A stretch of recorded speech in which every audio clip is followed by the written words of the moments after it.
Hey guys, welcome back to the channel. This is part 1 of our story. If you like this What If story and want to see part 2, let me know in the comments below. Before we start, don't forget to like, subscribe, and share this video with your friends. Also, check the description for more great content and my playlist. Now, let's start. Chapter 1. The bullied bully Izuku Midoriya dreads going to school. Ever since he turned 6 years old, he had been bullied and targeted relentlessly by everyone for his quirklessness. The words and isolation hurt so much, he was alone, ostracized from his peers for being a walking contradiction in several senses of the word. On one hand, he was bullied constantly, suffering verbal diatribes and attacks on his non-existent social life. But according to the school, he was the bully. It wasn't his fault. Whenever a fight broke out, he came out on top, and would inevitably be blamed for the incident. He earned the title of delinquent, bully, and of course villain. On one hand, he was a sensitive, shy, and timid boy, always mere moments away from breaking out into habitual, silent sobs, but whenever it came to a fight he became cold, merciless, focused like a laser, and terrifying. The change was night and day. Not unlike a cornered animal, he would go from a scared little lamb to an apex predator. Which only served to worsen the case against him. He was a wolf in sheep's clothing, and everyone saw that. On one hand, he was mostly petite, underfed, and certainly malnourished, too many lunches stolen or otherwise made inedible, too much time spent sitting out of gym class since no one was willing to work or play with a villain. On the other hand, his strength while in a fight was nothing to scoff at. Sometimes as a prank made by the older classes, someone would get into a fight with the boy. It never took long for every witness to face the grim reaffirmation of dealing with Midoriya: never get in a fight with the quirkless bully. If you are lucky, he'll only break a few fingers. That's why he was always seen as the villain. He was somehow too strong, somehow too vicious, and always took fights just a bit too far. And so he was alone, verbally assaulted daily, but he was otherwise fine. He had quickly learned to drown out and immerse himself in his singular interest, heroes. In the quiet moments between bouts of being ridiculed he wrote, analyzing quirks. He wrote constantly, or as constantly as he could realistically, as between the fighting, detention, and bullying he often found that he had a severe lack of time to dedicate to his hobby. Izuku Midoriya is 8 years old now, and life has only gotten worse. Years of constant bullying and getting in trouble had been wearing on him and his family. Still he dealt with the situation, despite his constant level of paranoia and deep-seated regret over his simple inability to back down from a fight. Constantly he was on edge, looking over his shoulder to see who would try to incite a fight with him next, an occurrence that happened more often than not amongst the real troublemakers of the school.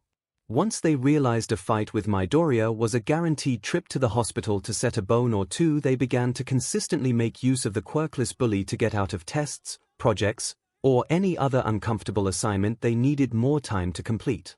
His family was dealing with the blowback themselves. Inko has a sparse few grey hair mixed in with her dark green locks from the constant worry that is her son, and has taken to stress eating, causing the once fit mother to become plump and soft. Her face has become more wrinkled than her friends, and everyone knows that it is her disaster of a son's fault. Hisoshi isn't faring much better, and is blatantly dealing with the stress far worse. Unlike his wife, he now spends as little time at home as possible, electing to stay at work and out for weeks at a time, only appearing back in the apartment once a month. Where he used to be a warm, open parent, he now has closed himself off, ready to snap at both his wife and son in a moment. All this weighed on Izuku's mind as he trudged toward the school building. He wondered if he would be able to just go to classes without getting into a fight. Dad would be coming home tonight, and if all went well then, he might just get a promotion at his work. An incident today would certainly get in the way of any sort of promotion, especially since he had already been in 3 fights this week alone. As he marched up the steps to the lockers, he found his, as it usually was, defaced with various slurs and insults written on the exterior. He sighed, knowing the janitors had long since stopped caring for the locker, cleaning it only on the days off if even that. The door was broken open. The lock long since destroyed due to constant searches of his locker for contraband, stolen things, or by others seeking to play a prank on the quirkless bully. Today was no different, it would seem. His school shoes, which were supposed to be black and white, had been colored yet again, the 12th time this year alone. 𝐒𝐿 braced himself as he looked at the insides, and to his surprise there was only a note. No thumbtacks, no gum, no scarlet lilies. No, someone had chosen to leave him a note. What kind could this one be, he wondered, electing to grab the note and open it at his desk. Deku, came the familiar sound of his childhood friend turned greatest bully and source of fights. Kaken, what do you want? 𝐒𝐿 innocently questioned. It was best to not instigate anything when dealing with the explosive blonde. Being SBMSSV kept him off-balanced with 𝐒𝐿, who saw his perfect fighting record and demeanor in fights as who he really was. F you, that's what. Why the F did you put this SHT in my locker butt? Kaken yelled while throwing a handful of exploding garbage at his green-haired classmate. 𝐒𝐿 tried to dodge, and most of it did miss, landing on the girl standing behind him.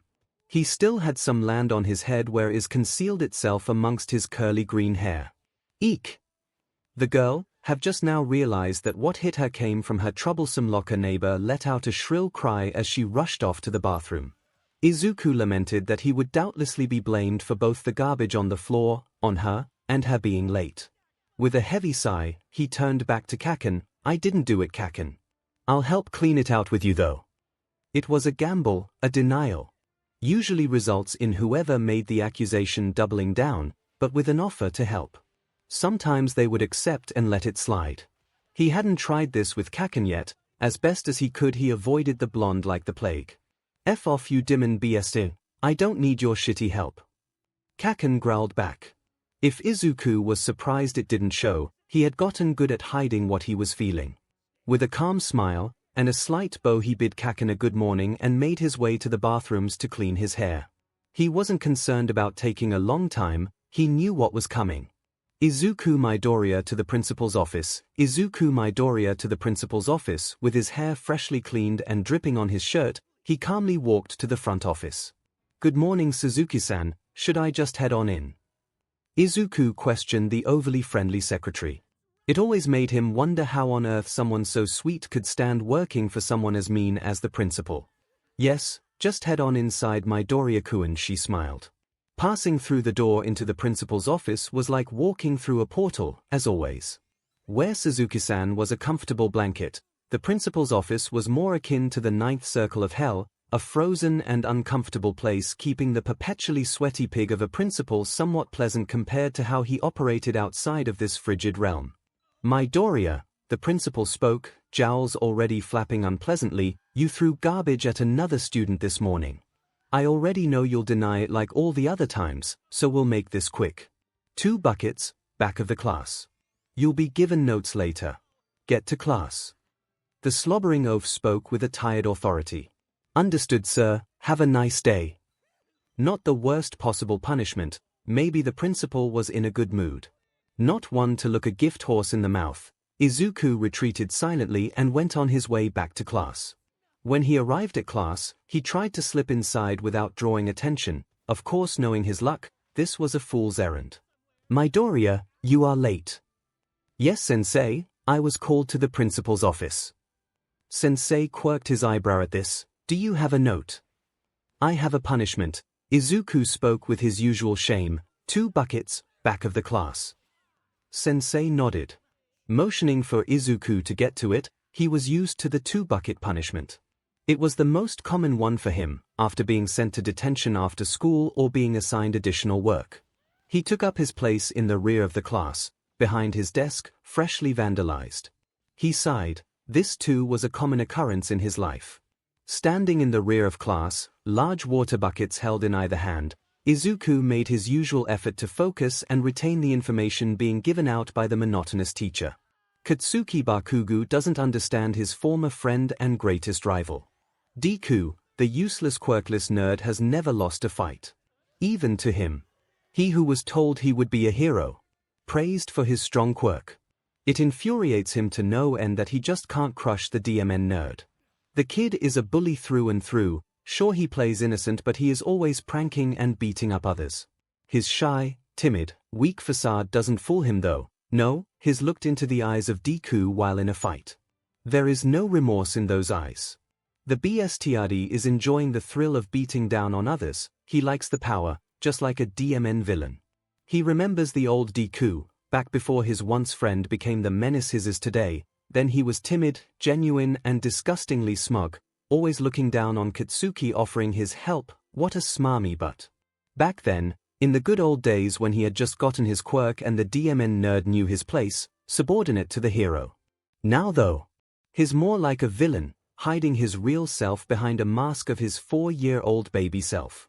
Hey Bakugo, heard you won against the Quirkless Wonder in a fight before school. Is it true? One of the extras was getting uppity again. They knew their place. Did you take him down? He wished he could honestly say that he put the nerd in his place, but he had some respect for Deku.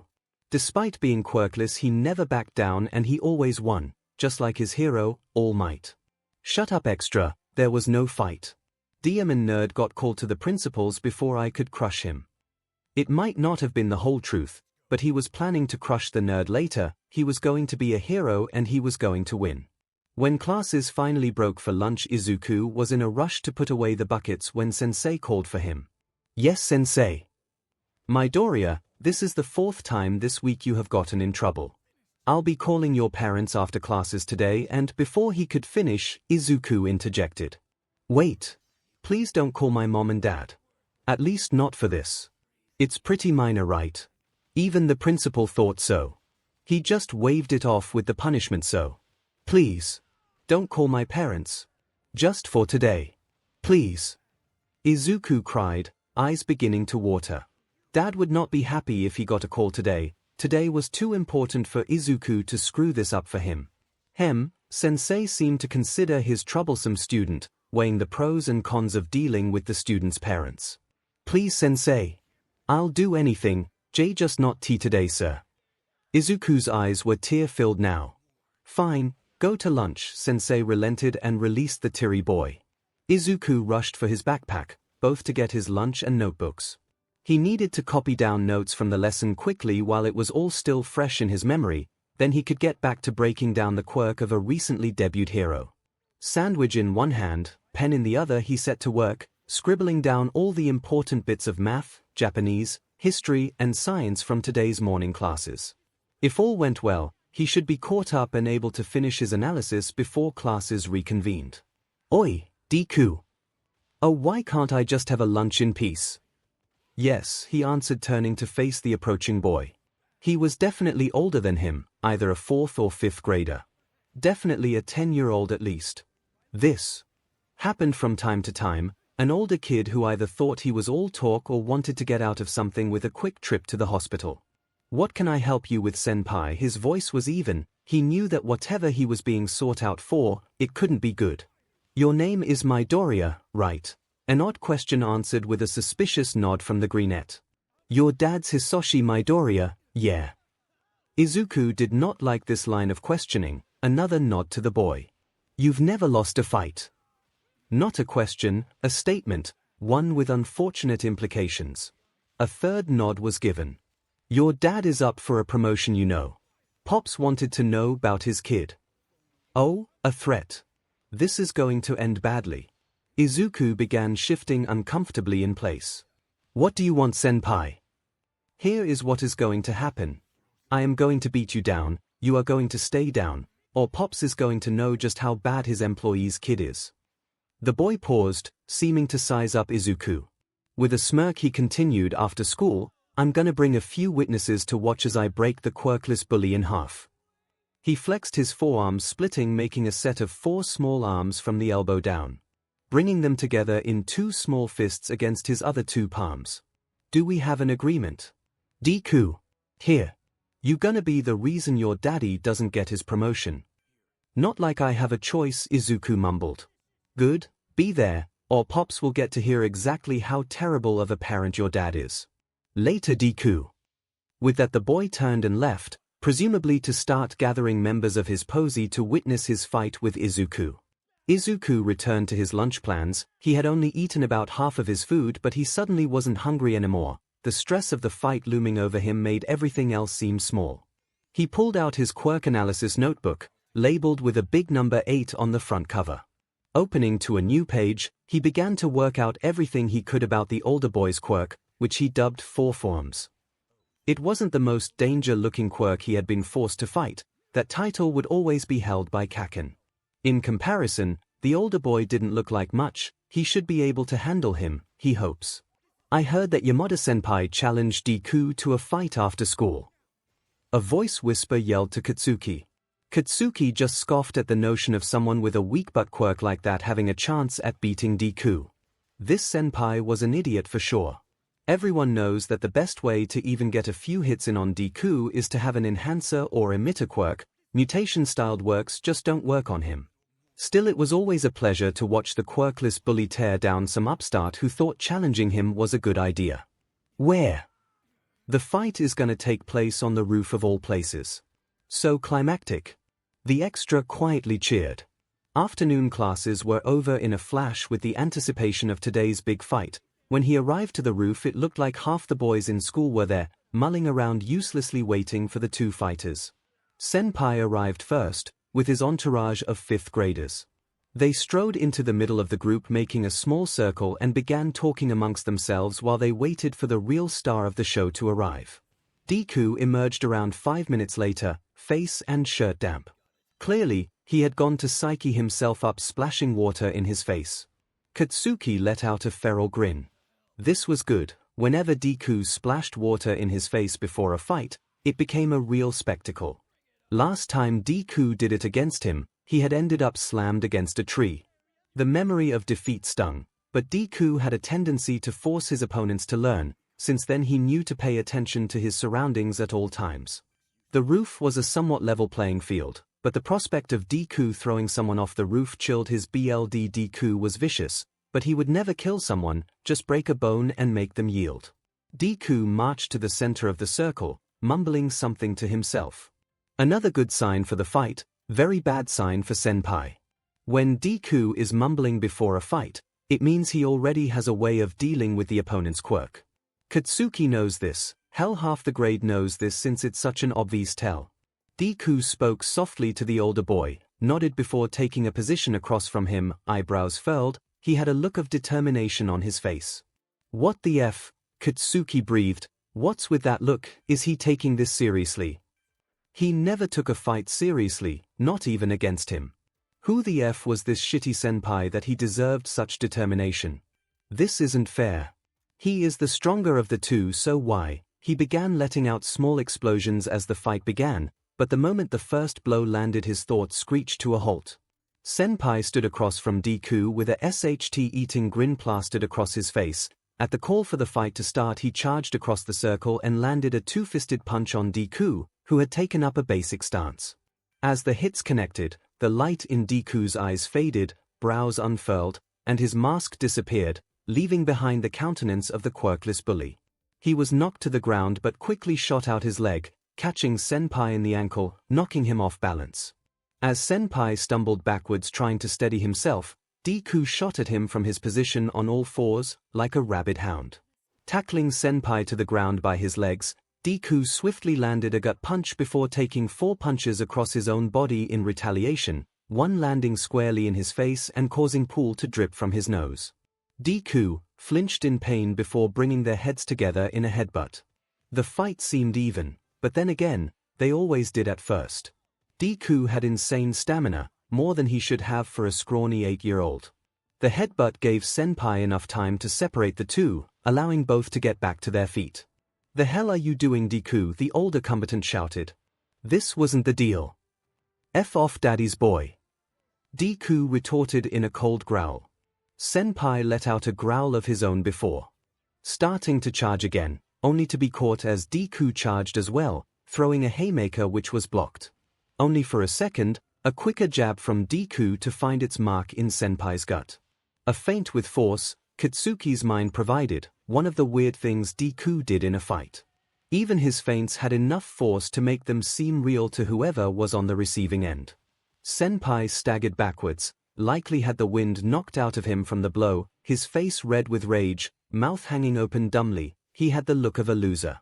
With a yell he charged forward again, throwing an easy-to-read punch. Deku caught the punch, throwing Senpai over himself and onto the ground behind him. From there he pinned one of Senpai's arms beneath him and pulled his other arm apart like a wishbone. The sickening snap of the victim's elbow sent a shiver through everyone's spine, and made several not used to these sorts of fights faint. To his credit, the loser didn't immediately pass out from pain. Instead he yelled like he was being murdered before passing out. Katsuki wasn't sure he could have done that, sure he'd broken bones before, but that looked terrifying. A grim reminder that Deku was a wolf in sheep's clothing. Holy ese, brutal, what a monster he's done for this time. That caught Katsuki's ear. It had come from one of the 5th grader's lackeys. Think his Yamada-san will even keep Deku's dad after this. Oh, was all Katsuki could think. Maybe there was more at play here. Was that what this deal was about? Whatever, anyone who has seen Deku fight knows how it always ends. For someone with such a shitty quirk, he must be an idiot to expect to win. Katsuki waved off the extras before heading to collect his things and leave. On his way down the stairs he saw the pig-faced principal charging up them with a furious expression on his face. Izuku, for the second time today, found himself in the cold room that was the principal's office. He tried to make it easy for Yamada-senpai to beat him down, he really had, but just like every other time, once the fight started all of his plans went out the window. Why couldn't he just let it happen? Why did he always have to beat his opponent into SBMSN? Now he was in the principal's office and knew what was coming next. You are being expelled, Midoriya. What? He started, shocked at the words coming from the principal's mouth. This was the last straw, Midoriya. You shattered Yamada-kuen's elbow. Not broke, shattered. With luck he might be able to use his arm again, but certainly not his quirk on that side. Izuku was speechless, sure he knew he broke bones, but shattering them. This was too much, he needed to leave. Be thankful that Yamada-san hasn't decided on pressing charges. That said, we've already called your parents, and they are not pleased. Izuku was crying now, he ruined everything. Collect your things and leave. Good riddance. Izuku came to his feet and before he knew it was walking home, backpack laden with all the personal effect that he usually kept at school. Today was a disaster, plain and simple. Sighing a defeated sigh, he braced himself for the evening to come. Maybe it wouldn't be so bad, maybe Dad wouldn't be fired because of this, maybe Deku. Izuku was jolted from his nervous head at the familiar call of Kaken, giving him a defeated look. He gives a nod indicating he is listening. What the F was that today? It doesn't matter anymore, here. Leave it alone, Kaken, please, he said with tearful eyes. F off, I want to know what the deal was. And you're gonna tell me or else, the blonde retorted darkly. Izuku let out a breathless chuckle. Or else what, Kaken? What could you hold over my head? I just got expelled, Dad's probably going to lose his job, I might be sued and sent to prison. He was full on sobbing now. What more is there for me to lose? I can't be a hero anymore. I doubt I'll even be able to work after all of this. My future is gone, Kaken. All that's left for me is to be a villain.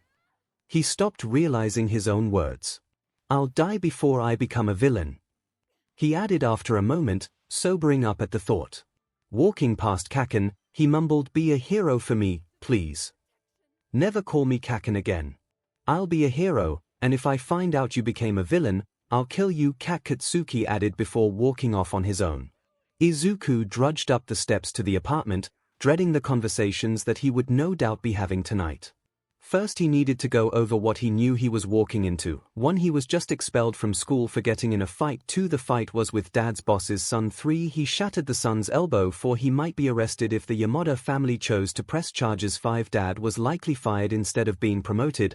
Oh, that is bad, Izuku realized as he began working out how to maneuver himself to avoid as much.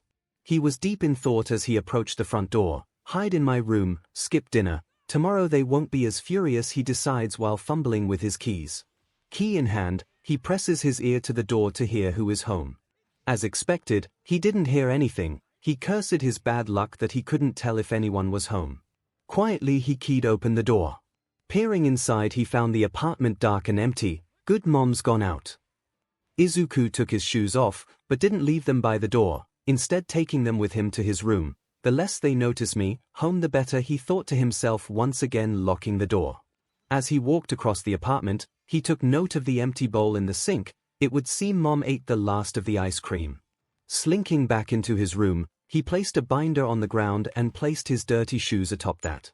Looking around the room, he knew things were about to change, and in a big way. He approached the large limited print All Might poster with the text, "You can be a hero," underlining his winning grin. "I'm sorry, All Might. I failed," Izuku admitted while reaching up to carefully remove the poster. Slipping his student ID under each taped corner, with tearful eyes he watched as the collectible came down. With the absolute pinnacle of care, he rolls the poster before placing it back in its tube. That was the most painful part of the process of taking down all of his hero merchandise and placing it into storage. Hours passed in silence as Izuku methodically placed each collectible into a case beneath his bed. When he was finished with his endeavor, he wedged his chair under the door handle and settled down on his bed. He had no idea how long it might take for his parents to come home. After around an hour he heard some commotion in the rest of the apartment. It must have been his mother coming home since no words were spoken. He closed his eyes, hoping to sleep through the rest of the night. Today was supposed to be perfect, but Hisoshi supposes that was too good considering his failure of a child. No, after this monumental screw-up he needed to distance himself from this family.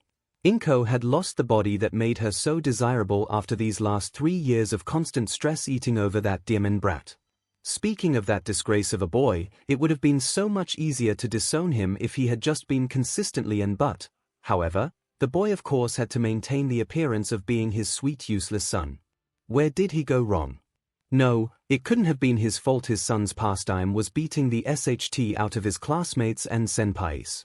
It was certainly Izuku's fault. He was smarter than this. For all of his constant and incessant crying about becoming a hero, he sure acted like a thug. Maybe he'd end up joining a gang. With his green hair he wouldn't have to work hard to make it bright like that Bakugo brat. Either way, he'd have words with his son and wife regarding the divorce. He would no doubt start filing after work. This family was a burden that he could no longer carry. If he has even 1 ounce of luck in his whole body, his boss won't find out about Izuku's fight. Still, that left him plenty of time to worry about his promotion.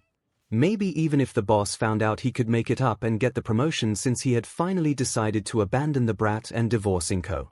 Still, that would have to wait until he went to his real job. Not that he currently wasn't working, but this dead-end office job that was once his aspiration had lost all appeal after it became apparent that Izuku's behavior would stop him from advancing. No, his real job that he had picked up 2 years ago after he came to that realization was as a helper for some criminal organization. His flame breath, he had found, could reach cremation temperatures, making him a useful tool in corpse disposal, and much easier to deal with than that upstart Darby. Still, that was hours away. He would have just enough time to start the filing process before heading to the warehouse where his evaluation would take place. Sighing, he stood up and walked toward his manager's office. "Toriko-san, my brat got in another fight." Hisoshi spoke with a practiced, even voice to not show how incredibly tired of this he was. Toriko-san was younger than Hisoshi, installed by his father in charge of the department as grooming to have him take over the whole company. He was a clear bachelor by the way his suit was pressed, tie pulled slightly loose. Overall, he had a very easy and approachable demeanor. Hisoshi liked Toriko-san. He speculated that Toriko saw in Izuku the same light as his own failure of an older brother. "Geez, Hisoshi. That's what, the 3rd time this week." Toriko-san let out an exasperated sigh.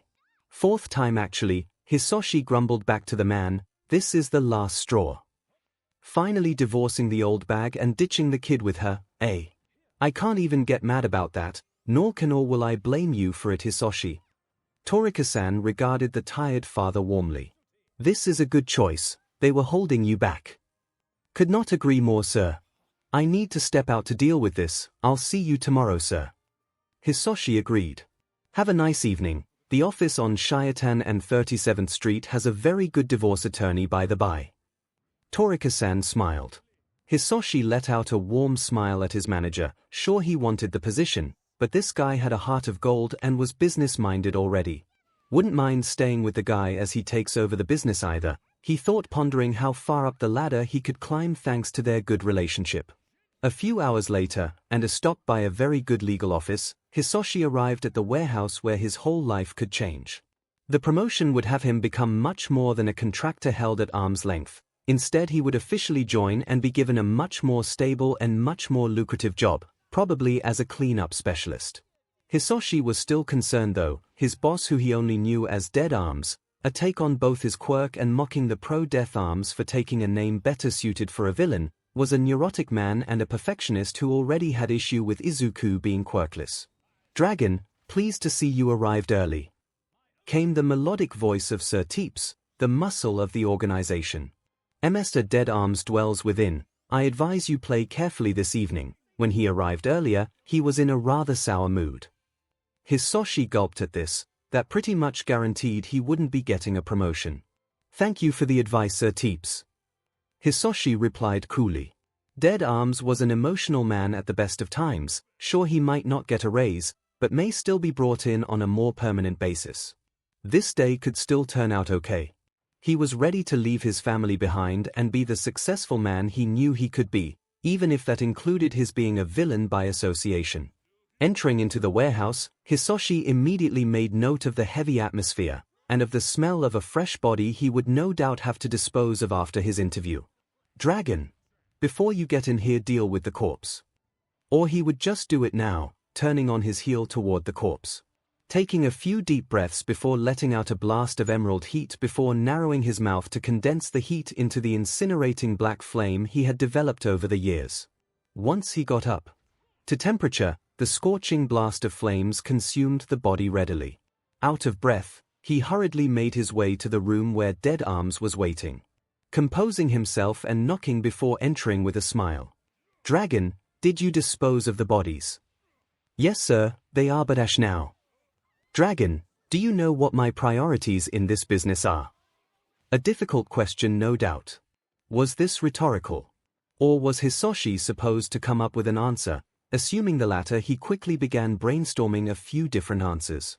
He knew the organization dealt drags, info, and rarely death. They weren't like most other villains, they wanted money, but not fame, only killing members or competitors, never drawing attention. "I believe the goal is to make money as safely as possible. Fame doesn't really matter to you," Hisoshi started. "Wrong. It is family. Like my son. Tell me, Hisoshi Midoriya, do you love your family?" "Oh God, OF, he knows who I am. Is this a test? Am I about to die?" Hisoshi was sweating bullets and trembling before the four-armed villain who towered over the lesser man. "Why yes," the cowardly man stuttered out. "Is that a question, or are you sure? Tell me, Hisoshi Midoriya." Last time Hisoshi wasn't sure, but now he was certain that Dead Arms was spitting out his family name. Had he done something to Dead Arms' family? He couldn't be, he would never hurt someone. It clicked in that moment, something in Hisoshi no, Dragon, told him all that he needed in that moment. The brat had hurt Dead Arms' family, he had to pay. With renewed determination, and an angry look, he met his boss's eyes straight on. "My brat's son hurt your family, didn't he?" A pause. "I do not love my family, sir. I stopped loving them before I started working for you, sir." Dead Arms let out a wicked grin, suddenly much calmer as he recognized the anger growing in his new subordinate. "Tell me, Dragon, what am I about to order you to do? Izuku hurt your family, he needs to pay. He has been a blight on my life for the last few years. I doubt you plan to order this, but I want to kill him." Dead Arms' grin did not falter, the fire in his eyes only grew. "You're right, I wasn't about to ask that of you. I would never order a hit on family. However, Izuku, you said his name is. He doesn't sound like family anymore." Dead Arms dropped his wicked grin, switching to a more paternal grin, like you might expect seeing on a teacher proud of their student. "I'll be back later tonight then, sir." Dragon turned to leave but was stopped by Dead Arms. "I want to be certain of you. You do this and you're in. We'll help with what comes after. Good luck, Dragon." Dead Arms let an assured smile spread across his face as he watched Dragon leave. After receiving the call that Izuku had shattered Yamada-kuen's elbow, she quickly found herself at the bottom of her favorite gallon of matcha ice cream. Sighing, she pulled herself up off the couch, taking her bowl to the sink, promising herself to clean up properly later. She needed to get ingredients for dinner tonight. Hisoshi might have become distant, but he was still loving and provided for them. She owed him a good meal. Leaving the apartment, she walked over to the grocery store where she bumped into Mistuki. "Inko, how are you?" she asked. 𝐒𝐭𝐚𝐲 made polite conversation, but excused herself mentioning Izuku's latest incident. On days like this she was just too tired to put up a good front. She knew she shouldn't loathe having to talk to her son tonight when he got home. He just didn't learn and she had long since hit her wit's end. Looking down at herself she realized she couldn't keep eating her feelings, either she was going to snap at her son, or she was going to kill herself with "Wait, when did I take all this ice cream?" Indeed, she had taken enough ice cream for a decently sized party. She was suddenly stricken with how much she ate. Gagging, she began to put the ice cream back in the freezer, determined to make her son better and stop gorging herself on a daily basis. She checked the front door when she got back. Izuku wasn't home yet. Odd. He should have gotten back by now. Well, he has to come home eventually. He's probably just hiding from the scolding he's gonna get when he gets here. She set about prepping her husband's favorite, oyakudon. Izuku jolted awake to the distinctly savory smell of his father's fire. Immediately his mind kicked into high gear. Sure, Dad is stressed, but getting yelled at by his boss couldn't set him off like this, unless…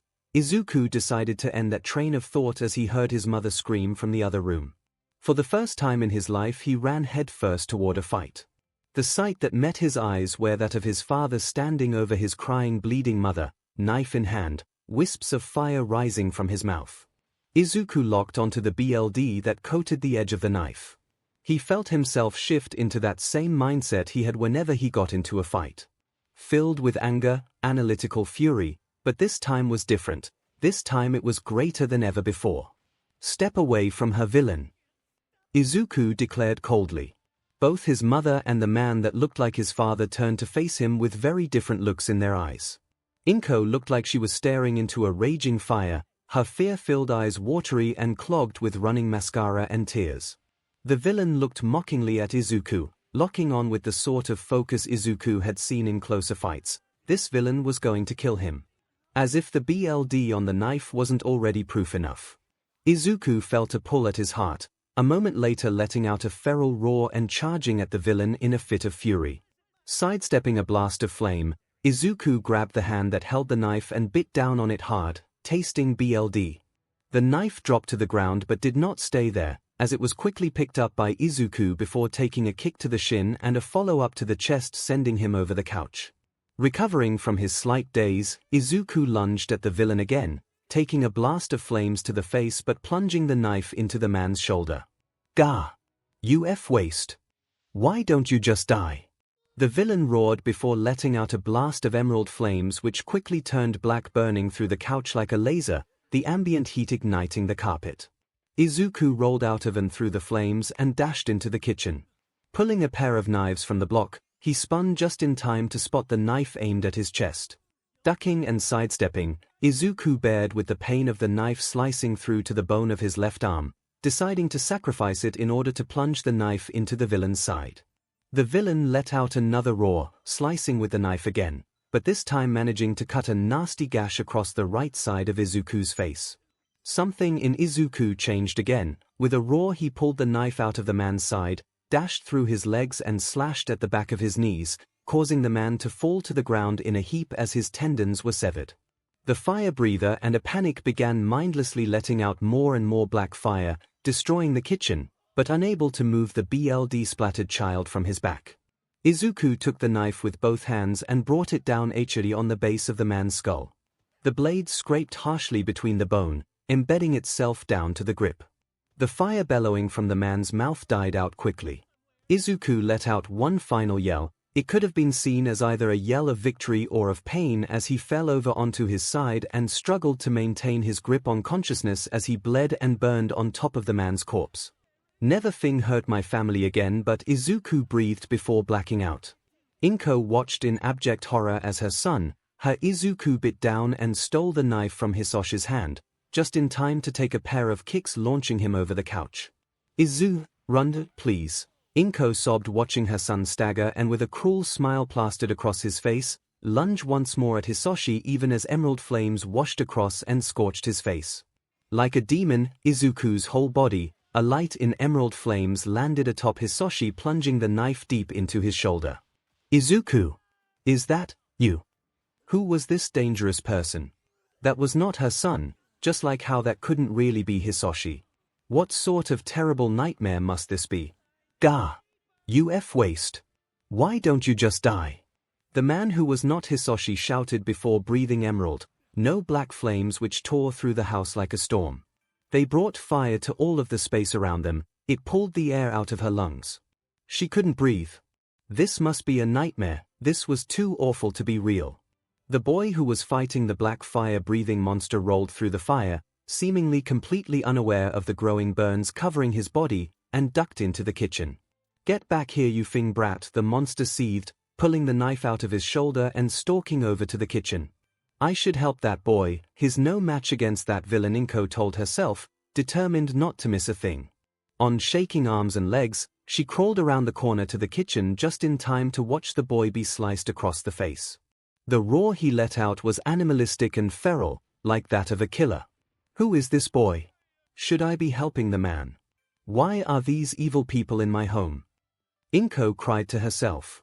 The boy ripped a blade out of the man's side. Wait, is that the fish knife? She watched on in horror as the boy tore the serrated blade out from the man's side, splattering himself in gore with that same evil smile affixed to his face. The boy slipped through the man's legs, turning and hacking at the back of the man's knees. The sound of steel on bone made all of the hairs on 𝐿's body stand straight. She had heard that it was a sound worse than nail on a chalkboard, but this was beyond uncomfortable, it was scarring. Her mind came to a halt as the boy mounted the man's now prone back and let out another terrifying screech, driving the fish knife down into the man's head. As the adrenaline began to recede, she smelt it, burning flesh and blood. After the display she had just witnessed, she vomited. It was disgusting, the tears and vomit made her feel as terrible as she felt. The stab wound that the man who was not her husband had given her felt like a mix between stubbing a toe and getting burned. It was a present, hot pain. She couldn't imagine what the boy must be feeling. Never Fing hurt my family again, but the boy let out before falling into a lump on top of the man he had just murdered. He was still bleeding profusely and was sitting in the middle of a fire, clothes singed and smoldering in places. Family, that would mean that it was revenge, it definitely wasn't her boy. Taking a closer look, he had tattoos too. What sort of terrible parents would raise a tattooed murderous boy like that? Certainly not her. She didn't know how long she laid there, staring at the boy laid out across the man while her home burned around her. It felt like hours until the front door was kicked in. We are the hero duo, water hose. We are here to help. Came a pair of voices in the direction of the front door. Immediately a deluge of water began to wash over the apartment.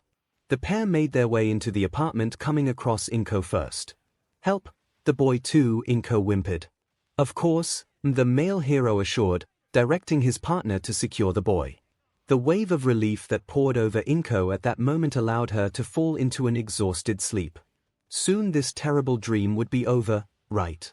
When Izuku came to, the first thing that struck him was the unbelievable amount of pain that crossed the whole of his body as he shifted.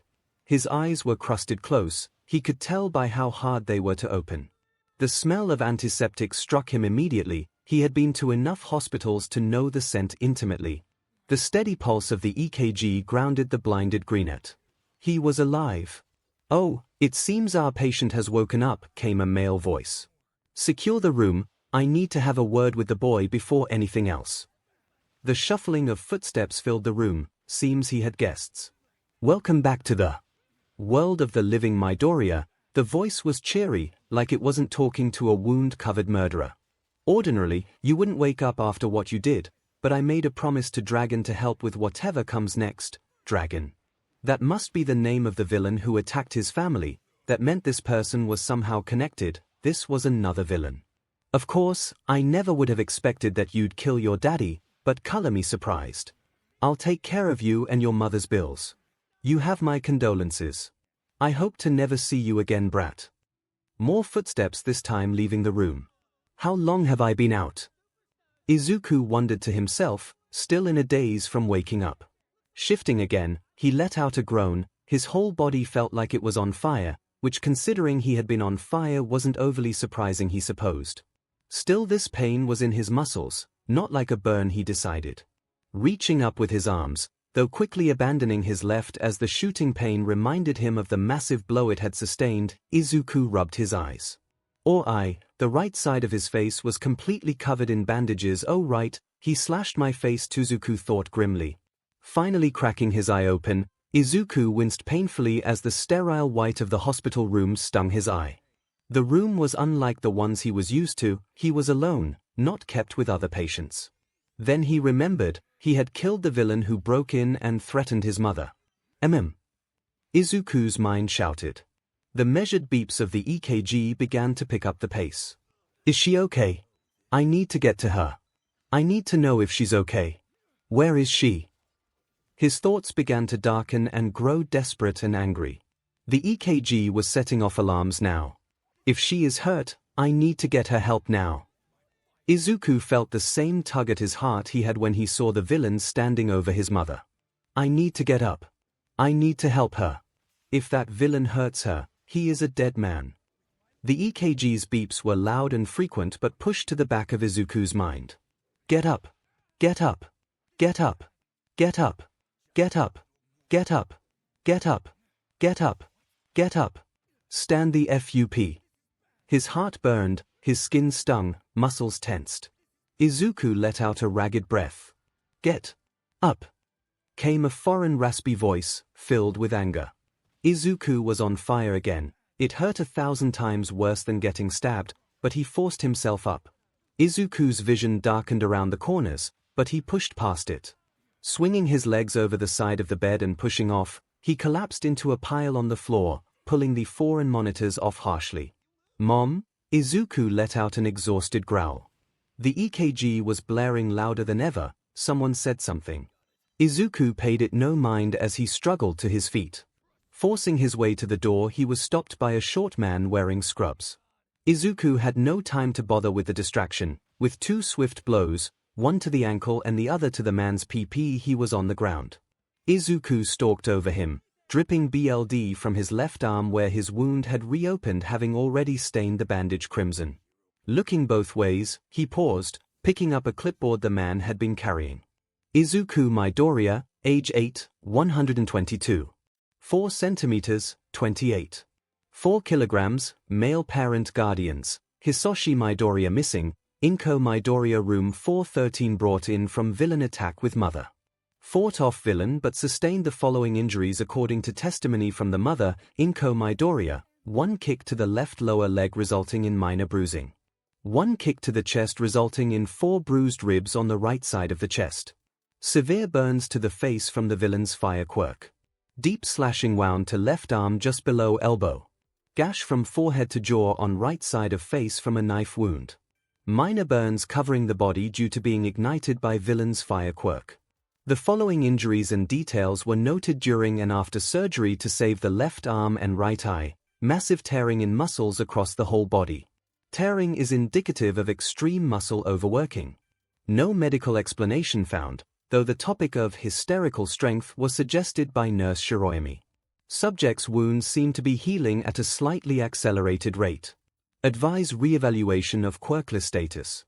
Tattoo on subject's back seems to shift periodically. Advise re-evaluation of Quirkless status. Muscle density appears to account for unusually high weight, around 7 kilograms over expected value. Base assumption is double muscle mutation resultant from a suspected mutation of myostatin gene. Advise gene therapy. Advise re-evaluation of Quirkless status. Note, at the request of the mother, 𝐒𝐭𝐚𝐲 Midoriya, a DNA test was run on all subjects at the scene. She appears to be in a state of shock and refusal to accept that her son killed the villain. Advise keeping them separated for time being. Izuku read as he made his way to the stairwell and began climbing. Dad is missing. Where the hell is he? Izuku thought reading his father had disappeared. Reading on, he was reminded of the fight, and rather than being disturbed, he felt the rush of adrenaline flood his body once more. His pace quickened, coming to the second half of the report. I have a quirk. Stunned, he stumbled slightly before finishing the thought. Good, it'll make killing that villain easier. Izuku doubled his pace, brushing past the useless information about the tattoo and DNA test. He had to get to his mother and make sure she was safe. Ditching the clipboard as he opened the door to the 4th floor, he quickly scanned for room, not minding the shocked gasps of the people around as they watched the bloody 8-year-old walk through the hall towards room 413. Izuku marched determined to secure his mother. She needs to be okay. If I see that villain again, I'll make him a corpse. Just like that dragon butt. Suddenly someone reached out to grab him. Whoa there kid, you shouldn't be here, came the gruff-voiced owner of the hand. Izuku grabbed it himself, spinning around and sweeping the man's leg. Back off. I'm going to see my mom, Izuku growled, eyes dark, glaring down at the man he had just thrown to the ground. Stepping up on his back and walking across the man, he slammed his foot down on the back of the man's head before coming across room. Pushing the door open, he burst into the room. Mom, are you okay? Where is he? Started before being stopped, shocked, and ducked under the vase that came flying from his mother. Get the hell away from me, you murderer. You're not my son. His mother screeched, throwing everything she could with her quirk at the intruding Izuku. What are you talking about? Mom. It's me. Izuku. Liar. My baby could never kill. You're not him. Leave me alone. Punctuating her point as a tray flew and struck Izuku on the back of head. Slightly dazed, Izuku failed to notice the nurses that had crept up behind him. Izuku failed to notice what else was on the tray that hit him. Izuku did not, however, fail to notice the needle inject him with a clear liquid. What the f is that? He screeched as he felt his muscles relax involuntarily. Struggling against the nurses that now held him, he continued to thrash until another injection brought him to sleep. Ryosuke Tokuhoshi did not enjoy his job. Being a doctor was never his dream, but it paid well enough for his passions and hobbies. 4 days ago, he was put in charge of the Midoriya family, and paid handsomely by a Mr. Yamada to make sure everything would be taken care of and kept quiet. He didn't particularly mind the implications of someone coming forward to pay for another family's medical costs after a villain attack, especially since the husband was missing. Still dealing with a hysterical mother and heavily wounded, on the brink of death, boy was giving him gray hairs. First, the boy was in critical condition upon being brought in. As a quirkless patient, they were his favorite, so when the boy's wounds began closing while on the operating table, Ryosuke began cursing his rotten luck. Seemed the boy had an invisible quirk. Okay, those were easy enough to deal with, usually they didn't cause major physiological changes. Then he saw the tattoo on the boy's back move and cursed to himself yet again. Not an invisible quirk.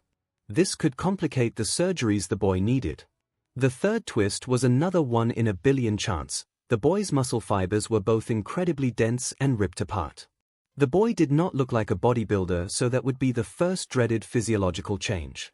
Not the worst possible change for him to have, doesn't change anything for his care. Maybe he will need additional protein to supplement his diet. He had thought, on the scale of odd changes to people's bodies, these were all very tame in comparison. Enhancement quirks typically increased the density of bone and muscle by a much more considerable margin. Regeneration quirks had a tendency to work much better than his currently was, with the standard being fixing a broken bone in a day. This kid's looked like it would take him a week or so. But there were other issues he had to take up with the mother if she ever calmed down. The boy was clearly malnourished, and had numerous scars consistent with a variety of quirks. Does this kid go to fight clubs?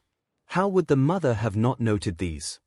He was a curious case for sure. Invisible quirks had the odd tendency of being strange mutations, sure, but the tattoo and the circumstances of the quirk appearing is what left him baffled.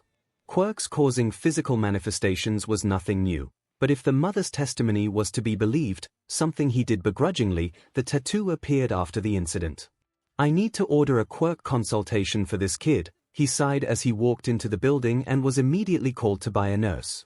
Apparently, the kid woke up, beat up 2 separate nurses and had to be drugged after barging into his mother's room despite the in-hospital separation order. I miss the days of my private practice, he thought tiredly before downing the last of his coffee. After making rounds to his less difficult patients, he sat in his office and looked over the DNA analysis from those at the scene, namely trying to figure out why Inko had sporadically referred to the unidentified villain as Izuku's father. Her preliminary psyche evaluation notes from yesterday showed she was in a fluctuating state of thinking the villain was and wasn't her husband. 𝐂𝐬𝐴 rubbed his head. He hates mental cases, they are such problems. Why can't she just be clear and certain? The tired doctor wondered, thinking to his protégé who was the epitome of certain when it mattered anyway. Sighing, he stood up. Time to talk with the boy. On the way out of his office, he dictated an order to his assistant, a full psyche evaluation for the mother, preliminary for the son, and a quirk counselor for him as well. Putting on a fake smile, he knocked at the door to Izuku's room before entering. "Hello, young man. I am your doctor, Ryosuke Takahashi. Call me Ryosuke if that is easier." The boy didn't react, clearly upset as he was now heavily restrained and strapped to the bed. "How are you feeling today?" Ryosuke offered. "What happened to my mother?" The boy spat, clearly still upset about his mother's reaction from earlier. "She was stabbed by an unidentified villain, Dragon, that's the BS's name," the rude boy interrupted. "Of course, she was stabbed by Dragon," he said, drawling out the word as though it were the most ridiculous thing in the world. "There are about a dozen different known villains and more than a few dumbest heroes that use that name." "Great, I'll just put out an APB for organizations with a dragon." Still, it was new information, better to report it. In addition to smoke inhalation and some minor burns, she is physically fine. Pausing and taking another breath to explain what the kid was really after, "The incident has caused her a considerable amount of stress and trauma.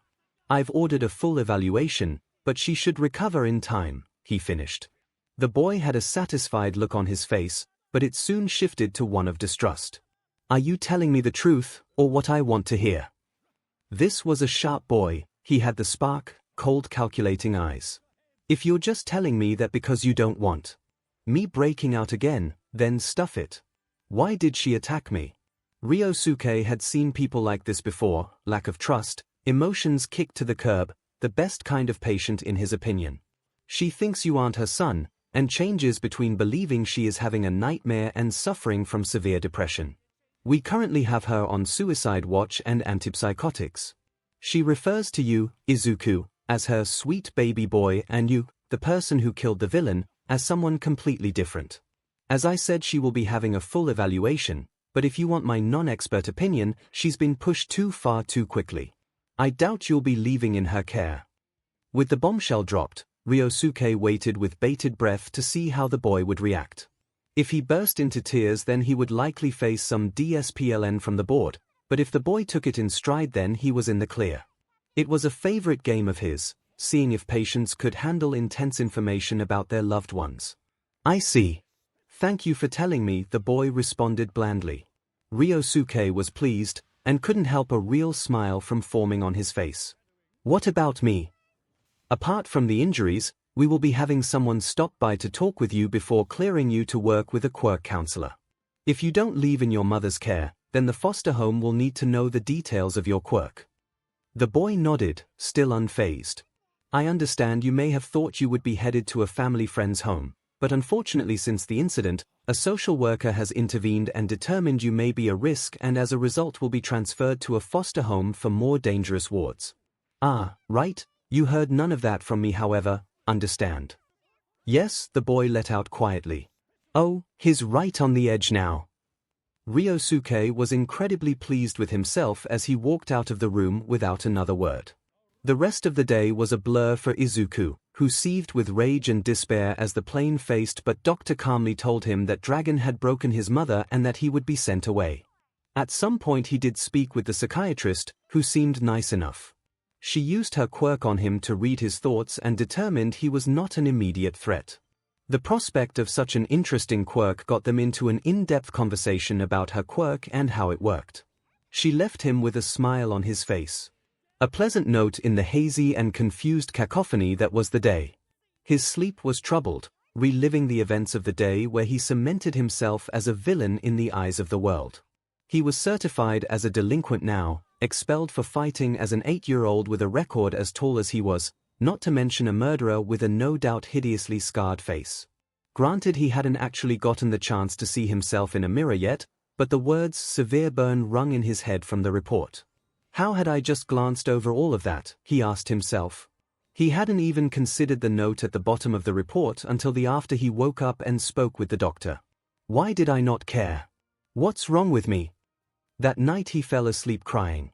2 days later 𝐒𝐿 was cleared to undergo quirk counseling with his doctor, social worker, and psychiatrist in attendance.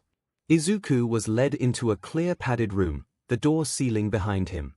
He'd been to a few quirk counselors over the years. A few too many cases of classmates trying to get him expelled for illegal quirk usage had forced the school's hand more than once. Alright now 𝐒𝐿, I want you to describe everything you know about your quirk, then we can get into the testing. Can you do that for me? Yes. My quirk, according to the report, gives me minor regeneration, a tattoo on my back, and might be the cause for a mutation of the 𝐒𝐲 something gene. Is that all? I think there might be more, but I don't know. Can you try using it now for us? Also pull off your shirt, there is some discussion on what that tattoo might do. Yeah, I can try. No promises though. 𝐒𝐿 reached inside, the pulling on his heart just like he did when he saw the villain over his mom, just like when he broke out to find her. The burning came easily, but it terrified him, only for a moment though. Interesting came the voice of the counselor. It seems activating your quirk causes that tattoo to unfurl and wrap itself around your body. It says here that at the annual fitness examination you managed a respectable 18 push-ups. Would you be willing to give it a go for us now? You missed them this year, but we'll let you use your quirk, so put up a good score. How about it? The counselor was feigning excitement. 𝐒𝐿 could tell by the way his voice didn't tremble. Understood. 𝐒𝐿 looked down, noting the black bars containing a strange angular pattern that stretched from the back of his hands up his arm before disappearing onto his back. Getting down on his hands and knees, he extended his legs out and began to do push-ups. The prevailing thought he had was how incredibly boring the activity was. He remembered the test from last year. It was markedly easier this time. Closing his eyes, he continued to do push-ups until he felt a hand on his back. Shooting forward and flipping on instinct, 𝐒𝐿's eyes shot open and dropped into a stance facing the person he now identified as the doctor. Sorry for disturbing you, but it seems we can add increased stamina to your quirk. Now pay attention, the tests aren't over. With that he turned and left the room. He could hear some yelling from the other room. Wonder what they are arguing over. For the next test we are going to test your strength. On cue a target on the wall illuminated, just go ahead and hit that as hard as you can, first without your quirk then with your quirk. We might as well look into your double muscle gene while we are here. Shrugging 𝐒𝐿 releasing his quirk. It felt weird, like taking off a blanket in the cold. It discomforted him. Watching as the tattoos on his arms receded was odd, the empty feeling was wrong. Resisting the urge to tug on the fires of his quirk, he let loose a punch at the target which landed with a resounding thud. Quick as a rabbit, 𝐒𝐿 pulled on his quirk hard, relaxing as the warmth encompassed his body again. He opened and closed his hand several times, making sure the feeling was just like before. It felt a bit different, but he gave the target another swing. This punch was solid, heavy, something about it felt wrong. Wait. Give me another shot. Not waiting, 𝐒𝐿 focused harder on the target, picturing the villain's face. Letting rip a roar, he swung at the target, impacting the target and being greeted with a shooting pain up the entire length of his arm. Letting it drop to his side and hang there limply, a satisfied smirk grew across his face. Very impressive 𝐒𝐿. How about next the counselor started. Boy, come here and show me your arm, came the commanding voice of the doctor. 𝐒𝐿 complied, walking over to the glass and holding up his arm. Mark hysterical strength on his quirk as well, seems 𝐒𝐻𝐼 was right. 𝐒𝐿, do you know what hysterical strength is? 𝐒𝐿 shook his head, it was the first he had heard the term. It's a pre-quirk term, basis of old characters with super strength, based on people pushing themselves to the muscular limit due to an influx of adrenaline. Some estimates had people using around 60 to 85% of their peak musculature. 𝐒𝐿, you seem to fit into the more fantastic version, where people use 100% or more of their muscles, tearing them apart in the process. The mic shut off, 𝐒𝐿 standing there while the adults talked in the other room. I wonder how strong I could possibly get with all of these weird enhancements. Answering his question, the doctor came back on. Based on the standard curve, your mutation is making you about 20 to 25% stronger. It's on the low side from your state in gene mutations, Normally we see 30 to 45% increased muscle growth, though you are seriously underdeveloped. Regarding your second punch, we see an improvement of around 3 times your base strength. It's not much, but considering the other effects going on with you Quirk, I certainly am not surprised. Finally, with the hysterical strength we see an increase of around 60% over your Quirk's strength. Such an interesting quirk. The doctor finished before shutting the mic off and talking to someone else. So, I have enhanced strength, a quirk that amplifies strength, and the ability to force myself to use more strength than I should be able to. Talk about plus ultra 𝐒𝐿 joked dryly. Quite so, with your arm like that we should let you rest. Tomorrow you are being discharged. 𝐒𝐿 ate the bland breakfast of runny eggs, bacon and toast. The portions were weirdly focused on the eggs and bacon. You need extra protein since you have more muscles than normal people, he reminded himself. Swallowing another mouthful, he grabbed the supplement pills he was instructed to take along with his meals. Supposedly he was significantly lacking in a few nutrients and would need to take the pills for a couple of weeks at least. Dr. Ryosuke had stopped by a few dozen times explaining to 𝐒𝐿 everything he needed to know about his quirk from a medical and dietary standpoint since he didn't trust the idiots that would be taking care of 𝐒𝐿 to be able to properly handle his health, or so he said. 𝐒𝐿 had a growing suspicion that the man for all his odd gazes and mind games had taken a liking to 𝐒𝐿. Finishing the meal was a task. It was a lot of food for 𝐒𝐿, about 2 meals worth of food comparing it to how he usually ate. 𝐒𝐿 let out an involuntary bletch, turning red as his social worker walked in. "Good morning to you too, Midoriya-kun," she smiles warmly. "Are you ready?" "Yes, I'm ready, but could I see her one more time?" 𝐒𝐿 asked, knowing that it might be the last time he saw his mother for an extremely long time. He was already tearing up at the thought that his whole family had fallen apart over the course of a week. "I don't think you'll get to talk to her, but we can check," the social worker offered, leading him up to the psyche ward on the 4th floor. His brief adventure breaking into the psyche ward had caused a bit of a ruckus, with his appearance shocking more than a few onlookers at the time. He had since been banned from the 4th floor unless he wore a mask. He still wondered what he looked like now. He'd carefully avoided looking at himself in the mirror, not wanting to see how bad severe burn scars looked. He still had his nose, of that he was certain.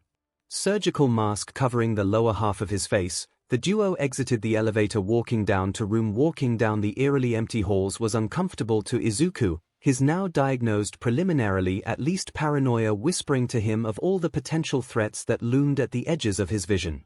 More than once he turned and spotted a security guard shadowing them in a not-so-stealthy fashion. Coming to a stop beside room 413, 𝐒𝐿 looked inside, spotting his mother fiddling with what looked to be a picture book, cooing over every picture, reading words to some unseen audience. "She looks happier without me," 𝐒𝐿 thought sadly.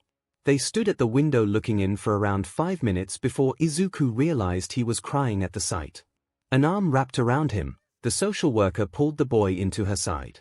"It's okay to cry, Midoriya-kun. I know this must be hard for you. It was hard, so hard to not burst into the room and hold her. He'd done so before, only to be met with attacks from him. Mom. I think we should leave now, okay?" 𝐒𝐿 nodded, stifling the tears that came from his eyes. Why does it hurt so much more now? It didn't hurt before. Maybe it was adrenaline. It had been bugging 𝐒𝐿, his odd mood shifts, if you could call them that.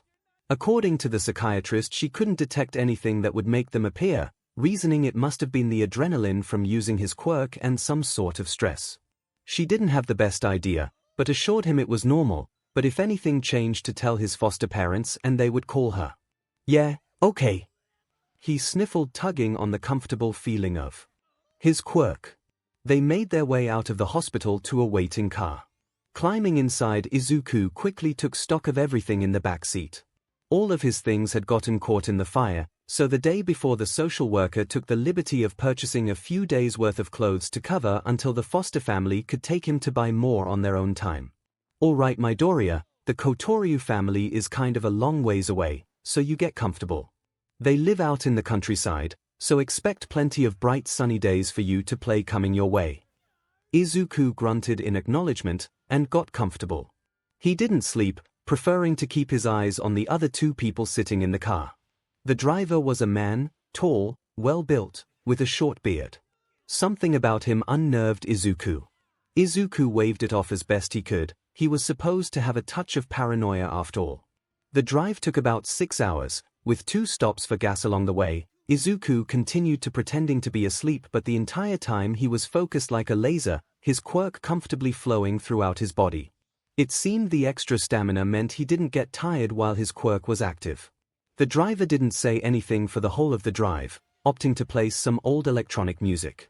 It was kind of grating on the ears after a while, but for a 𝐼𝐻 it sounded like it was trying to tell some cohesive story.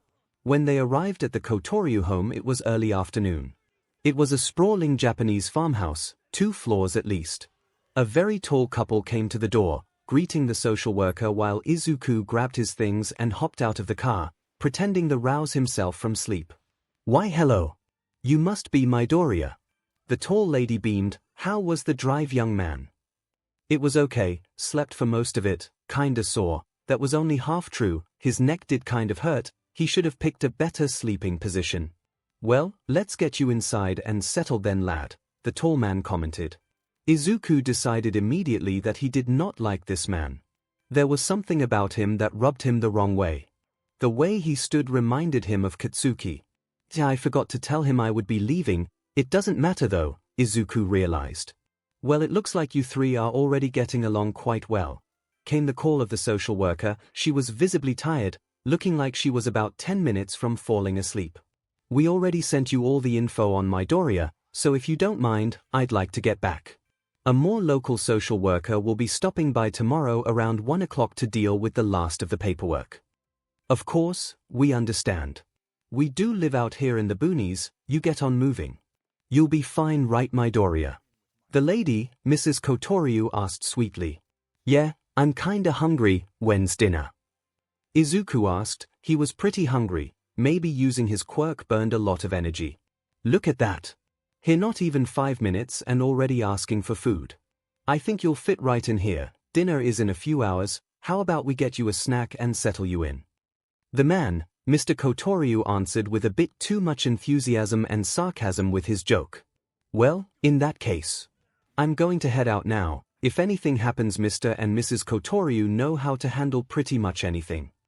The social worker smiled weakly, before retreating without another word to the car. "Come on, sport, let's get inside. Bugs are gonna start coming out," Mr. 𝐒𝐭𝐲 spoke, words filled with an underlying threat. Enemy 𝐒𝐿 found himself thinking involuntarily. He tugged harder on his quirk, the quickly familiar rush of energy flowing over his body calming him. He started sizing up the man. He was more muscular compared to Dragon. His quirk was a mystery to the boy. The woman didn't stoke any sort of reaction. She was soft-looking, comfortable, but she didn't have any sort of presence. A stealth quirk, perhaps? His mind buzzed, analyzing his new guardians. It was normal for him to analyze people who he might end up fighting, and the paranoia made it easier for him to rationalize his thinking. Once inside, 𝐒𝐿 was amazed at the tidiness of the place. It was large and old but impeccably well kept. The floors were freshly polished and his shoes squeaked noisily against them. Mrs. 𝐒𝐭𝐲 gave a smile and walked off to another part of the house, leaving 𝐒𝐿 with Mr. 𝐒𝐭𝐲. "Wards. Attention. Main hall." The tall man shouted an order. Immediately 𝐒𝐿 heard a number of footsteps approaching from all directions in the house. Tensing, he shifted his stance a bit in case things got ugly. 4 boys and 2 girls scrambled into a line in front of Mr. 𝐒𝐭𝐲. "Ladies and gentlemen, I give you our newest ward, 𝐒𝐿 Midoriya. I expect you to treat him properly. He has had a rough week. To quell your questions, his quirk is an enhancer, strength and stamina. He already has a kill under his belt. His mother's broken, so he's here. He will be starting school with all of you in a few days at the earliest, as I haven't looked through his transcript yet." Mr. 𝐒𝐭𝐲 finished, turning to 𝐒𝐿. "Anything I missed?" "No," 𝐒𝐿 said angrily, glaring at the man who had just laid bare his sins to the people he would be living with. "No, sir," corrected Mr. 𝐒𝐿. Katsuju Zentaki eyed the small boy standing next to Mr. Koto. His green hair reminiscent of her father's secretary, or one of them anyways. His face was clean aside from the faint outline of a scar on the right side of his face, nothing else to indicate that the boy got into fights. The smooth skin that looked baby soft. She struggled against her urge to pinch his cute cheeks. What caught her attention the most was his eyes. She had seen and knew them well, they looked like hers when she used her quirk. He stood resolute next to Mr. Koto as he explained the important details of the boy, only tensing more and more as Mr. Koto mentioned his kill. "Katsuju, settle my Doria in Hazamada's old room," he barked. "Yes, sir." Katsuju responded, stepping forward, setting her eyes on the little killer. "Pleased to meet you, my Doria," she said with a bow. "Katsuju Zentaki, but feel free to call me Kaken or Katsuwani." This aroused a shocked look from the boy. Mr. Koto probably just came on too strong like usual, Katsuju thought, internally sighing. "I'll help you with your things and bring you to your room. We can do introductions afterwards if that's okay with you," she said, letting a natural tender smile spread across her face. "Why isn't the boy?" chirped unsteadily. "I'm no..." Katsuju muttered. "I'll have to get him comfortable. If those eyes tell me anything, it's that he's still ready for a fight." "Well, come on then," she said louder, grabbing one of his bags and offering her hand. Hesitantly the boy took her hand, and gave her a suspicious look. "Definitely still ready to fight," Katsuju confirmed sadly. "Maybe a stuffed animal will help him calm down." Leading, hand in hand with the boy, Katsuju hummed a tune. I ran by a flock of seagulls, lightly bobbing her head and swaying her hips as she walked the boy to Hazamada's old room. She had been in charge of cleaning the room after Hazamada was adopted. He was a good kid who shouldn't have been sent to a home for dangerous kids, but she was glad he had been adopted and left. That said, the amount of inappropriate magazines he had left behind made her very uncomfortable. "It's not like I don't get it, but why did he have to have so many? And why magazines for that matter? We have internet access." Katsuju swore. Some people just didn't make sense to her. She hoped this guy would be better. Looking down and back, he seemed to have relaxed slightly by her antics. "So, do you have a nickname I can call you? We'll probably be stuck together for a while. Us killer types don't tend to get adopted." Katsuju offered, trying to the boy to open up. "You killed someone too," the boy said, just barely audible. She knew her appearance was soft and kind, but did this kid think that he was the only killer here? "My dad was having an affair. She wasn't a nice person. I don't really feel bad about it. Came to terms a while later. Been here for the last 10 years. She paused, stopping both of them in front of the closed door to Hazamada's old room, or now it was my Doria's room. "I can't speak for the others, but I've found a home here. I'm actually planning on asking Mr. Koto to adopt me. He's a good person." Oversharing was a gamble, but one she knew well. The worse off the kid was, the more open they are to others in similar situations she had found. It was paradoxical. The boy didn't respond. "Here we are. I'll help you get settled, K-Bud." Katsuju offered, opening the door to the fairly modest room. It was fairly large and roughly square, a light wood desk, dresser, armoire, and full-sized bed pushed up into the far corner. She remembered the cleaning process. She needed help moving the armoire. Steaming the carpet was always a pleasant experience. They set about moving furniture and putting away his things. The boy refused to speak anymore, appearing contemplative about her own status of being a killer. "Hey, I know I've been a bit forceful, and this is pretty forceful too, but can I call you Aizu? If he doesn't open up soon, he'll be stuck, just like little AIA." Katsuju thought, grimacing at the thought of the little girl who rarely spoke. Why, his voice was smooth, cold, and restrained. "This is it. Okay, Katsuju, don't screw this up. I want you to be my little brother," she blurted out, not thinking. Nailed it. Izuku had no clue how to respond to that. "She wants to be my older sister." What the SHT? To say he was thrown for a loop would be an understatement. Izuku's train of thought had just become a rocket ship blasting off directly into the sun. Why do you want me?" Izuku asked shakily. "You're like me, I want to help. I see it in your eyes. You're thinking that no one could want you cause you killed someone. I've been there. I won't let you stay there." The teen stated, her eyes ablaze with determination. "Also, I changed my mind. You are my little brother now. You're too cute not to have a big sis," she added after a moment. Izuku stared at the raven-haired teen, jaw hung open. "She wants me." Izuku's mind had started sputtering. Tears began flooding his eyes as he stared at her. "Really? You mean it?" he asked, just barely holding back the waterworks.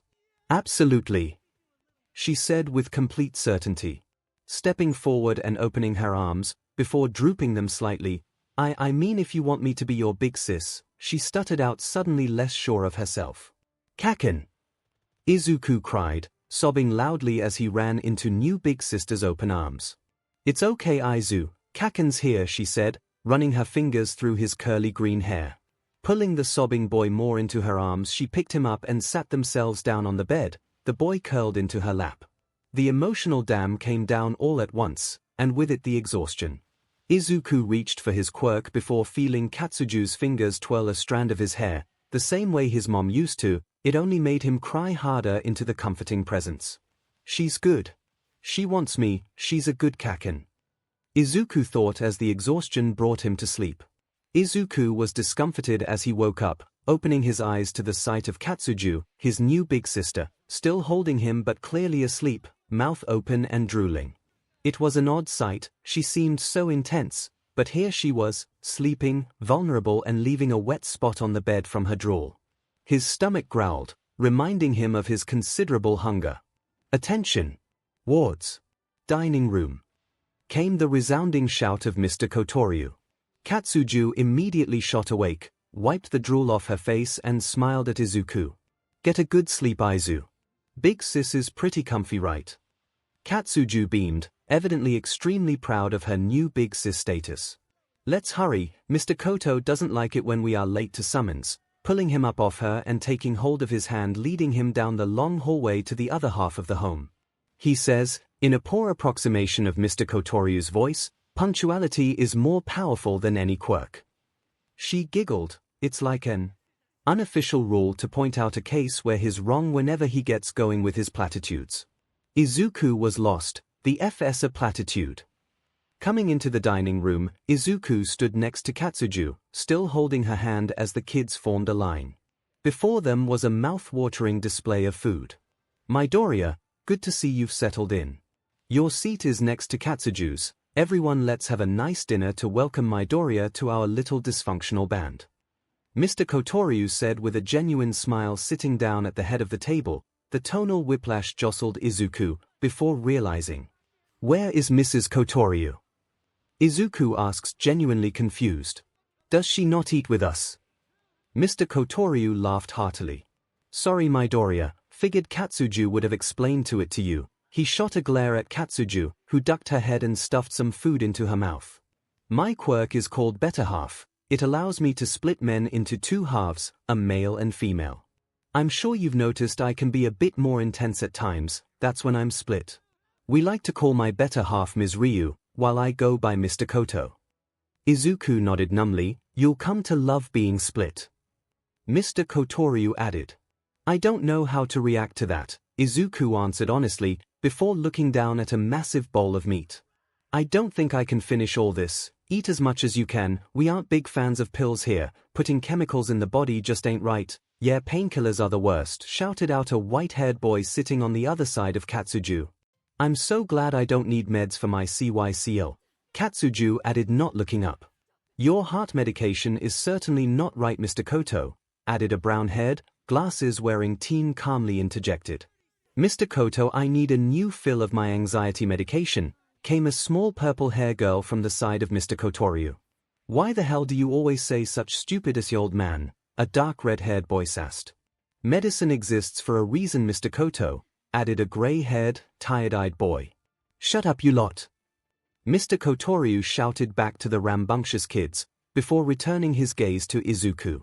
Since you didn't know about my quirk, I figure you don't know the rest of this kids. Straightening his posture, Mr. Kotoryu commanded, introduce yourselves. Quirk, age and one thing you like. Or else no internet for a week. The brown-haired teen spoke first. Denuja Daikai. I prefer Daikai.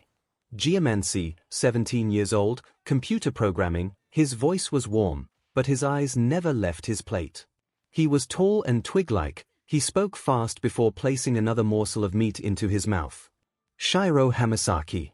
Call me Shiro. My quirk is called emission. It lets me emit an endless amount of heat, or we don't know the limit yet. My highest temperature recorded was around 7,000 C before I was told to stop.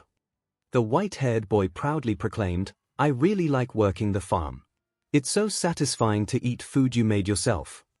The boy had a look of concentration on his face for a moment, adding, "And I'm 11 years old." 𝐒𝐿𝐲 was incredibly average-looking apart from his distinctive white hair. Only his shouting left any strong impression. This boy was happy, proud, and excited. 𝐂𝐸𝐸 5 years old, I like coloring. The purple-haired girl said softly. We've talked about this. It's okay to talk about your quirk, Mr. 𝐭𝐻𝐻 promised while gently placing his hand on her back. With a robotic and practiced tone of voice, the girl huffed. "My quirk is dominate person. If I get someone to respond to me and I touch them, I take over their body." The girl looked down and seemed to suddenly become very distraught. "That's such a cool quirk." 𝐒𝐻𝐻 exclaimed, not thinking of the girl. "No. It's evil. It's why Mama and Papa made Big Bro and me go away." The girl burst from her seat and ran off, crying. "Way to go, dumbass. You hurt 𝐂𝐸𝐸's feelings." The dark red-haired boy yelled, growling before introducing himself, "Ren Shibuya. 15 years old. My quirk is blade space. I can make and control blades in an area of 5 feet from myself. Don't F with me, little man." Ren growled at 𝐒𝐻𝐻, before continuing, "I like cooking. Also, I am required by law to let you know I was a member of the 𝐵𝐼𝐿𝐼 in Tokyo. Wait, as in the motorcycle gang. The ones that are practically feeders to villainy. They still exist. I thought they died out with the Yakuza." 𝐒𝐻𝐻 thought to himself. "Kazuhiro Wada, call me Wada if you'd please. My quirk is called Heavy Heart. I can cause things I touch to increase in gravity by up to 10,000-fold. I'm 10 years old. I like reading about mythology," mumbled the gray-haired boy. There was a pause in the meal as everyone's eyes collectively turned to Katsuju, who had just finished stuffing her mouth full of food. After several suspenseful seconds of chewing, Katsuju spoke. "Katsuju Zentaki. You will call me Kaken. Also making it public now, Aizu is my little brother. Mess with him, you mess with me." Turning and meeting Ren's eyes with a challenging glare. "My quirk is called Combat Instincts. It makes me unparalleled when it comes to combat analysis and martial arts.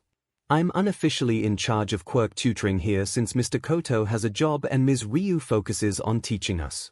Doubt it. Try me, I've never been beaten in a fight. I'm 16 years old, and I collect stuffed animals. They're so cute." Katsuju finished happily, smiling ear to ear, throwing an arm around 𝐒𝐻𝐻. "Your turn, Aizu." 𝐒𝐻𝐻 didn't know what to say. Everyone was so animated, well except for Wada and Daikai. He wasn't any good at explaining himself. I'm 𝐒𝐻𝐻 Midoriya. I'm 8 years old. I haven't named my quirk yet, but it makes me stronger, and makes the tattoo on my 𝐒𝐻𝐻 started explaining before being interrupted by Ren. "You've got a tattoo? No fair. Oi, old man, let me get a tattoo." "Denied. Your grounding from touching your bike is extended by a week," retorted Mr. 𝐭𝐻𝐻. "Effer," Ren growled, sitting back. Yeah, it makes my tattoo move. I like analyzing quirks and heroes," 𝐒𝐻𝐻 finished. "𝐒𝐻𝐻, come to my room after dinner. I'd like to talk analysis with you," a suddenly very interested Daikai directed at the green-haired boy. Sure, which one is that?" "2 doors down, same side of the hall." "I'll be waiting expectantly," Daikai said, high expectations settled. "I've only got 1 door to the left of my room, so that means, okay, got it," 𝐒𝐻𝐻 thought. Remembering the layout of the house, it would seem the other end was dedicated to housing the 8 residents. "Well, look at that, Midoriya, seems you're fitting right in. Let's finish up and let the others do their evening chores while I talk a bit more about living here. Daikai, once the meal is done, come here so we can have your better half comfort. With that, the meal continued in relative silence. A few times Katsuju asked 𝐒𝐻𝐻 a question about his life before coming to the foster home, shocked at his admission of being believed to be quirkless. "We found out my quirk when I was signed up for a karate class by my parents. Beat up sensei the first day, got kicked out pretty quick. Didn't take long for them to realize my quirk just made me the smartest fighter. If I had any physical boosts I'd definitely become a hero, but instead I'm gonna be an instructor." His relationship with Katsuki had her looking ready to kill, and his constant fighting career. Never lost a fight. Guess we're gonna have to see who's better. Someone stronger than normal, or someone smarter than anyone else in the whole world when it comes to fighting. With dinner wrapped up, Izuku was pulled along with Mr. Koto, walking around the property explaining how everyone had chores they did that somehow helped with their quirks, if possible. He would be in charge of helping Shiro with the farm. It had been a long time since they had an enhancer and Mr. Koto was getting too old to work the farm. When the topic of Ren Shibuya came up, specifically that government order, Izuku asked, "How do you keep Ren in line? Why is he even here? He's practically a villain." "We don't call people villains here," Mr. Kotoryu interrupted. "To answer your question, it was his only choice. He knows if he gets in too much trouble here, he'll be sent to a prison for people with dangerous quirks," the tall man said with a serious tone. "He's actually incredibly lucky. If he had been a few days older, he never would have had the chance for a normal life. 14 is the cut-off point for people who misuse their quirk, remember that. If you ever get caught using your quirk illegally after turning 14, your life is over." "Daikai?" Izuku asked, standing at the door he thought was Daichi's. "Enter." Izuku did as he was told. The room was spectacular, notebook-filled bookshelves lined the walls. Opposite the full-sized bed was an elaborate computer setup, with a pair of towers that glowed a rainbow of colors connected to 6 different screens forming a massive wall of information. "Izuku, you said you did analysis of quirks and heroes. I want to know why. You will tell me. If you interest me, you'll come to regard whatever sent you here as the best thing to happen in your life." That's a very bold claim. I doubt committing murder and making mom go crazy could ever be seen as a good thing, Izuku thought, an exasperated thought. "Like I said at dinner, I used to be quirkless, or considered quirkless. I wanted to be a hero, but perfect. We are going to make you a superb hero. The first thing you need to understand is that villains are wild beasts and heroes are hunters. I do not care who you killed. I will craft you into a hero among heroes because I will make you smart. Do you want to be a hero?" Daikai asked, deathly serious. He doesn't care. "But I'm a killer." "Killers aren't heroes. They are villains." "Yes," Izuku found himself saying despite his thoughts to the contrary. "Good. Lesson 1, the vast majority of heroes are incompetent buffoons who don't know how to collect information. Objectively speaking, I have the strongest quirk here, yet I have never once beaten Katsuju in a fight, even when the odds were heavily in my favor. Do you know why? And no, because when it comes to fighting, she is a true prodigy. Her quirk tells her exactly what she needs to do in order to win. Short of killing her while she sleeps or shooting her, she would be impossible to overcome. My point is knowledge is power. I will hone your analysis and teach you how to get information." "Oh okay, it's official." Daikai is terrifying. That night Izuku had nightmares. That night Katsuju cemented her position as Izuku's big sister. That night Izuku became sure that Katsuju cared about him. That night Katsuju kept her brother safe from the nightmares in a pile of stuffed animals. He needed to get to sleep quickly. Today was another long day, his first day of regular instruction under Ms. Ryu, or he should say Izuki's first day. Izuki was the name given to his better half. She didn't look much different, but just looking at her gave him a headache, a side effect of Mr. Koto's quirk. The mental exhaustion of living the day twice was incredibly harsh. Izuku spent the entire day working on the farm with Shiro and Mr. Koto, while Daikai and Ren went into town for a part-time job. Izuki, along with the female versions of the other boys, spent the day in class with Ms. Ryu. Ms. Ryu's teaching style was completely different from anything he had previously experienced, having the older kids help him and AA, who was shocked to find she was smarter than Izuki. The day ended around 5 p.m. with the boys reuniting with their better halves and making dinner. Ren was a wizard in the kitchen, cutting with his quirk and using the flat sides of his blades like tiny plates to pick up and move ingredients. Izuku did his best to help, but was most useful moving plates to the table at the end of the process. Mr. Koto was very specific with how much food he gave to each person, ensuring their needs from the big day were met. Izuku ate the chicken stir-fry hungrily. "So how was your first real day?" Aizu asked Katsuju. "No, she is Kaken," Izuku reminded himself. He was still getting used to his big sister and the dynamics of the foster home. "Tiring," Izuku said slowly. He knew that working a farm was hard, but he never expected it to be that strenuous. He spent the latter half of the day with his shirt off after being drenched with sweat. The drinks that Mr. Koto provided was enough to keep him going, but he still was overwhelmingly sore. "You still have our lesson after we finish cleaning up, don't forget," 𝐻𝐸𝐽 added.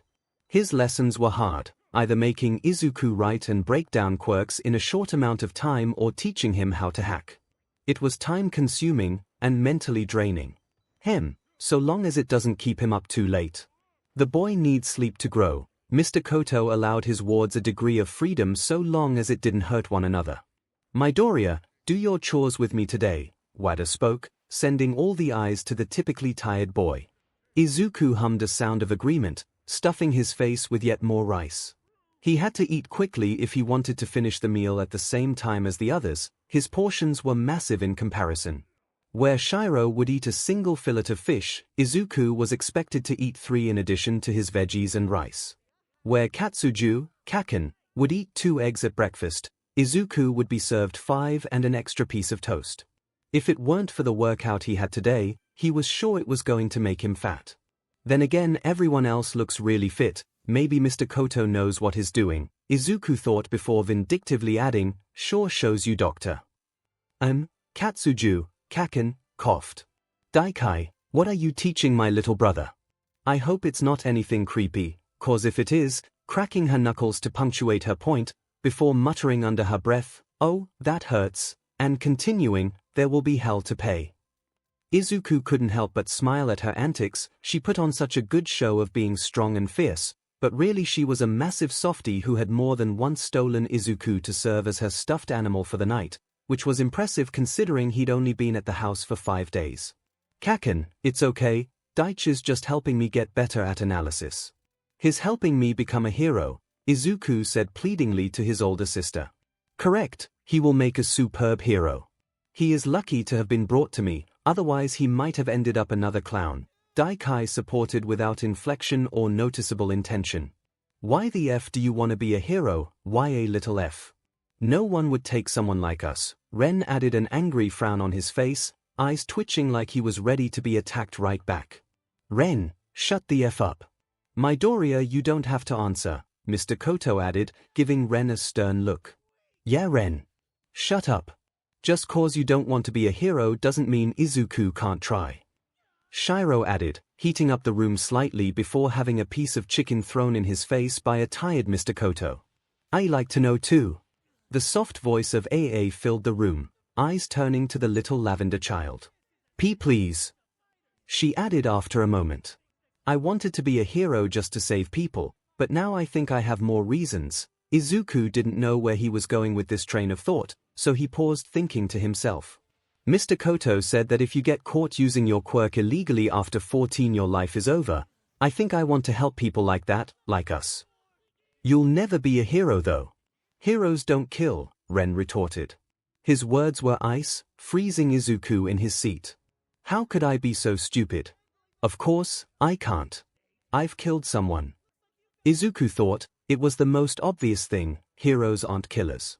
He killed a villain in defense of himself and his mother, and off the top of my head I could list 23 heroes in the top 50 with body counts in excess of 100, 𝐻𝐸𝐽 pointedly noted.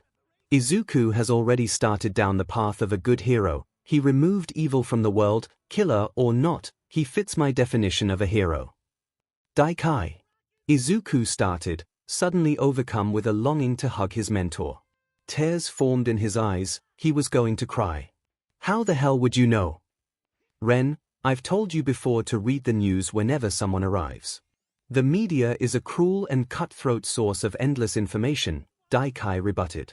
Turning to Izuku, "The media reported on the death the day after you arrived. You weren't explicitly mentioned, though your family name was. You may need to change it when it comes time to go to a hero school. There's the 𝐻𝐸𝐽 I know, always thinking 3 steps ahead without concern for those he steps on.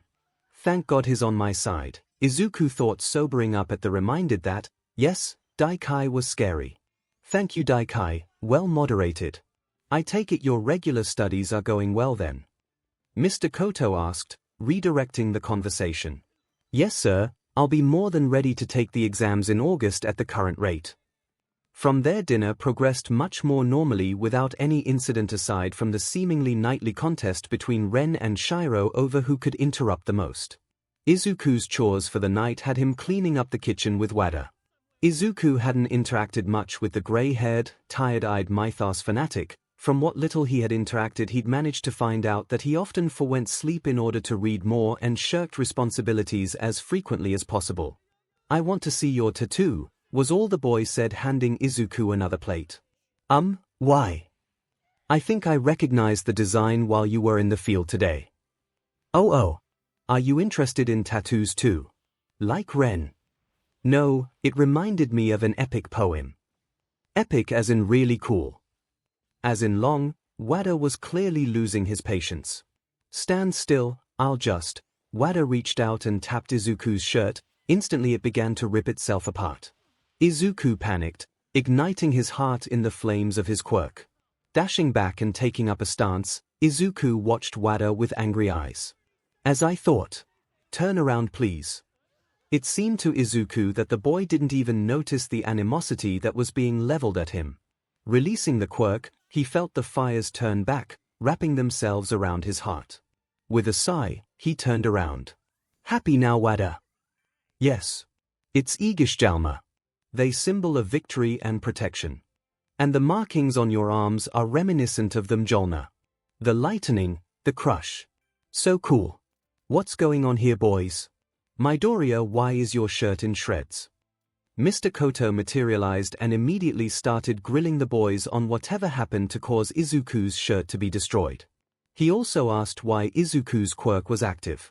Wada, being the stand-up guy he is, owned up to him using his quirk. He was punished with a week of no computer and having to help Izuku and 𝐂𝐲 with field work. With a fresh shirt, Izuku arrived before Daichi's door. The lesson that followed was one of how to use the media to glean information about hero activities. See how they disappear for a few days before some big event. It's an easy to spot tell. With the preamble over, let us begin. Begin they certainly did. For 3 hours Daikai instructed Izuku how to read the news, instead of just read the news. At first it didn't make sense, it was incredibly subtle, but before Izuku knew it he was picking up hints of what Daikai wanted him to see. All the while Daikai fiddled about online, finding more articles for Izuku to study. As Izuku left Daichi's room it was already quite late, around 10:30 p.m. He was beyond exhausted from the day, and tomorrow would be worse in all likelihood. Healing quirk or not, there was no replacement for sleep. Yawning, Izuku made his way to his room and changed into his sleeping clothes. They were a set of All Might breeds that Mr. Koto had begrudgingly gotten him. It was weird being the only person in the house who wanted to be a hero. Back at school everyone wanted to be a hero. AIA was too young to care, and had already resigned herself to never using her quirk, something which saddened Izuku greatly since it was such a cool quirk. It really was. It had so much potential. She could be an amazing hero if she used her quirk to fight. Wada didn't seem interested in the modern world at all, instead living through mythologies, and if tonight's events were any indicator, he'd end up a historian. 𝐂𝐲 seemed like he would want to be a hero, but his words at dinner struck Izuku. It wasn't his dream. Izuku couldn't really find fault with that. If he didn't want to be a hero, that was his choice. Ren clearly hated heroes, and the reason was obvious. They're the reason he's not still riding with the bossiko in Tokyo. Katsuju, Kaken, was supposedly better at teaching and didn't think she could make it as a hero even though she could overcome any issue she was faced with due to her quirk. Izuku didn't fully understand her, that much was clear. Everyone else was much more set in their personality, so why did Katsuju put up a front of being confident? Daikai clearly had no interests in being a hero. He was studying to be a lawyer after all. He wanted to end up working in the Hero Commission, directing heroes around like pieces on a board. He had made this clear to Izuku that heroes were tools for the Hero Commission, and that if he wanted to be the best hero, he would need to stay in control. The #1 spot was not something to lust after, it was something to fear. It brought attention, it brought expectations, it made it harder to be an effective hero. That's probably why Daikai liked underground heroes and Endeavor the most. They did whatever was necessary with undying conviction. Shaking his head, Izuku climbed into bed and got comfortable. It was a big bed compared to the one at the apartment. He strained his ears, hoping to hear if Katsuju was going to swipe him again for the night. He didn't mind per se, but it was always weird for him to wake up in her bed, surrounded by stuffed animals. Katsuju didn't like sleeping alone, she never did, that's why she filled her room with stuffed animals. She was lonely. For the longest time she had been the only person in Mr. Koto's home who had killed someone. It was a painful mark, it kept others from getting close with her, they didn't want to be with someone who was a killer. Ren made it obvious at dinner that the rest of the kids should think of Aizu the same way, except Daikai, but he had already decided to make a project out of her little brother. It might not be a good thing, but it was better than forcing him to be alone too. Katsuju knew the feelings of loneliness better than most. After killing her father's emesis, she was sent away with the marks and wounds still visible. She didn't know who she hated at the time more, the woman who hurt her, or herself for killing her. For 5 long years Katsuju barely spoke a word, putting up the front she thought was most appropriate, strong, determined, willing and able to do whatever she needed to attain her goals. She was trying to be her dad. She was being an but. So, people pushed her away, just like she wanted.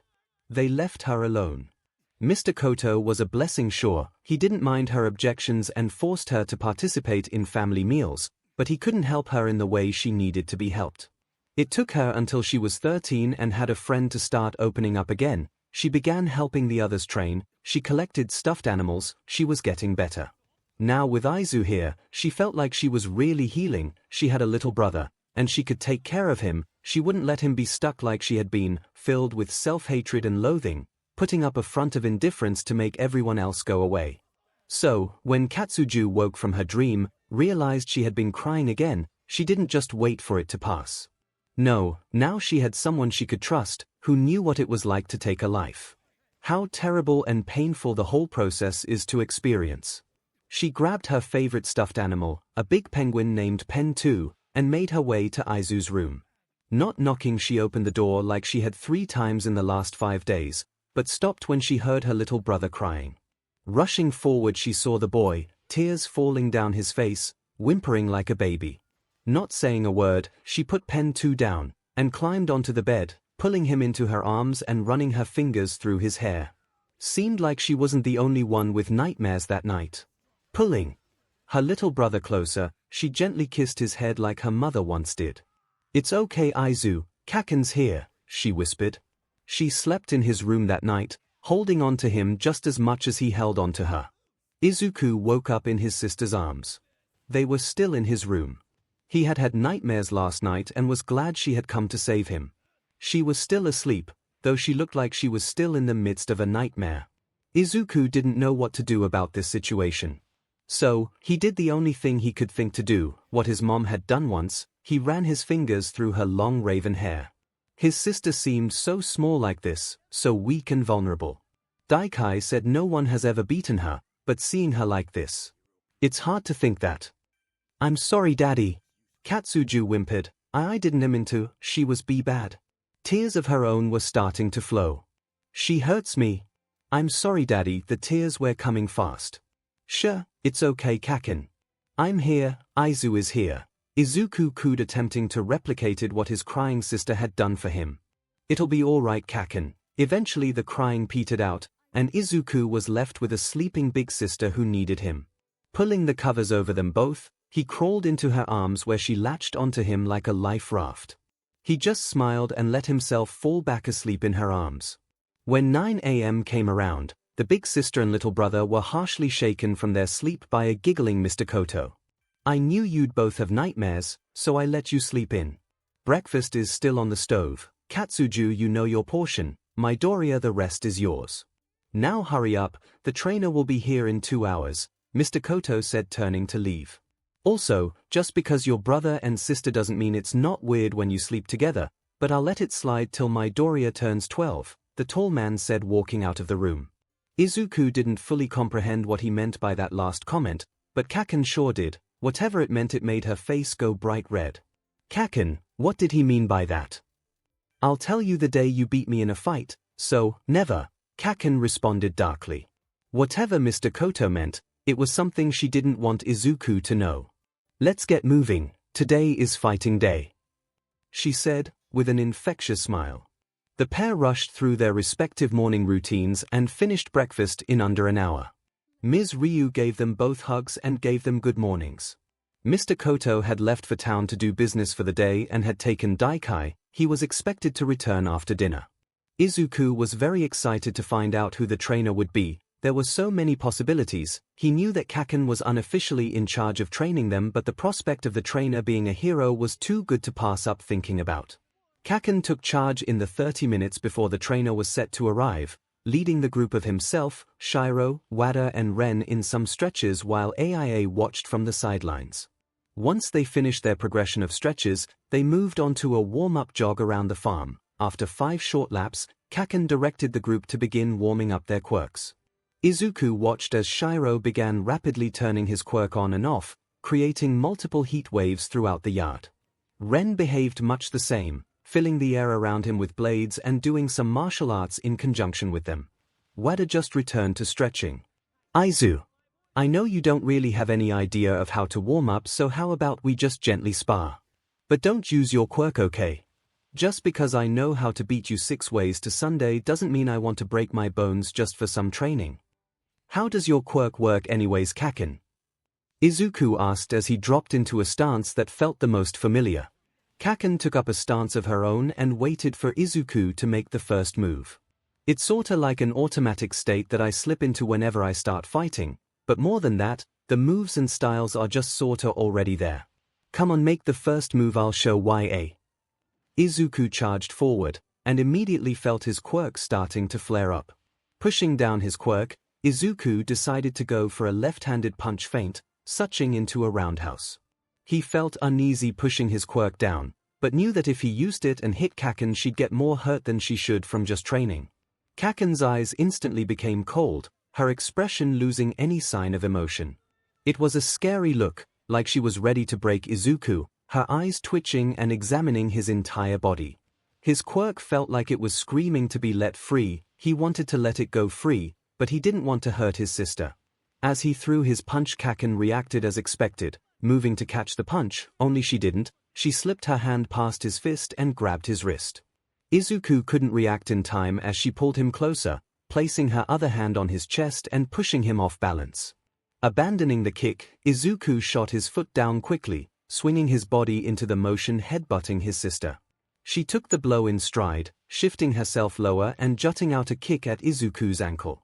Izuku didn't fully know how much getting kicked in the ankle hurt. He knew it was a lot, but he was certainly not ready for the wave of pain that flowed from his ankle.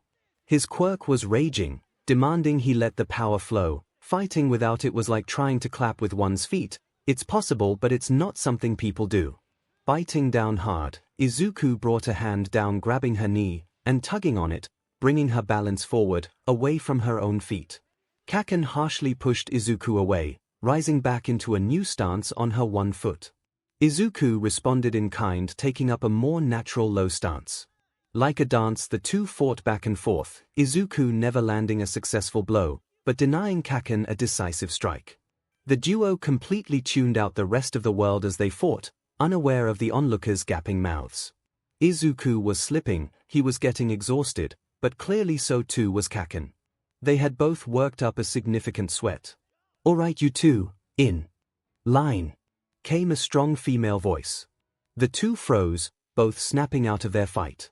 Izuku stared wide-eyed at the muscular woman. She wasn't tall, maybe 180 centimeters at most, but she was massive otherwise.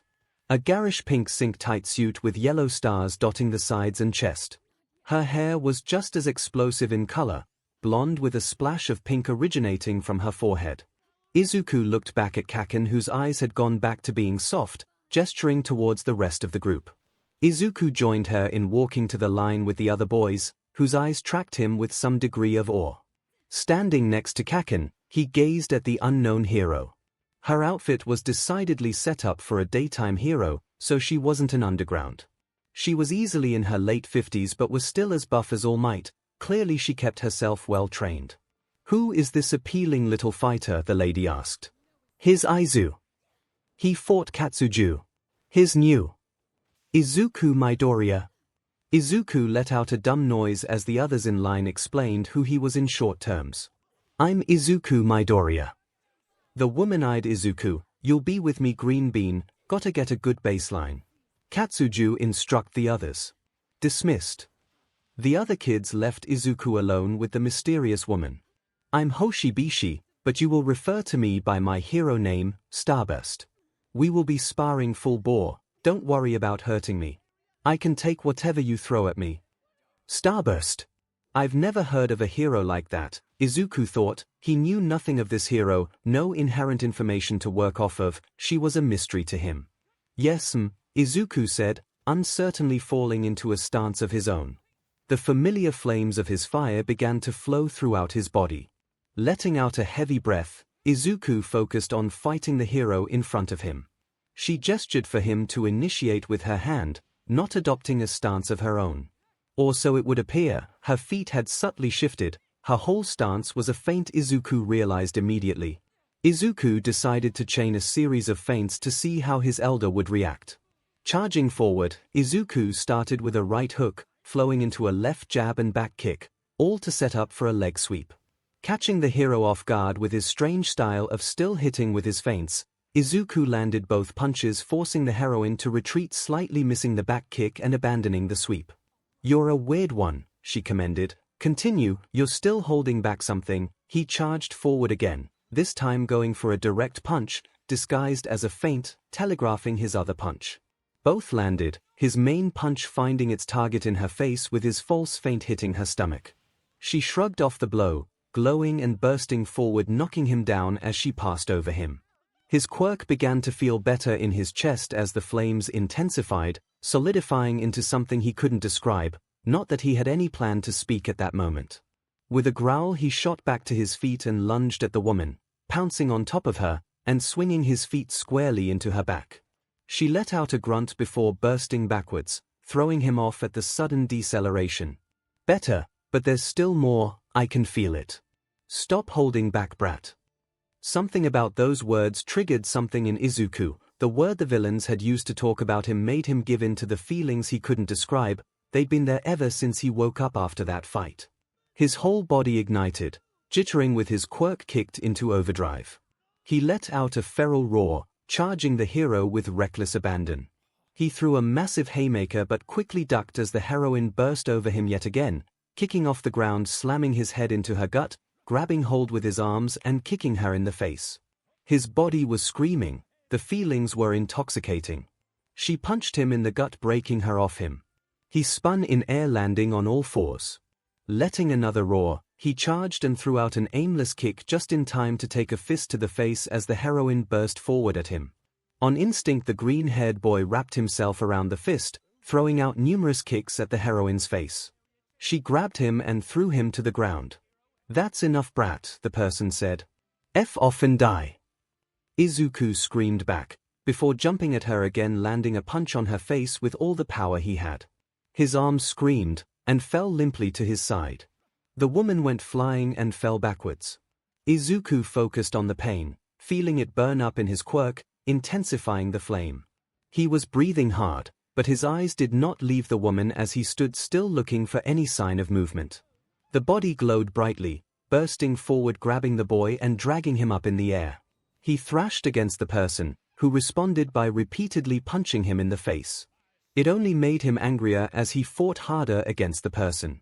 He threw a punch of his own with his remaining arm, willing everything he could into the strike. The punch separated the two, causing Izuku to fall to the ground.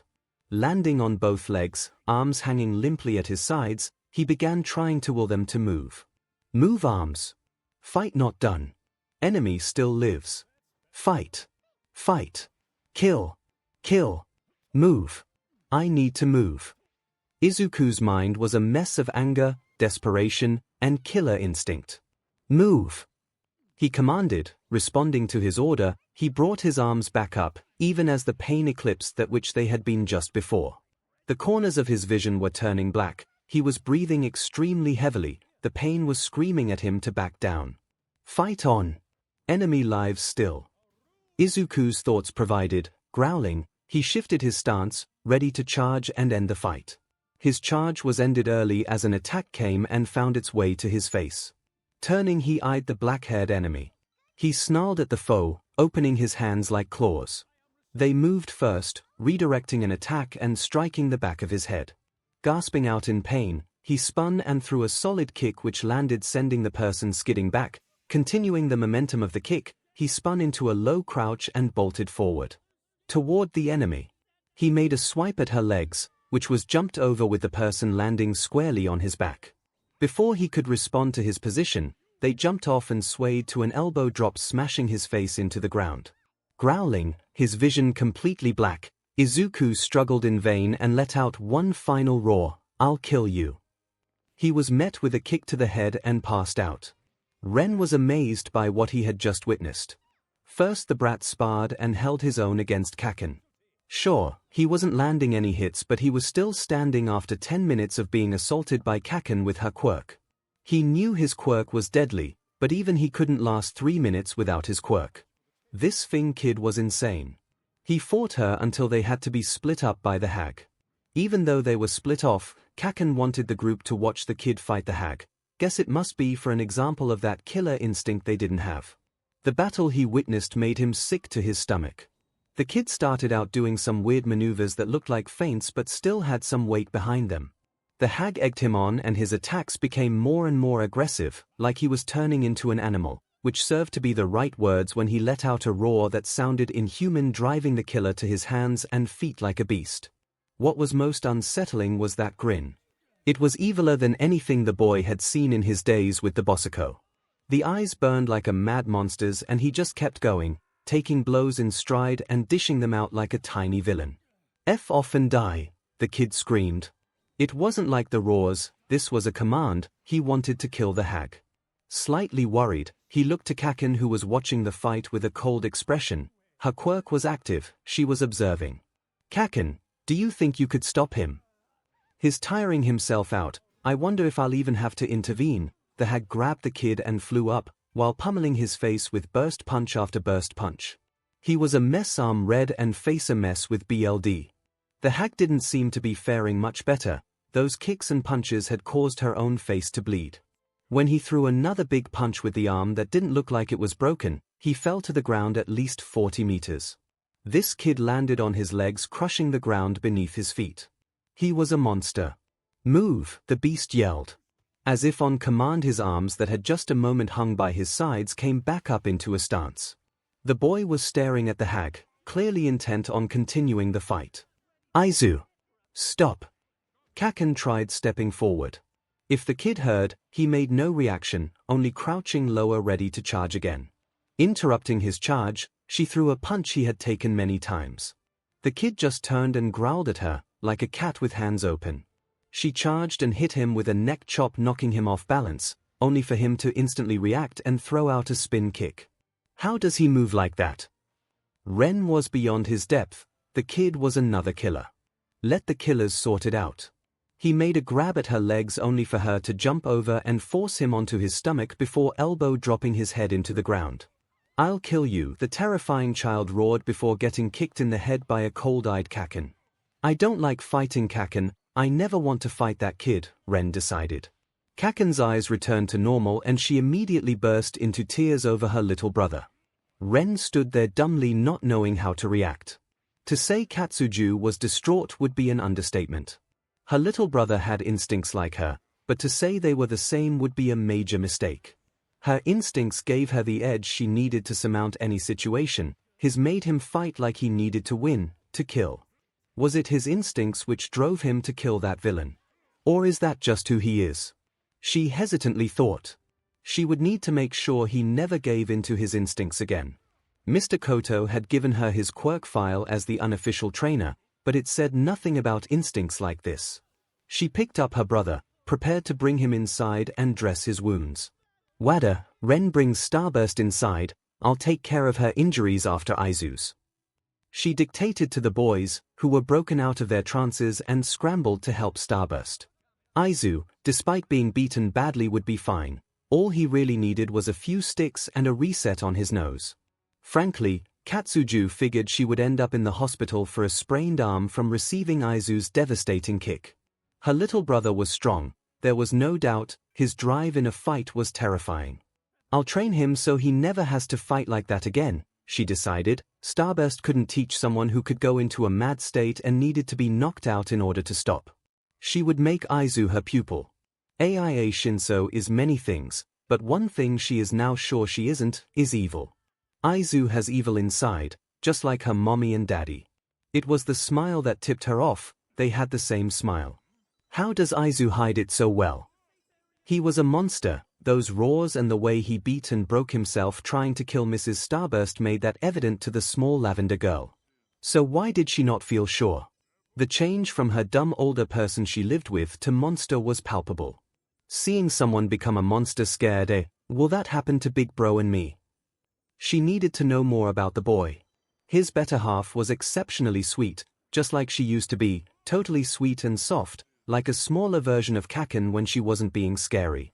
She liked 𝐒𝐿, she decided. Later that night she crept into 𝐭𝐽𝐻's room before bedtime. She was there with a sleeping 𝐈𝐴. He'd been passed out since the training exercise. The green-haired boy's face held none of the anger and cruelty it had while fighting. Maybe he just gets scary in fights. It was true for 𝐭𝐽𝐻, maybe it was true for 𝐈𝐴 too. 𝐭𝐽𝐻. 𝐴𝐼𝐴 whispered. Oh. I didn't see you there, what's up? 𝐭𝐽𝐻 responded normally. Don't worry about 𝐈𝐴. 𝐵𝐺 and Ren got into a shouting match earlier and he didn't wake up. He's out like a rock. Is 𝐈𝐴 like 𝐭𝐽𝐻? I think so. We've both killed, we both get scary when fighting, and we are both strong. Is 𝐈𝐴 a monster? Is he evil? 𝐴𝐴 cried, letting out her inner feelings known. She was met with a slap from 𝐭𝐽𝐻. It stung, but she didn't have enough time to let out a cry as 𝐭𝐽𝐻 hugged her close. No one is a monster for making a mistake. No one is evil just because they did a bad thing or two. What about 𝐒𝐿? You like her, don't you? Why is but? They started beginning to cry. You know what bad people are like too. Is 𝐒𝐿 like them? And no, but the fight. He was so scary. He had their smile. Evil smile. I know, but did you know 𝐭𝐽𝐻 used to be like that? This is something 𝐒𝐴 couldn't understand. 𝐭𝐽𝐻 could be scary but never like 𝐈𝐴 had been today. 𝐭𝐽𝐻 was sweet and kind. She'd go out of her way to help others. The last 4 trips to town took extra long because 𝐭𝐽𝐻 insisted on helping everyone who looked like they needed help, getting teary-eyed when they had to leave crying kids with their parents, but they're still crying. 𝐈𝐴 hadn't shown that. He tried, but he was much more aggressive and didn't know how to give people space. It's true, for a long time I made angry faces and pushed people away. It reminds me of a certain someone. When I was there, I needed others to reach out to me to get better. There was a girl who was here years ago. She's the one who helped me. She was brash, bold, strong, but she was kind under everything. She saw how I was suffering under my own anger and helped me. She's actually the person who nicknamed me 𝐭𝐽𝐻. I think she's a hero now. 𝐭𝐽𝐻 went on and on about her savior. She seemed truly grateful to the person. So, do you think that you could do that for 𝐈𝐴? 𝐭𝐽𝐻 finished. Right now, he only has me. In just 2 years I'll be 18 and won't be able to stay here. Will you help me help our dumb brother? 𝐴𝐼𝐴 was shocked. She knew that everyone in the house would eventually leave. Daikai was set to leave in less than a year, but it wasn't real to the small girl until she heard 𝐭𝐽𝐻's words. Without 𝐭𝐽𝐻 she would be alone again. She didn't want to be alone again. Okay, I'll do it for you 𝐭𝐽𝐻, she whispered to her big sister. Thank you 𝐒𝐻, you can be there for each other too, you know. 𝐭𝐽𝐻 teased the lavender girl. When Izuku woke up he felt exhausted. He was cuddling up to 𝐭𝐽𝐻, which was becoming a common occurrence. He was hungry and his stomach rumbled and ached. Pushing himself up on unsteady arms, he crawled out of bed and began dragging himself toward the pantry. Cracking open a package of seaweed he began to eat the crunchy salty plant. His head hurt, and he couldn't remember most of what happened yesterday. He somehow didn't notice the pink-suited woman sitting at the dining table. He crunched and ate the leaves lazily, eventually sucking to protein bars and downing 5 in just a few minutes. They were chocolate-flavored, but hard as cold taffy and similar in texture. Still hungry, he began to raid the fridge. Inside he found a plate with his name on it. He pulled it out and turned toward the table to start eating, finally noticing the pink-suited heroine. Sleep for 13 hours straight and immediately go for food. Can't say I blame you, 𝐻𝐸𝐽 and I did a number on you, the woman, Starburst said. Memories flooded back into Izuku's mind. Oh my god, what have I done? He looked at her with tearful eyes, ashamed of his actions. He wanted to go hold on to Kaken. Nothing to be too ashamed of, don't worry. We'll have to work on the how trying to kill people thing, but that's a topic for another day, Starburst said with a grim voice. I read your file, including the police reports. You've got an incredible power, you're going to be terrifying when you get older. I hope for your sake, you stay on the right side of the law. Starburst got up and left the table, leaving Izuku with the harsh words of the mentor.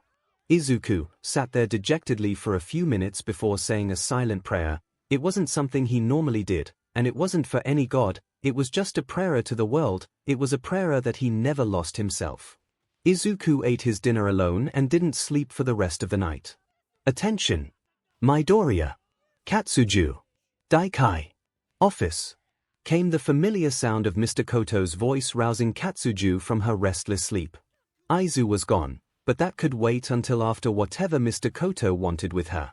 Pulling herself from bed, she scrambled down the hall to the office where Mr. Koto kept all the legal information regarding the family. It was an old room with a desk and grand old chair. No one really knew how old Mr. Koto was, nor how he came to own the house and farm. She arrived last, in her pajamas, while both Daikai and Aizu looked severely sleep-deprived, wearing clothes she had last seen them in yesterday. Oh, weird, I guess they didn't sleep well last night. Katsuju, tomorrow you will go into town with Daikai and take your high school equivalence exams. After you pass, you'll be spending every day training Izuku to handle his quirk and whatever mental aspects it might have, in addition to helping with his violent side. This was a shock to Katsuju. Sure, she had been planning on taking charge of his training, but this was all pretty sudden. W8. I'm just 16. I could never pass high school equivalency exams. On the contrary, you've already been ready for the past year. Apart from Daikai, you are the furthest along in your studies. Katsuju stared with her mouth agape. It was news to hear that she was already done with high school even though she wasn't even enrolled. Also, since you'll be solely responsible for training Midoriya, we'll be getting you some basic psychology texts to study to help the process. He turned to the aforementioned green-haired boy. You will still undergo regular studies as Izuki while spending your mornings and afternoons training with Katsuju.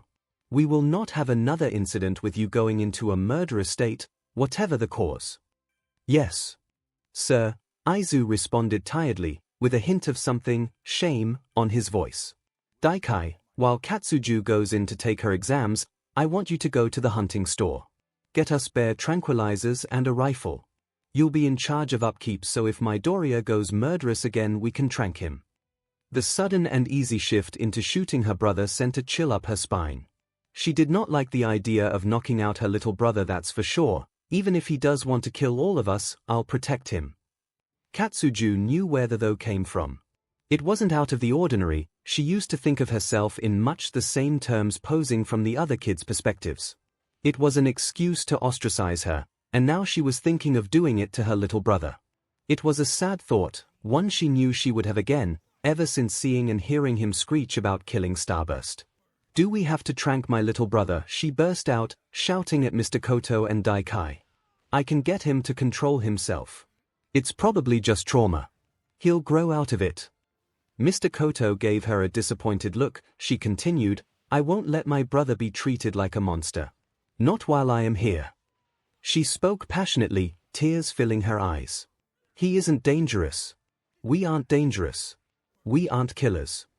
Her emotions were getting the best of her. I won't let you treat us like villains. Not again, Koto. She screamed, grabbing her little brother and fleeing into the field.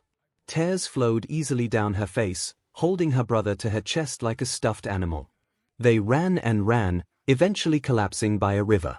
She breathed, while her brother just stared at her with wide eyes. I'm sorry, Aizu. Kaken. Do you think I'm a monster? Starburst more or less told me I was. Her little brother was scared, but she was beside herself. She needed to know.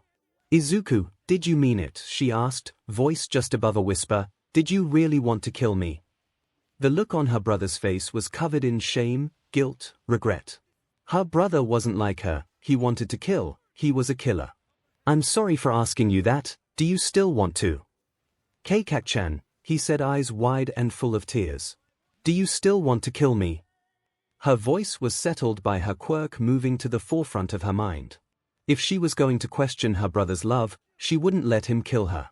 And the answer surprised but did not faze Katsuju. Her emotions were an afterthought, the information was processed and catalogued. 𝐂𝐸𝐸-chan, I don't want to be alone. I want to have a family. I need you. Izuku, why did you say those things? I don't know. I really don't. Describe what you were feeling, can you put away the scary eyes? Maybe, I need to know first, it's been there since I woke up. I only realized when Starburst told me to stop holding back. It's like the core of my quirk, something there that just wants BLD. It feels good to give in. Izuku's quirk was slowly starting to shift, moving down his arms throughout his explanation. It feels so natural, everything else blurs away. I can focus on what I need to do. An evil grin spread across his face. I might be a monster, but that's okay, because I'm not weak. Why do you think you are weak? Because the villain I killed, his boss pitted me, they threatened my mom and me. I want to kill them, then what? Then? I don't know. Will you kill me? Is that what you want to do? No. I'll keep you safe. Her brother's words were laced with anger and love. She reached forward and hugged him. You wanted to be a hero, didn't you? Her little killer nodded. You can't be a hero if you are a killer, can you? Daikai thinks otherwise. Daikai is a sociopath, it's no wonder he'd think that. You aren't Daikai. You can be a hero, can't you? No, I can't. I'll never be a hero. I'm a killer. Then you'll just have to be a hero for me, because I have no plans on being a killer. Izuku, I have a job for you. Grow up, go to UA and become a hero for me. Until then, just do what you can. Katsuju let her quirk slip, holding her brother closer. I don't care who you think you are, you'll be my hero. My personal hero. Would that make you happy? To have Kaken as your guide? Yes, I can't be a hero, but I can be your hero. Katsuju cringed, that is not how she meant to tell him he wasn't a monster. Baby steps. First day he's not a monster but a tool or weapon, next day he'll be a person, then he'll be a hero. The plan was simple enough, she just had to build him up and teach him how to be better. They had only 2 years until she moved out, but she could find work nearby, she could make her little brother a hero. Better than Daikai could, that guy would justify abuse if it had a point. We'll need to work on that, giving her little brother a kiss on the forehead and bringing his face into her shoulder. Katsuju held her brother until his quirk receded and he fell asleep. Her own adrenaline had worn off and she was exhausted, running for however long with a possible cracked rib was not the best move. She just sat there, knowing Daikai would find them soon enough. His quirk was strong enough, free manipulation of the ground out to a mile made him incredibly powerful. He could probably manipulate the dirt on their bodies, his power was absurdly dangerous. Eventually someone would pick them up, then she needed to go to the hospital, her side hurt. Izuku woke up, it had been 4 days since Kaken went to the hospital, she would be coming home today. He'd taken to sleeping with Pen too since he missed sleeping with someone else, it was lonely. Maybe Kaken had a reason to have so many stuffed animals. No doubt he was excited to see his big sister, her absence was obvious in the house. Only AA had spoken to him, aside from Daikai during their lessons, but that hardly counted, it was nice to be able to relate with his foster sister. He still had misgivings about her longing not to use her quirk, especially since it was so strong. He'd accepted the murderous longing his quirk held deep within, he swore to Kaken he would be her hero. For her a hero didn't kill so he couldn't either. Oi, oi, oi. Ren was at the door to his room, it was unusual of the delinquent to interact with Izuku. Come with me to the garage, I need you to lift up my bike. Why should I do that? I'll teach you how to ride it, and you can help me take care of it. Deal. Izuku had no longing to mess with Ren's bike, but Daikai was drilling into him that knowledge was power, and plus Izuku couldn't deny the idea of riding a motorcycle around would be pretty cool, they could move faster than he could. Deal. Izuku didn't often spend time with Ren, the crimson-haired boy didn't get along well with anyone, preferring to spend all his time working on the bike. Even his better half, Renka, was a solid prick, teasing and trying knots in Izuku's hair which 𝐭𝐿 would have to undo. Izuku needed to use his quirk to lift up the toppled bike onto the stands, and was thanked by a slightly passive-aggressive Ren. They spent an hour fixing a damaged motor on the bike. Izuku would be hard-pressed to say he was interested, but Ren's passion was infectious. Before he knew it, the two had spent 3 hours working on the bike, getting the engine to start again. 𝐭𝐿 was due home in just about an hour, and with her Mr. Koto. She had been able to take her exams while recovering in hospital and was officially a high school graduate. It amazed Izuku that his older sister was already done with school. He was sitting with AI drawing, she drew the foster family, he focused on analytical sketches of heroes and other quirk users he could remember off the top of his head. Daichi's training had made him realize that keeping track of costumes and support equipment could give him an edge over others. If he was going to be the best hero for 𝐭𝐿, he needed to be strong. Tonight Daikai had something special planned. His face was a twisted smile when he reminded Izuku of their lesson that evening. The sound of the family truck came rumbling up the drive, its unique exhaust note of a squealing rattle of bolts in a washing machine alerting every member of the house to what they all had waited patiently for, 𝐭𝐿's return. The first thing that struck Izuku as she stepped out of the car was the cane and how much she struggled, needing Mr. Koto's help to bring her down from the truck. She looked upset at her own lack of strength. Izuku didn't know that she had punctured her lung and would take weeks to fully recover. What he did know was he hurt her in his rage and would never allow himself to do so again. 𝐭𝐿, welcome home. That night the group enjoyed the return of big sister 𝐭𝐿. The terms of her injury pushed under the rug for the time being. Tomorrow she would begin to train her little brother, instruct him on how to be a hero for her. Izuku stood outside of Daichi's room. He didn't want to do his lesson that night. He wanted to cuddle up to his big sister. He missed her. But alas, Daikai had promised an important lesson. That meant it wouldn't be reinforcement, but a new topic. Sighing, he pushed the door open to see his mentor plugged into a chat room with a wicked grin on his face. Since finding out about Daichi's sociopathy and what sociopaths are, Izuku had noticed more and more of his mentor's unusual trends, but knew it worked in his favor, so he didn't question them. Daikai, I'm here. Just a moment, I need to finish up with sensei. Daichi's sensei. The news of his MSTR having a sensei of his own was new. Izuku had just assumed Daikai knew everything from the get-go. He had not considered a sensei. Yes, sir. After a few minutes, Daikai closed out the window and finally faced his pupil. Today I am going to introduce you to Hidden Affairs and my sensei. I don't know what either of those are, Daikai, Izuku said dumbly. Hidden Affairs sounded like a website, maybe the chat room, and sensei was more obvious, but he still had no context for if that was actually a screen name. That's why I am going to show them to you. Here, he said, handing Izuku a laptop. The laptop was old, heavy, and wired directly to the wall, like the battery had long been removed.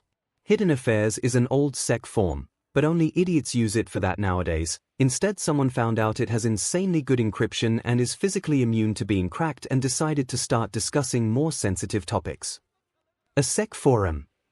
A place for people to cheat on their significant others. Like if you wanted to cuddle with someone who wasn't Katsuju without her knowing. Why would I want to do that? 𝐭𝐿 is so nice. Some people want more, but that's beside the point. As I said, nowadays people use it to discuss anything but secretary. From what I have found, numerous heroes, vigilantes, and villains peruse the forum daily, and now so too will you. This was news to Izuku. The idea of consorting with the likes of villains and vigilantes left a foul taste in his mouth, but he knew that Daikai meant best. He was self-serving and had an agenda, but his agenda worked with Izuku. Being a hero was to be his goal. He couldn't have misgivings about getting stronger, no matter what. If it meant he had to get closer to vigilantes, that would be acceptable, but villains would still be something he avoided like the plague. Okay, if you say so, Daikai. Daikai explained to his pupil the way the forums worked. There was a general forum which kept 5 minutes worth of messages and was open at all times. Members freely discussed any topic while searching out chat rooms or private messages where people would identify by their ASL code. ASL was an old term from the pre-Quirk era used by people in nameless online dating. On hidden affairs, everyone referred to themselves by similar codes, knowing that people who answered honestly weren't in the know of the site's more illicit functions. 𝐷𝐼𝐼 introduced himself as Old Enough Rock Country and suggested 𝐒𝐿𝐴 pick a set for himself. Considering it was a sex site, 𝐒𝐿𝐴 chose Too Young. Too Young Country. 𝐷𝐼𝐼 opened a chat room with both 𝐒𝐿𝐴 and his mysterious sensei, whose screen name was Doesn't Matter Nowhere ASL. Doesn't Matter Nowhere. ASL. Old Enough Rock Country and Too Young. Too Young Country. I'm making an introduction for Too Young. It is a pleasure to meet you, Mr. Nowhere, Too Young. I presume you two know each other. IR. Too Young is an acquaintance. He wanted to learn how to be a hero, and I advised he join Hidden Affairs. I trust you to help him learn just as you have helped me. Of course, Rock Country, you know I enjoy teaching others. Mr. Nowhere, what exactly do you teach Rock Country? Oh, various things: law, culture, philosophy, psychology, among numerous other things. Rock Country is like a sponge for information. Also, how did you figure I was a man? That was my mistake, sensei. I spoke with Too Young before opening the chat room and inviting you. Too Young only knows you are my teacher and a male. I'm sorry if I wasn't supposed to know, Too Young. You are forgiven. Rock Country, what would you like to discuss today? I should like your assistance on teaching Too Young how to perform espionage. They plan on becoming a hero soon and are woefully undereducated, just as I am. A hero? Why? I wanted to save people, but now I am doing it for someone else. I will be her hero. I need to be strong for her. Too Young. A classic and noble ideal. I take it this person cannot be a hero because of you. No. She just doesn't want to be one, but she'll train me. Too Young has solid aspirations and an effective quirk. I've detailed it to you before. The one with tattoos. The one with a murder mode. Please don't call it that, Too Young. What would you rather call it? Well, the tattoos are Nordic. It makes me stronger and fight harder, and since I go a bit crazy when I use it fully, I think I'll call it Berserker, a classic choice. I will watch your career with interest. Mr. Berserker, how did you decide I was a male? Your wording inspires a masculine impression. Also, you just confirmed it by becoming defensive. We will work on that in lessons. I'll be signing off. Izuku was confused at the events that had just transpired. He had gotten another teacher, one who could possibly be a hero, vigilante, or villain. The idea was exciting. The danger made him want to delve more into the mysterious Mr. Nowhere's teaching. The days from there on blended together as Izuku spent much of his time training, learning, chatting with people on Hidden Affairs, and helping Ren with his bike. Kaken was a brutal trainer, forcing him to focus on increasing his endurance through long-distance running without the assistance of his quirk and teaching him actual hand-to-hand and close-quarters combat techniques.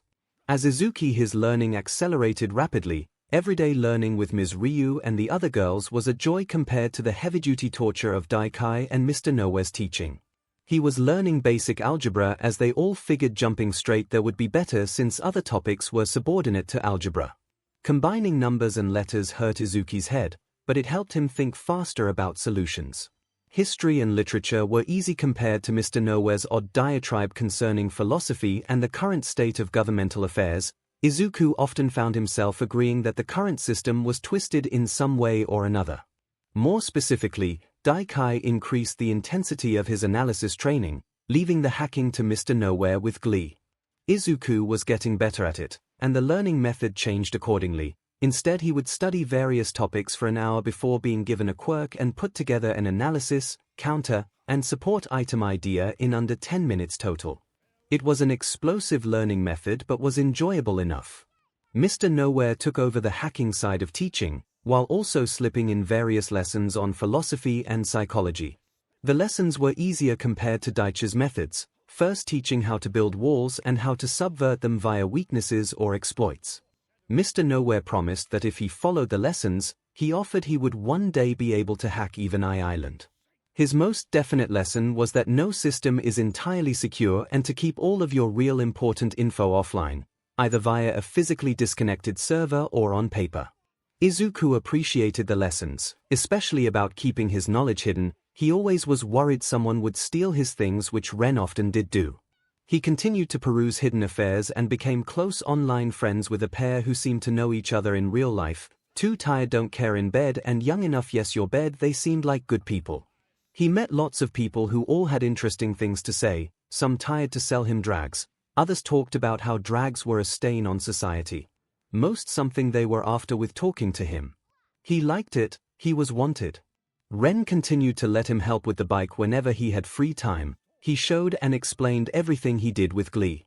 It took around a month before Izuku was allowed to ride it for the first time. He ended up using his quirk to react to himself losing balance while riding around and found it easier to ride while he had his quirk active. Everything was simpler.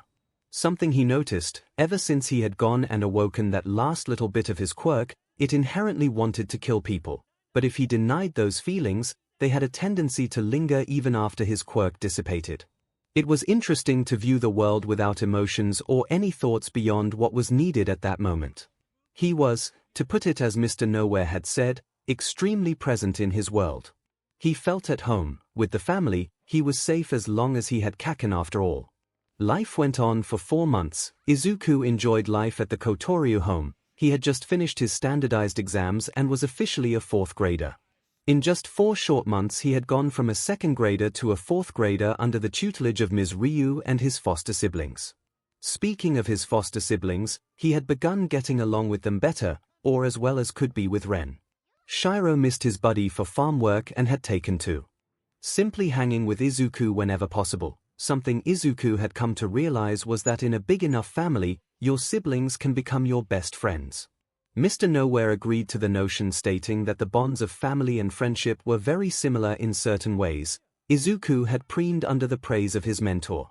Shiro was fast becoming a contender for Izuku's best friend. Not that there were an overwhelming number of options. Daikai only spoke to Izuku over hidden affairs or during lessons, or to remind him he had lessons. Ren was, well, Ren, and Wada preferred his studies too much to distract himself with a game of chase. AA opened up with Izuku and was becoming his own little sister in a way. When he asked Kaken about how to be a big brother, she cooed at how cute he was being concerned about being good enough for AA, but ultimately gave no advice. I'm making this up too, Izu. Every day I wonder if I am being a good enough sister for you.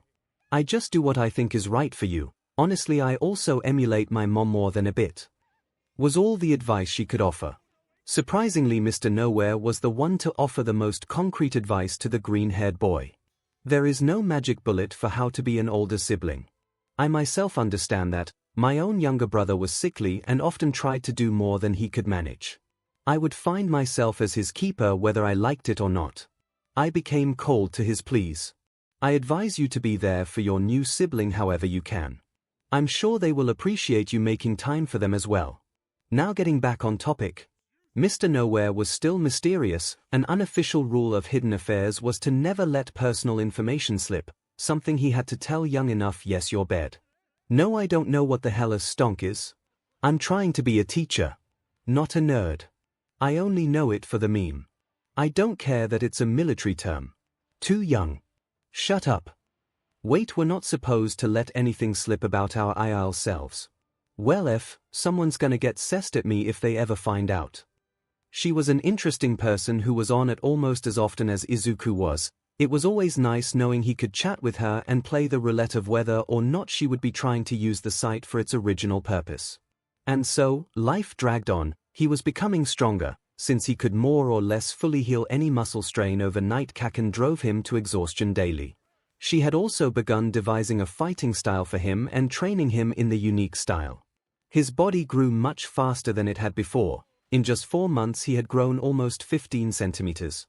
It would seem that he really had been malnourished, as he also noted his musculature blossomed under Kaken's watchful eye. It was starting to become apparent that his double muscle mutation really did show through. He was bulking up. ASL. Irrelevant Attack Helicopter Workshop. ASL. Too young. Too young. Country. Is that a reference to the attack helicopter meme? YAO. But also I want one really badly. Oh yeah, what would you do with an attack helicopter? Cover it in support equipment and advertise, so you produce support equipment. 𝐒𝐿𝐿 and inventor, thank you much. Well, excuse me, princess, how do you know I'm not a prince? You just admitted you were a princess, defending yourself. It's an annoying reverse psychology thing. Also, you didn't deny it again. You were shocked, dim and too young. You are good. You do this for a living. What troll dumbass on hidden affairs? I guess you could say that, prick. You asked Princess Helicopter. I do not like that nickname, too young. Too bad, Princess Helicopter. Should have been smarter than that. So you make support equipment. What have you been working on? I'll even do a secret for a secret if you really don't feel secure in chatting. I don't know, I'll do 2 for each one you offer, right? That's a bit more fair. I'm starting a project to look into air cannons as both propulsion and weapons. I sleep with a penguin stuffed animal and my older sister. That's actually 3. I want another from you. The F, it's 3. You only said 2 things. I just admitted I lived with an older sister and that I slept with her. Fine, but don't expect another good one. My hair is pink right now. Is it dyed? I'm gonna need like 5 things from you if you want to know that. Fair enough. Think I'll chat with you again, Princess Helicopter. F, you too young. I bet you aren't even that young. Beach thing with people on hidden affairs was always a good time, especially people who really shouldn't be on hidden affairs like this girl. 𝐒𝐻𝐢𝐳 came the sweet words of a little lavender girl. 𝐴𝐴 had taken 𝐵𝐻𝐴's words to heart, and over the past 4 months grown closer with her older brother. He wasn't her real one, but he was gone and 𝐒𝐻𝐢𝐳 was here and could give her hugs and pick her up whenever she wanted. She didn't know how she felt about his obsession with her quirk, but he didn't hate her for it, that was sure. He was nice enough when he didn't have scary eyes. She ran over to her surrogate big brother and jumped him. He turned about in time and caught her easily. He was growing super fast, something she suspected was Daichi's doing. Today was her birthday. That meant that everyone had to do whatever she wanted, not just 𝐒𝐻𝐢𝐳 and 𝐵𝐻𝐴. Give me a piggy around the farm, she demanded of her trusty steed. Okay, her green horse admirably accepted her command without fuss. He set her down and let her climb up onto his back. Big brother was strong, so getting piggyback rides was something she could ask pretty much whenever she wanted. And we're off, he shouted, taking off in a sprint around the field. Faster! I go faster! She demanded of her brother. She knew how fast he could run. She had seen him move faster in training with 𝐵𝐻𝐴, so she wanted him to do it now. Instead he came to a stop. I'll have to use my quirk. Is that okay, 𝐴𝐼𝐴? You know I'll have scary eyes for a while after, 𝐒𝐻𝐢𝐳 reminded her. It was a true conundrum. His scary eyes were worse than 𝐵𝐻𝐴's scary eyes, but she wanted to go fast, and short of asking Ren for a ride on his motorcycle, 𝐒𝐻𝐢𝐳 was fastest. Do it, and just avoid me until the scary eyes go away, then come hug me and give me sweets, she declared. If there was another thing 𝐒𝐻𝐢𝐳 was good for, it was sneaking her sweets. Yes, princess. 𝐒𝐻𝐻𝐳 responded flatly. His quirk had already taken over, accepting her orders. He shifted her slightly higher on her back and took off into a crazy spring. Yes. This is the exhilarating speed that I see every day when he trains. When 𝐒𝐻𝐢𝐳 used to use his quirk, it acted like just a flat enhancer, but after some intense training with 𝐵𝐻𝐴, and several dozen trips to restock on tranquilizer darts, he had some control over his quirk's mental powers.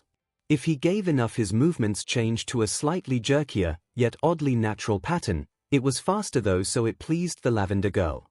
The wind passing through her hair made her extremely happy. Being so free was a joy. Nothing else mattered as long as it was her birthday. Today she lived up to her name and ruled the world. As 𝐒𝐻𝐢𝐳 came up on a sharp corner, his grip on 𝐴𝐴 tightened. He jumped and went sideways for just a moment to jump off the fence post, earning a happy scream from 𝐴𝐻𝐴. She demanded more like that from her brother, and he obliged, breaking from the perimeter and heading to the agility course Daikai had made at 𝐻𝐢𝐳 and 𝐵𝐻𝐴's insistence. The jumps, bumps and fast lateral movement thrilled 𝐴𝐴 more and more. It was just a bit more exciting that it was scary. So of course, she had to go even further. Do a flip. It was a mistake. The fear of being upside down and staring as the ground came closer to her face earned a scream of terror and a wetting of her shorts. For dinner I would like teriyaki udon, a freshly showered and clothed 𝐴 declared to Mr. Koto.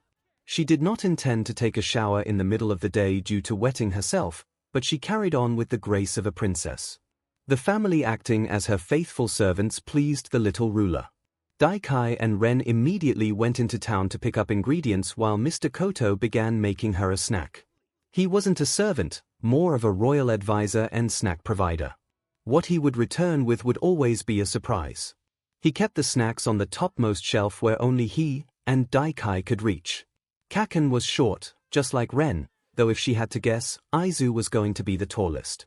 He started to shoot up like bamboo ever since he arrived. He often complained about how much he was growing. 𝐴𝐴 hoped she would get tall like her big brothers. Both 𝐼𝐳 and Toshi were fast growers. Her mama and daddy also were tall. Her royal servant returned with her favorite snack, fruit gummies. She accepted them with grace and began to greedily consume them at the table. After snack she thought that a spot of tea with 𝐭𝐿 would be a good idea. 𝐭𝐿 was often busy training 𝐼𝐳 to be her hero, but today everything would be as she decreed. She would have tea with her big sister, and no one would say no. Finding 𝐭𝐿 in her room at her desk, 𝐴 proudly walked in and announced herself to her big sister. 𝐭𝐿, would you mind terribly joining me for afternoon tea?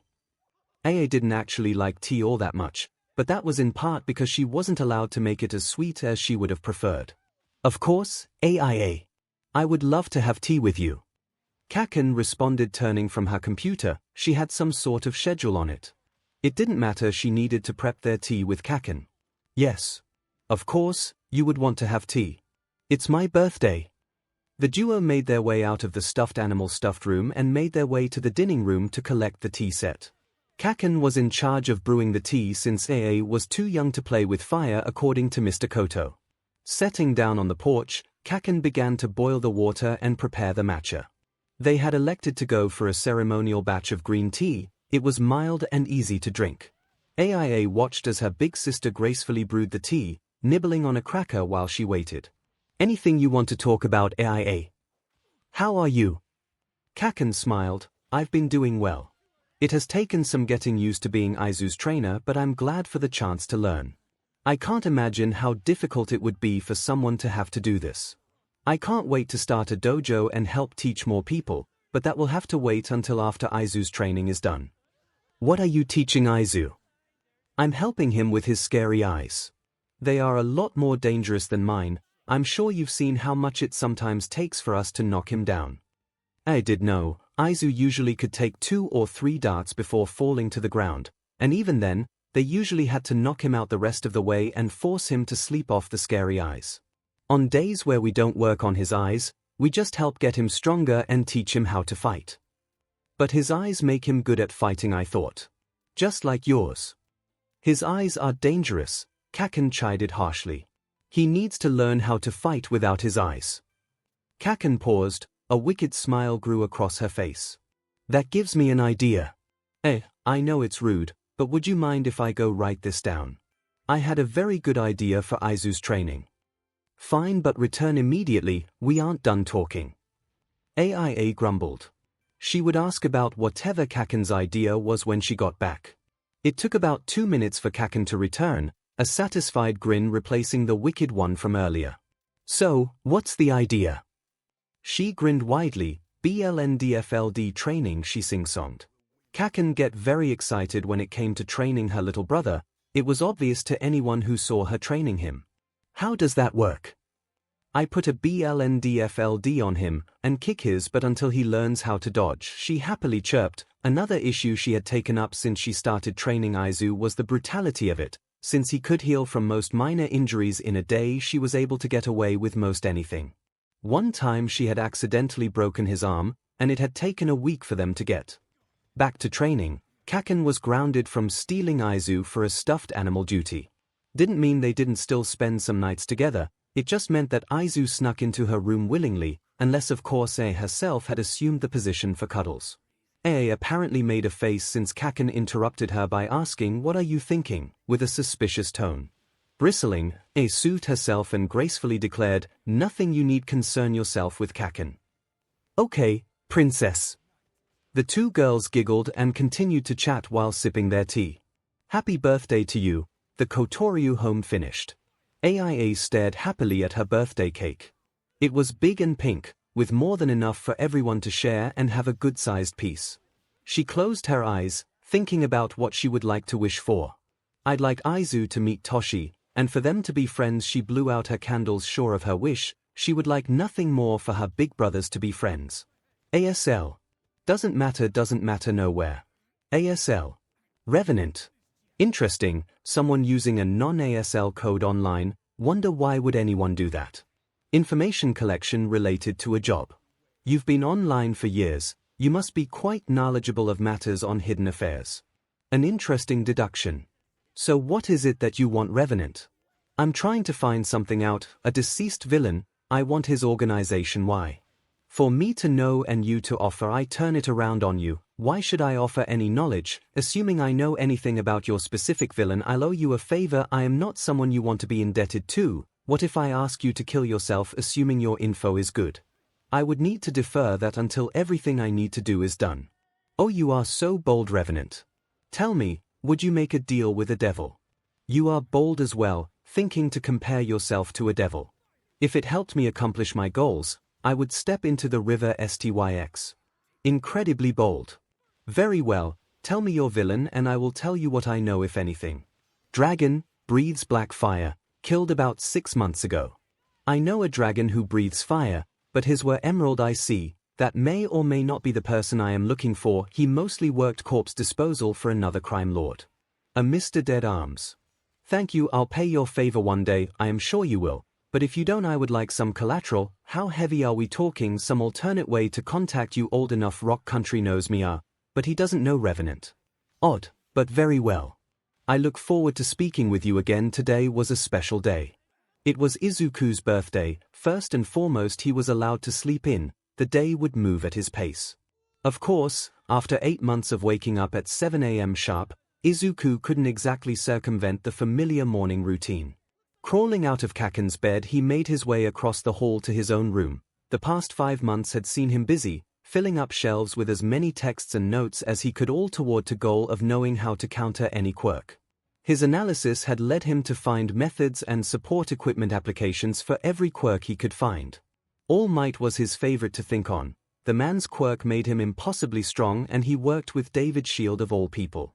Yet for whatever dumbass reason, he refused to use anything more than a costume able to withstand his immense strength.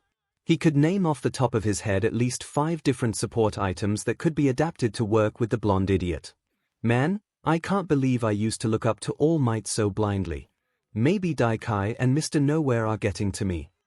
Izuku had thought himself smarter and less naive compared to before he blindly believed the media hype that All Might was perfect. Now he knew better. All Might couldn't save everyone no matter how hard he tried, and his record of leaving villains alive often let fights last longer, prompting more collateral damage from both combatants.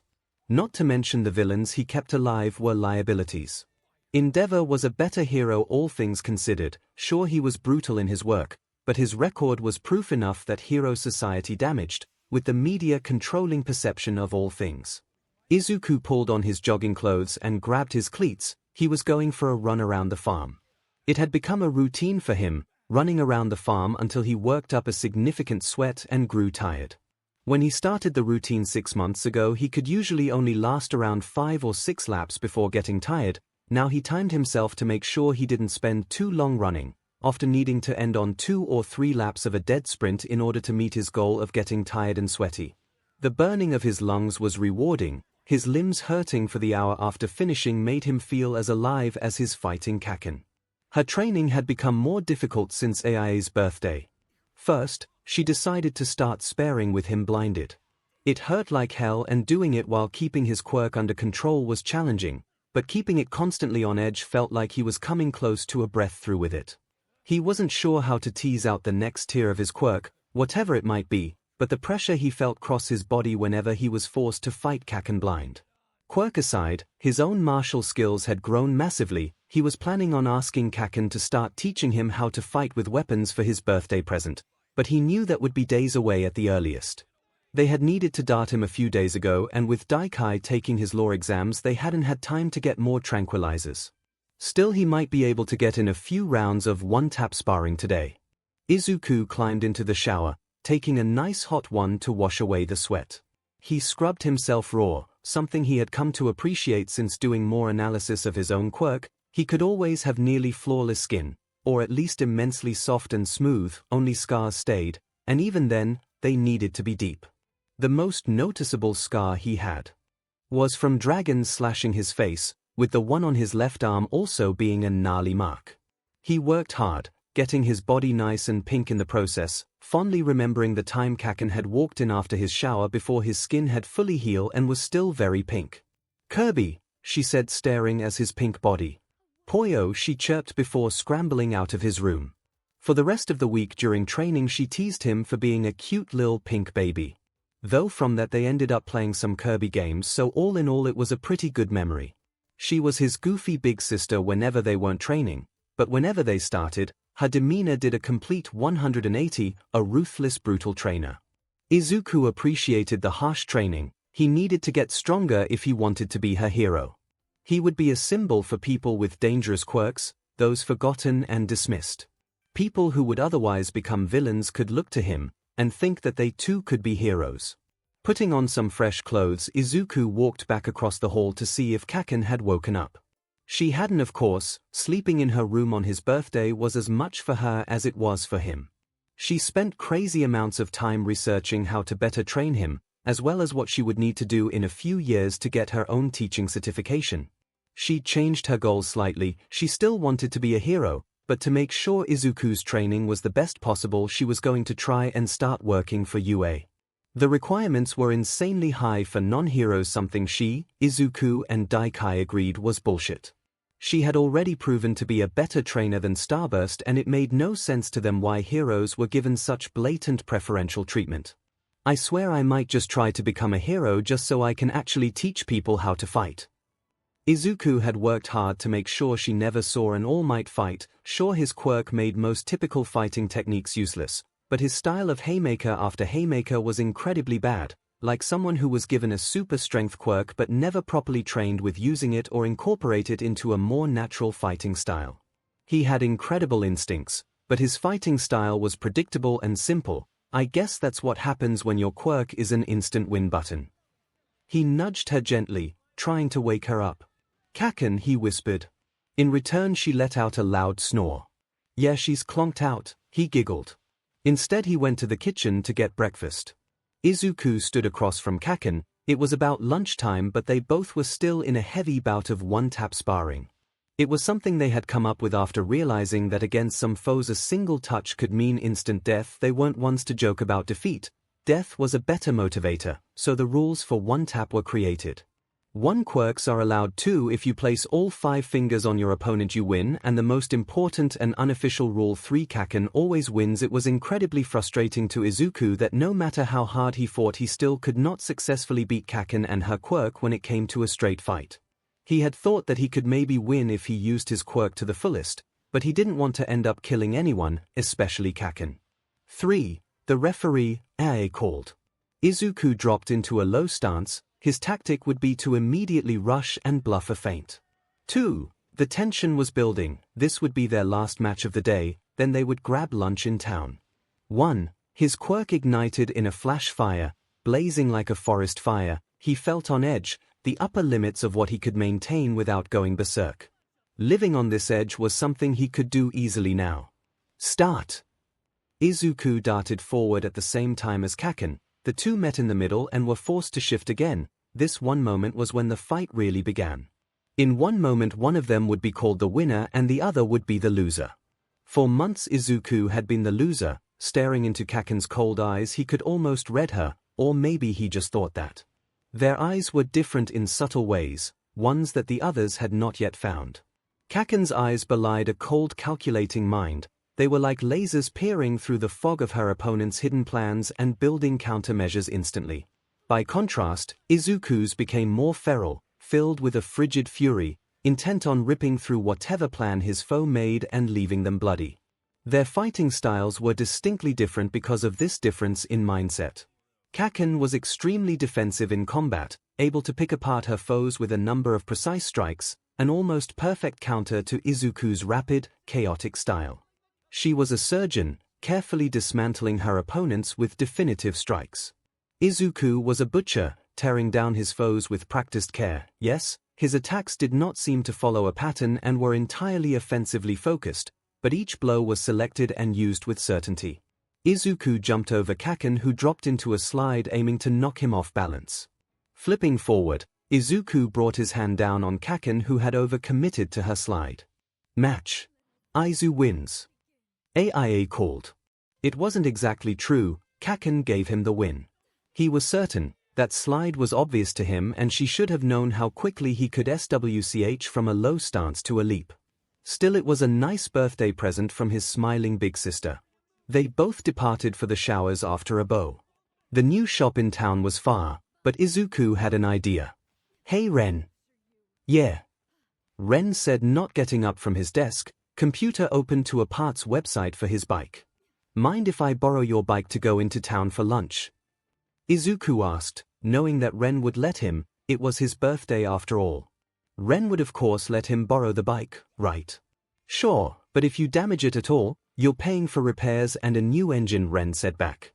"I've been looking at this one from a..." 𝐒𝐭𝐴 stood in the door for 5 minutes as Ren detailed a new engine that he wanted to put onto the bike. The words spilled over, 𝐒𝐭𝐴 catching only small bits apiece, such as the engine was a twin-charged Italian one that might fit if some guy on the motorcycle forums was to be believed. 𝐒𝐭𝐴 thanked Ren and made his way to the garage where AA and 𝐭𝐵𝐾𝐴 were waiting. 𝐭𝐵𝐾𝐴 wore Ren's helmet while AA wore her bicycle helmet. 𝐒𝐭𝐴 grinned at the sight, unveiling Mr. Koto's present, a helmet for him. He had been given the helmet as an early birthday present when asking permission to go into town with his sisters on the bike. Mr. Koto figured 𝐒𝐭𝐴 would take up riding at some point given how much he hung around Ren, so he took 𝐒𝐭o𝐴 to the shops and got him a helmet. It was red, with carbon accents which 𝐒𝐭o𝐴 thought were very cool. The visor and breathing system made sure he wouldn't have to worry about fogging up the helmet. Bringing the helmet down over his head, he motioned for his sisters to join him on the bike. It was a tight squeeze, but they were all relatively small and fit on it all right. 𝐒𝐭o𝐴 had learned to enjoy riding the bike with Ren. The feeling of speed was incredibly freeing, even more so when he let his quirk flow over himself and he was able to drive well above the speed limit, his focus incredibly sharp. The flow of adrenaline not from his quirk made him fall in love with the power and speed. They were headed to a ramen shop that had just opened earlier that month. None of them had been there before.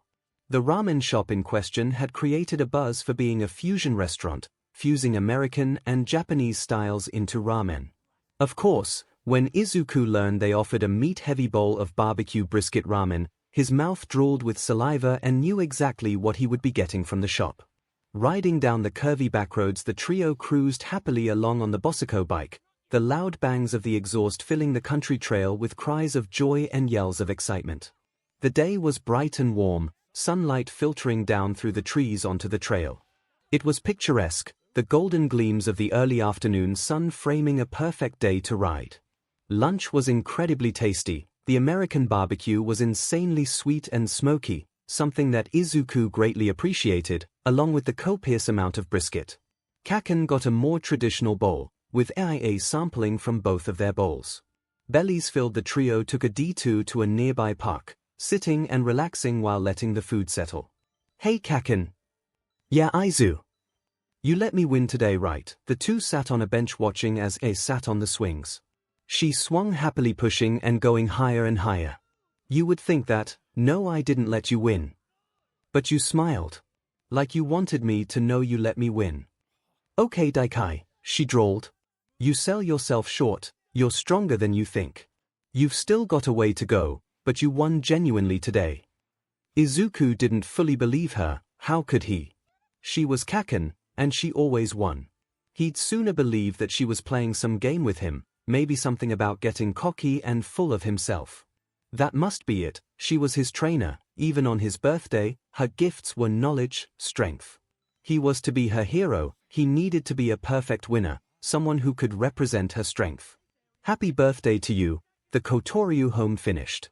𝐒𝐿𝐴 sat happily looking on at his birthday dinner. He had turned down a cake, instead opting for his favorite food, katsudon.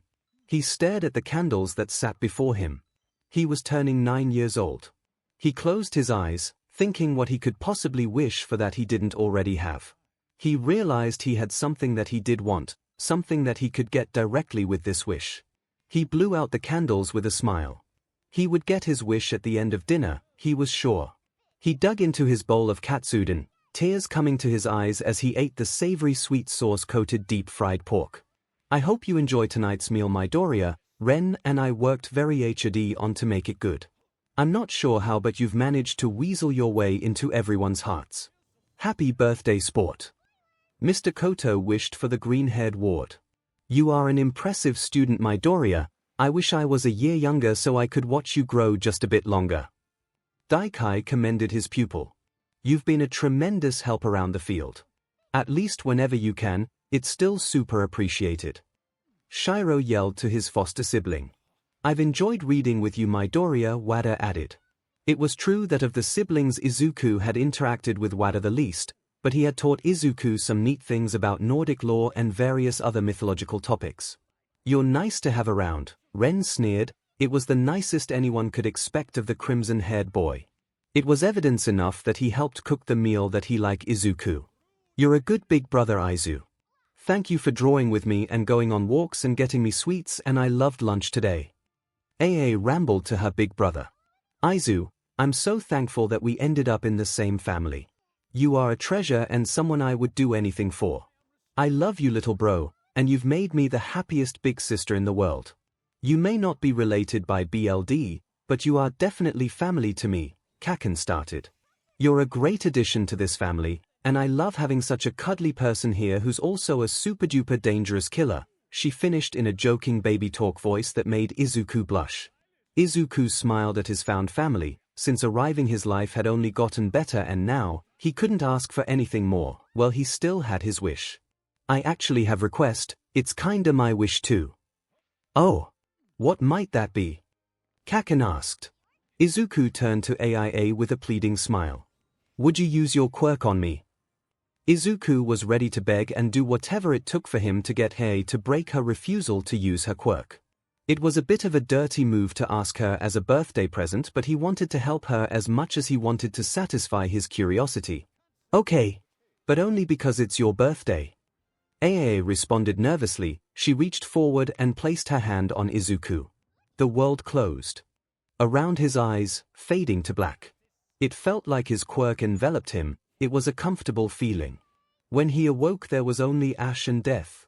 The first thing that came to mind when AA took control of Izuku was how eerily empty his body felt. It was like being stuck inside of a shed made of metal. The world around her didn't feel right, it burned hotly. She felt angry, she felt betrayed, like she had just been forced to watch her parents rip her brother away from her again. The world sounded of screams. Her vision through Aizu's eyes was one and the same with her at the moment. And if this is how he saw the world, then it made sense why his quirk wanted him to kill. Around her were villains. Personifications of evil of every sort and kind, faceless entities leveling severe animosity at the person. They needed to be stopped. Such evil could not be allowed to persist. It needed to disappear. They felt their quirk rage and burn, enveloping their body in a hellfire composed of the anger from their parents' beating and sending them off to live without their loved ones. These people surrounding them would do the same given the chance, of that they were certain. They needed to kill. They realized what they were thinking as the longing to kill flooded their mind. It was so incredibly strong, as though it were water in the desert. The flames of their quirk demanded BLD, and they deserved it. They had been denied for months from their longing. They clenched their jaws shut as they involuntarily attempted to open them, struggling against their own strength. They wanted to freely give in, but some tiny aspect begged them not to. What words in their mind would beg them to protect these evil beings? Memories flooded to the forefront of their mind, ones of fire and BLD. The taste of smoke and feeling of juices flowing over their teeth. It was from earlier that day, the taste of brisket.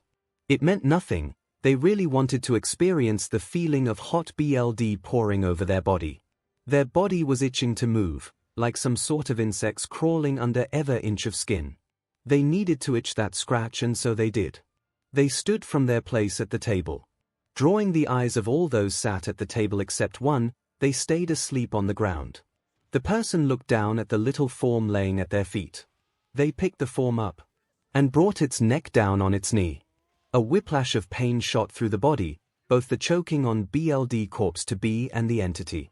Its body burned with feeling indescribable, best summed as the feeling of watching oneself die and being unable to react except with cruel joy.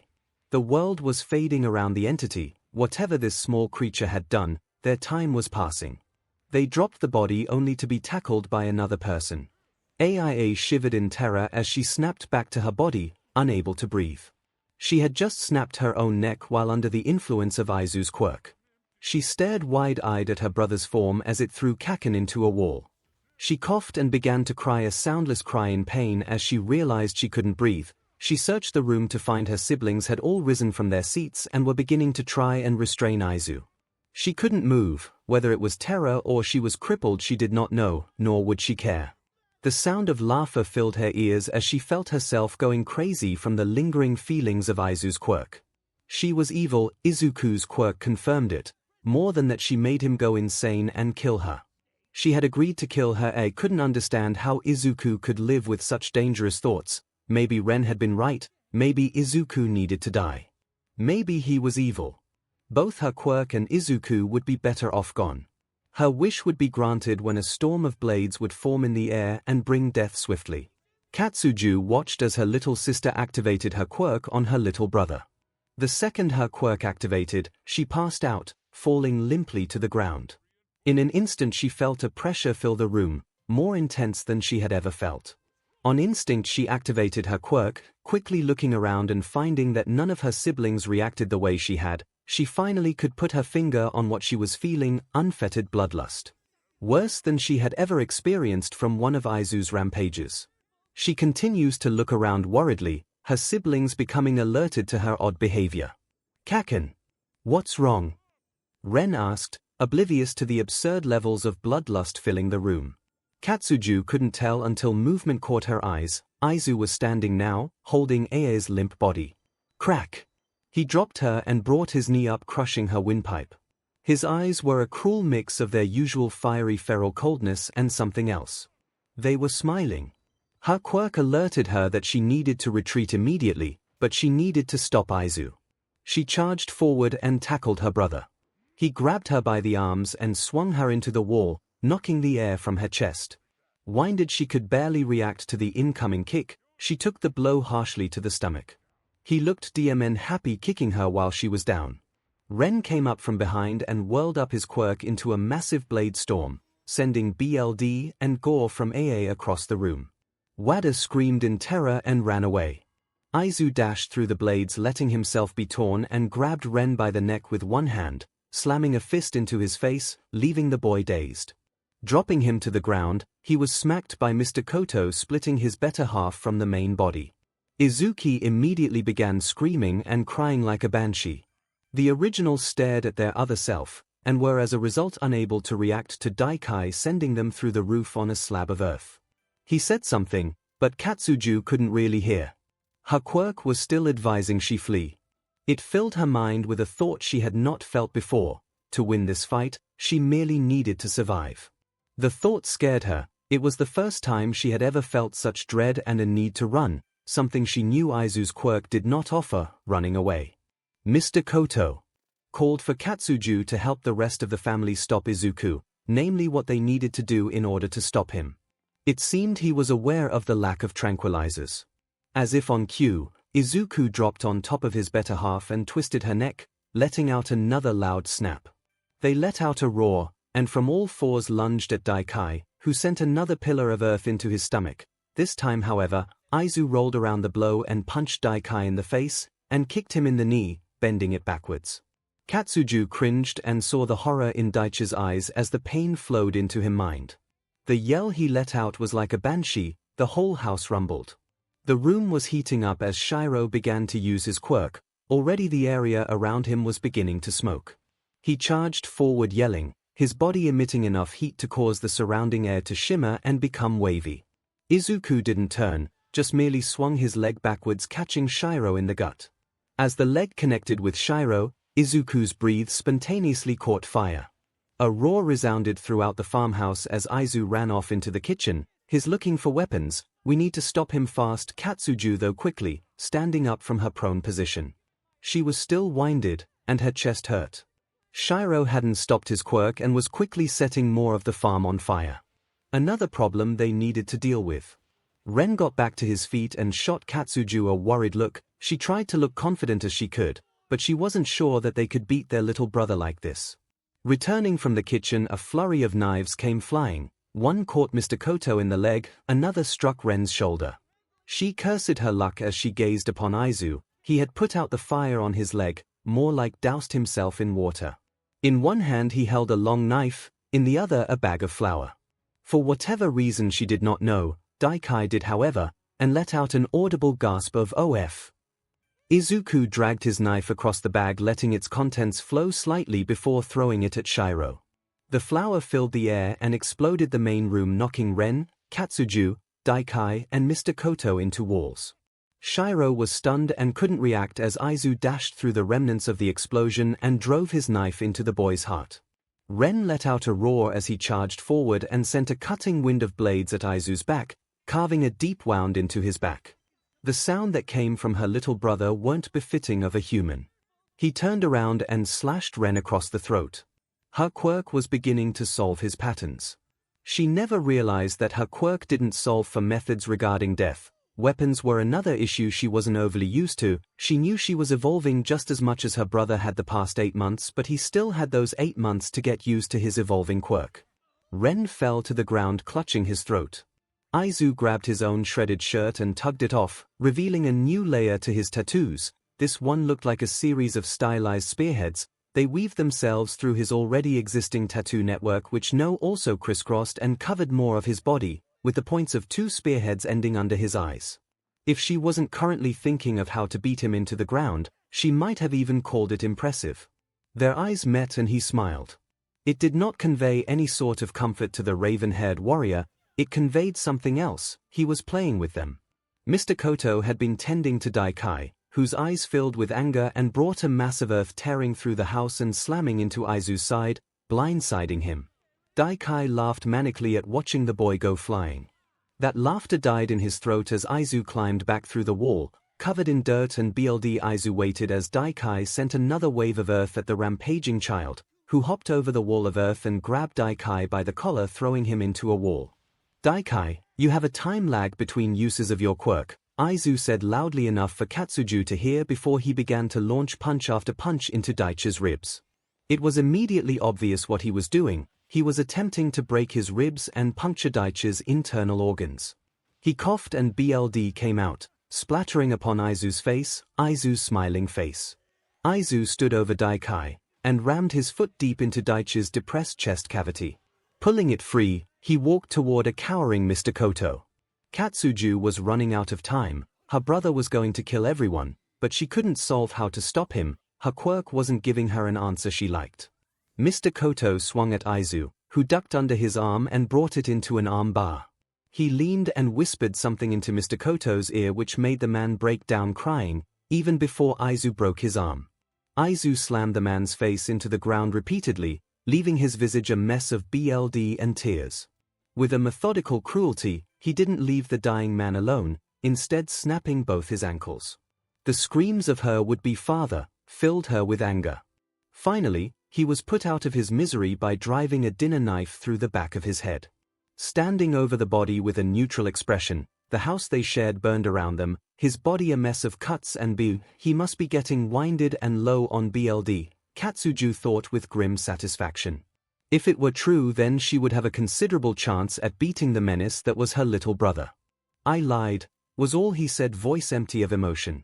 Izuku, did you mean it? She asked, voice just above a whisper. Did you really want to kill me? The look on her brother's face was covered in shame, guilt, regret.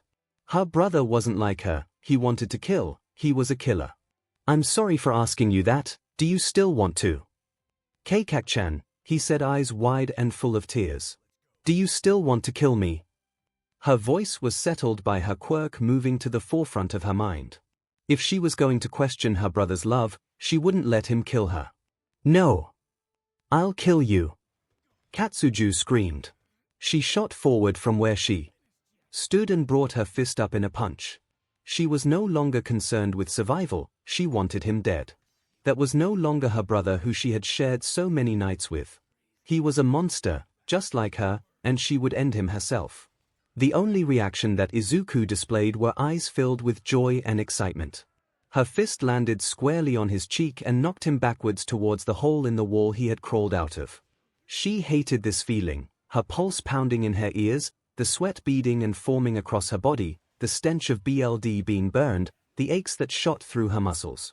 The fire filling the air was bad enough, but to be fighting her murderous brother only made it worse. Izuku got back to his feet and gave her a nod before dropping into a stance. Is this Effer playing games?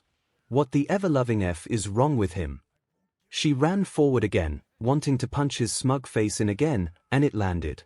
Of course, as he fell backwards, he shot his leg forward and kicked her in the chest. She staggered back as she watched him reclaim his stance. This set her off beyond anything else. She gave into her quirk completely and took up a neutral stance across from Izuku. The two stood across from each other as the world burned around them. Izuku moved first, jumping off the furniture, probing her defenses utilizing his superior mobility. The smoke was thick, it was hampering her vision. All she could count on was her instincts, and the sound of him moving around through the burning house.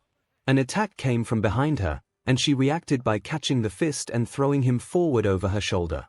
He twisted in air, flipping himself over and landing on his feet, shooting back into her in a tackle. The two fell into a heap, Izuku sitting atop his sister. He began launching punch after punch as she blocked and waited for a chance to counterattack. That's when she saw it. He wasn't smiling anymore, his face had a frown on it, and he was crying. It didn't matter at that time, however, she could still win, she could kill him. She caught a punch and flipped them around. She baited another punch from the boy, rolling into an arm bar and dislocated his arm. He screamed a appealing scream of pain. She smiled at the sound. He hurt her, he killed her new father, he was evil, he needed to be stopped. Do we have to trank my little brother? She burst out, shouting at Mr. Koto and Daikai. I can get him to control himself. It's probably just trauma. He'll grow out of it. Mr. Koto gave her a disappointed look. She continued, I won't let my brother be treated like a monster. Not while I am here. She spoke passionately, tears filling her eyes. He isn't dangerous. We aren't dangerous. We aren't killers. Her emotions were getting the best of her. I won't let you treat us like villains. Not again, Koto. The memory jostled her, but she pushed it down. The little monster rolled over, clutching his shoulder as Katsuju got back to her feet. She needed to finish this soon, she was getting tired. She watched as the killer slammed his shoulder into the ground, resetting his arm. She knew firsthand how badly resetting a dislocated shoulder hurt, but he did it without a second though. Where the F did he learn how to do that? On shaky legs he climbed back to his own feet. Katsuju needed to put him down for the count. She needed a kill shot. Which would be hard since the smoke was starting to make her lightheaded. She was on a tight schedule. Izuku on the other hand was shorter, had a healing quirk and a piece of clean wet cloth he could use as a basic filter. The odds were not in her favor in the slightest, and the longer this fight dragged on the worse they would become. Wada wouldn't be any help. He took part in training only as part of their usual exercise, and would likely be more of a burden if he wasn't immediately killed. TSK, Katsuju couldn't believe the situation she found herself in, a one-on-one fight with someone whose quirk made them a match for her, and they had numerous advantages. Her quirk only saw two real outcomes for her: either she fought and died, killing Izuku, or she gave up and died. She cursed her earlier inaction, forcing her into a lose-lose situation. Izuku let out a roar and charged, throwing a massive punch with his right arm. She knew she could either try to dodge or take the punch and land a counter. She decided on the latter, only she was sent flying back as the punch was stronger than it should have been. She looked up in a daze as she saw his arm hang limply by his side. She could guess how she looked based upon his dead gaze. She already knew her fight had just been ended. Katsuju let her quirk slip and regarded her crying brother sadly. She could see now how much it was hurting him. She could feel the sadness dripping off of his beaten form. She intrinsically knew she lost the fight, but just as well she knew that he never would have won. He walked forward and dropped to his knees in front of her. She reached out and stroked his tear-stained face. It betrayed no emotion. She wanted to hug him. He looked so sad, but she couldn't. She had landed on the hole in the wall, and she could no longer feel her legs. She let her own tears fall from her face, matching her brother's. He turned his head like a dog trying to better understand a person. You beat me, Aizu. You beat Kaken, but it's okay. Kaken is here, she whispered to her brother. He turned up his nose in a tight frown, trying desperately not to let tears fall, settling his eyes back on her broken form. He was clearly distraught, whatever was left in his head, that is. Whatever happened with his quirk had scrambled his head quite badly. He leaned forward and hugged her. A loud explosion rocked the house, but the two didn't move. Carefully, Izuku lifted her up and began moving through the house, bringing her to the field where they had started training long before. "You're my hero, Aizu. Be one for other people too. I won't be around to help you anymore, but you're gonna be strong, I know it." She also knew she would be dead in a few minutes. "I love you, Aizu, but never let someone else like us come to be. At the end of the day, our quirks make us weapons. Please, don't let another person be a weapon." It wasn't how she wanted to go, but she knew her brother was stuck in the mindset of being a weapon, so she could only play to it. "Be my hero, Aizu. Help others, be strong." With that, Katsuju Zentaki died, in the arms of her younger brother, with a smile. His cries filled the night until he passed out. And he awoke to ash and death, his body coated in a multitude of cuts. He tried to scream, his voice ruined and torn. He tried to cry, his eyes dry and sore. He looked to himself and finally understood he was the cause of ash and death. He had become lost now, he truly had become a revenant. Izuku let out a groan as he awoke, his head was blurry and made of haze. His entire body burned in pain. It reminded him of waking up in the hospital, only now he was laying on something colder. He didn't want to move, everything hurt, stung, burned. He couldn't decide how to best describe the pains he was feeling. He didn't remember what he was doing before he fell asleep. He laid there for a few moments more before he felt the wind flow through his hair. The smell of smoke filled his nostrils. It was not the sort of smoke one would smell from a campfire. This was loaded with chemical smells, and a certain scent he had only experienced once before, the smell of burnt flesh. Izuku tensed, letting his quirk flow over his whole body. If he was still in danger, he needed to be ready. With hesitance, Izuku began to force his eyes open. The sight that greeted him made his heart drop, his stomach flipped, retching. He turned away quickly to vomit. The sight was worse than any nightmare he could have ever imagined. Kaken's body laid on the ground beside him, her body covered in blood and burns. Her lower half was noticeably bent in an unnatural way. Her skin that wasn't scorched red or black was pale. He realized that he had fallen asleep on her corpse. His heart burned in pain. He clenched his teeth and let out a sob, turning his quirk to its absolute maximum, forcing his emotions down. He regarded her body with a suppressed despair. Her final words came flowing back into his mind along with the rest of the evening.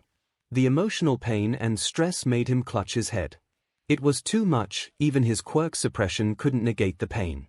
Tears flowed readily from his eyes, his stomach ached. Throwing up again, he stared at Kaken's corpse. She died with a smile. The sight only hurt Izuku more. He was evil, a villain, and yet she still believed in him. When he started searching for Dragon and his organization, he had adopted the name Revenant as a pseudonym, a being who stayed behind after death too. "I killed myself," Izuku realized. He killed his better half. He knew two things about how better halves worked. First, any knowledge would transfer to the original when the two reunited. Second, physical injuries would be felt at the time of reuniting on the original's body. That left two questions he needed to answer. 1. How long did he have before his better half returned? And 2. Would he instantly die when it did? These thoughts shocked Izuku. Eyes wide, he knew he had limited time before he would be forced to answer the second question. He needed help, he needed it desperately. But he couldn't just leave Kaken. He doubted he would be able to leave her so soon. Instead he sat there, vomiting out everything his body held, food, bile, blood. It all came out. The pain that he felt was white hot. It vaguely reminded him of Dragon's black fire. Eventually he stopped, body empty. On weak limbs he struggled to his feet. He didn't have the strength to help Kaken. He was so weak, so pitifully weak. Strength he needed to become strong. He needed more strength. He would not fail Kaken. The quirk that he had been letting flow changed. A new tattoo wrapped around his body. This one looked of spearheads. The Gungnir, spear of Odin, symbol of inspiration, wisdom, and most importantly war. He coughed up some blood, relishing in the taste of iron. He felt different, not like before. The edge he felt in his quirk had disappeared. The best he could describe the sensation was having jumped from that ledge and landed onto a new tier. 𝐒𝐭𝐚𝐲 had evolved, yet he didn't know how. The new tattoo was obvious, but the effects it signified were not a pressing issue for him. With this new layer his emotions had effectively died. He breathed a painful breath and looked down at Katsuju's corpse. Bringing his hands together he said a short prayer and reaffirmed his promises. Katsuju, his voice sounded hoarse and deep, not like what he had expected. I am sorry, I lost control. I am not your hero yet, I am most certainly not strong enough. I will become strong, I will attend UA and become your hero. I will do whatever is necessary to be your hero. I'll save as many as I can, I'll do it in your name. I know I won't ever be as good a teacher as you are, but I'll help teach my and future generations as best I can. I will carry on your will. Izuku paused. This would be a difficult task. He was 9 years old, and had killed 8 people. Attempting to become a hero with his own name would be difficult. He needed to disappear, and he knew where he needed to be, nowhere. Daikai was immensely smart. It was unlikely he would advise turning to sensei if he didn't have the ability to do whatever was needed. Whether he was a villain or hero didn't matter at the moment. Izuku needed his help and had already sold his soul to the man once. Giving Mr. Nowhere the soul of Izuku Midoriya would be acceptable. After all, Izuku Midoriya had just died. Walking back into the burnt-out husk of the house was an odd feeling. Even with his emotions suppressed to the point of non-existence, he couldn't help but stare in awe at the devastation his battle had caused in the massive home. There were holes in the roof he couldn't account for, blast marks where the table had once been, unidentifiable corpses laid in the room. He knew from his memories which corpse was which person, but he dared not say anything, only pausing as he stood before the corpse of Izuki. Starting at the ash-covered body no longer caused him a migraine. He brought his hands together and offered apologies to his other self, and promised that he would not die this day. He walked toward the other half of the building only to find it in worse condition compared to the other half. What was not burned had been obliterated by an explosion. It took Izuku a few moments to realize that both gardening equipment and gas was kept on this side of the house. The gas was obvious, but the explosive properties of the fertilizer they used was less well known. In order to save costs, Daikai had swayed them from a pre-mixed soil to just the fertilizers, which were explosive when kept in concentrations like they had been here. Izuku grimaced. That ruled out using his own computer. In all likelihood everything in that half of the house was beyond destroyed. That just leave the library computers as an option, Izuku thought. He would need to break in, especially if he didn't want to face the police and likely prison. The garage had not been completely spared either. The building had clearly burned, and the roof was half collapsed in, wrecking the family truck. Ren's bike had not escaped unscathed. The intense heat had melted the plastic plates that covered the engine and front of the bike. It took Izuku some time to pry as much of the plastic from the bike, leaving a partially skeletal, burned melted wreck of a bike. Fingers crossed, Izuku attempted to start the bike and to his surprise it roared to life, exhaust ripping through his ears like gunshots. Izuku's helmet was trapped beneath the roof, so he settled for Ren's, a skull motif motocross helmet. Say what you want about Ren's tastes, but it never hurts to be so painfully thematic, Izuku joked to himself, placing the helmet which smelled of vinegar and salt on his head. Izuku wished Ren had at least washed the DMN thing. Izuku mounted the bike and revved it up. Something about the terrible sounds of the damaged exhaust made his skin tighten. It was broken, feral, rabid like an animal. Pops and crackles resounded throughout the garage.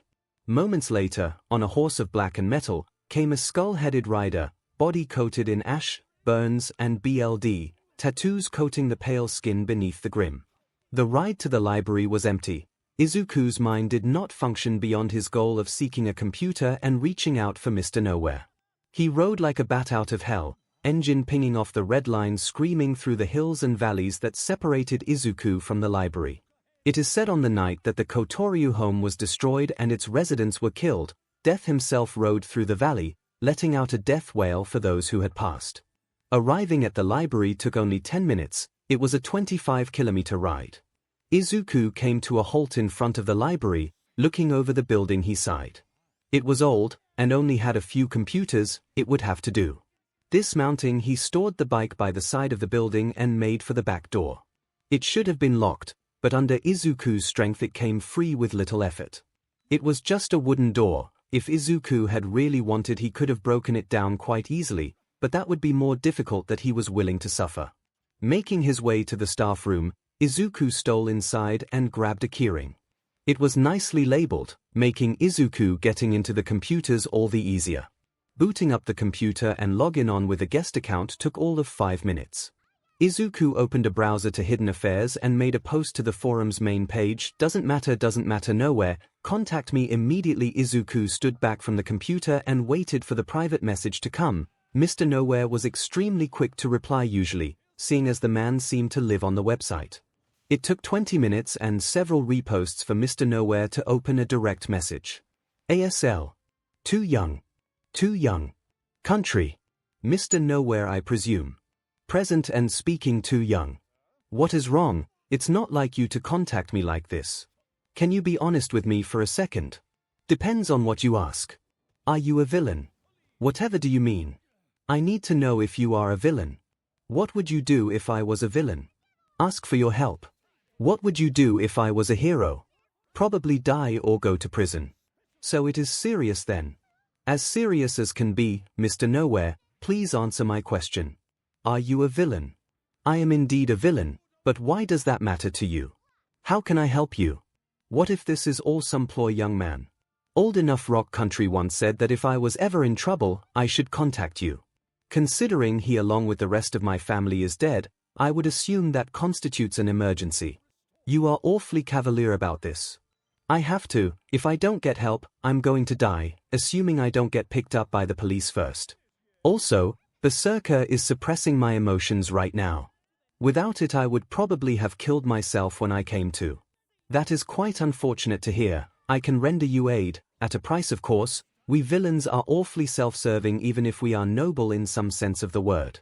I will give you my soul and life until I turn 13 years old. I turned 9 last night. Does 4 years of my life sound like a viable trade? That is certainly unexpected. I knew you were young but I had not considered you to be that young. Do we have a deal, Mr. Nowhere? Hold a moment, I am thinking. I want to know your name, your history and everything you know. I already said you would have my soul and life for 4 years, that was a given. Then I accept. What do you ask of me, child? I need a place to stay, to disappear actually. My quirk rampaged and I killed Rock Country along with the rest of my family. Also, it evolved. Not even 1 minute into our deal and you already surprise me, child. I am able to help with all accounts. I can have someone retrieve you if you give me your coordinates. File. Coordinate. Maps. Jeepus, give me 5 minutes, I'll be out front. I want to bring my bike along, it belonged to my dead brother. Sentimental and coming with equipment, how convenient for me. I have directed my aide to come and fetch you. He will ask your ASL code, answer him and he will bring you to me. I will ensure you do not die this night, and most certainly not before you tell me your story. Yes, Mr. Nowhere, I shall do so. Please, no need to continue calling me Mr. Nowhere. Call me all for one, that's kind of a mouthful. I'll stick with sensei if you don't mind. We will have to work on your etiquette, but that can wait. Get moving. Izuku sat outside the library, leaning on the motorcycle with his helmet still on. He dared not remove it due to paranoia about cameras. He knew there were none, but if he had to reappear later in order to attend UA and his face was that of a known criminal, it would be problematic to say the least. He flexed his quirk. This new layer of strength felt different compared to the previous. The first layer felt like fire, this one felt hotter and yet frozen, like some sort of freezing fire. It was an odd and comfortable feeling, washing over his body and mind, making him calm. The 𝐒𝐭𝐲 pattern interlaced with his original tattoos on his arms. Speaking of tattoos, they now spread down to his feet, lining the outside of his legs before ending at his ankles. It reminded Izuku of exoskeletons from the old pre-quirk militaries. Such technology had long since been abandoned. "So," came a voice, snapping Izuku from his admiration of his quirk. Too young. Too young. Country, you my ride. Izuku replied, voice empty of inflection and emotion. He regarded the man who stood before him. The man radiated danger, his face a mass of smoke with piercing, glowing yellow eyes. Other than that, he wore a large metal neck brace with formal butler's attire. He was nothing like Izuku had expected. This was not a man, this was not a human, this was a monster of some sort, which begged the question, who did I just sell my soul to? Yes, I am Kurogiri. I will return you to MSTR. The sentient shadow said. It was odd considering he had no mouth. Perhaps it is hidden beneath all of that fog, Izuku immediately noted. It would be difficult to fight someone whose body was shrouded like that. The man opened into a portal and allowed Izuku to walk through, sealing his fate. The room he arrived into was unlike anything he had seen. It was filled to the brim with medical equipment. Most of it was foreign to Izuku, but he did understand one thing, a surgical table. 2 men were waiting for him. One was tall, with white hair, his business suit was clean and well pressed. The other was shorter and older, complete with a large bushy mustache. He wore medical scrubs. Hello, Too Young. It is a pleasure to finally meet you, though I wish on better circumstances. The tall man said.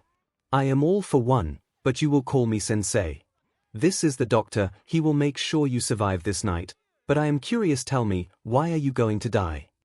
Izuku looked at the villain to whom he now served. The man was intimidating, but hid his strength. No person would be so flippant if they did not have the power to do as they pleased. My foster father's quirk let him temporarily split men into 2 people, 1 male, 1 female. When the 2 reunite, all of the experiences merge back into the male's body. Earlier this evening, while I was rampaging, I snapped my other self's neck. I don't know how much time I have until it comes back to me. Izuku stated, an edge growing in his voice at the thought of his own demise. Of course, why don't you let your quirk drop and the doctor can get to work? Knock me out first, I don't want to face my feelings. I wasn't joking when I said I would have killed myself if not for it. Izuku interjected, interrupting Sensei, who scowled his new ally. He walked forward and placed his hand on Izuku's head. Why would I need to do that? Do you want to know my quirk, boy? Izuku could not believe the nerve of the villain who was wasting time that could be needed to keep him alive. Whatever your quirk is, I'm sure I would be scared shitless, but right now the prospect of dying is a bit more pressing than whatever scare tactic you are attempting, sensei. Izuku bit out at the man, who let shine a devilish grin. Izuku did not feel another thing as the world faded to black. Oh, this is a good one. All for one said to no one in particular. The boy, whether by prospect of his quirk or through sheer willpower, didn't even care or flinch as he used one of his quirks to cause immense fear. The boy's body was a mess, covered in wounds, dirt, grim, BLD, and who knows what else. Pulling the ostentatious helmet from the boy's body, he was struck by how closely he resembled his own brother, minus the curly green hair and scar across the right side of his face. Ensure he does not die. He ordered the doctor, who stood off to the side. Also find out as much as you can about his condition. I will need to know as much as I can about our new asset, he ordered before warping himself back to his main base. The boy would be useful. People had a tendency to underestimate the youths, but in this world of quirks where a 4-year-old could manifest something as strong as a nuclear blast, it was a better idea to never underestimate anyone, even a young, wounded child. Though his youth would present a problem, raising him along Tomura could complicate matters. No, instead he would leave the boy out on his own, demanding he sink or swim. He had grown admirably between their lessons and his training with Rock Country, who loved to gush over how excellent Too Young was doing in his studies and combat training. The boy reminded him of the mysterious revenant who he had spoken to a few times in the prior months, and especially his obsession with Dragon. Perhaps it would be for the best to have Too Young operate as a separate entity who answered to the beck and call of his own organization. It would be a misstep to have Tomura become reliant on someone who had only sold themselves until the year before they could reasonably escape back into society. He would need to turn the boy into a proper villain if he wanted security in the boy's loyalty, close off all other routes, and force him to be subservient. That brought along the question of the quirk, Berserker.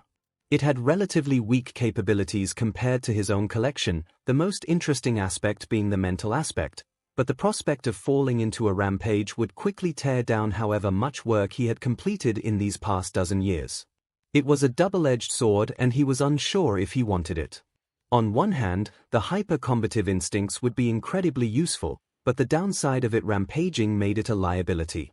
All for One decided to shelve the topic for the moment. The boy would be a decent backup if 𝐼𝐼𝐼 was somehow lost. Even if his being a backup held numerous requirements. 2 weeks. It took 2 weeks for the better half to return to Izuku. For the entire time he remained in a medically induced coma, under the doctor's watchful eye, who had found the boy to be an interesting subject. He held the myostatin mutation, an incredibly rare trait, massively increasing musculature. He would have made an exceptional base for a Nomu, still would if he continued to grow and take the numerous enhancements that were still in his system when he was first inspected. The boy had an excessive amount of human growth HMN, an almost lethal dosage, which was likely the cause of him being comparatively tall for his age.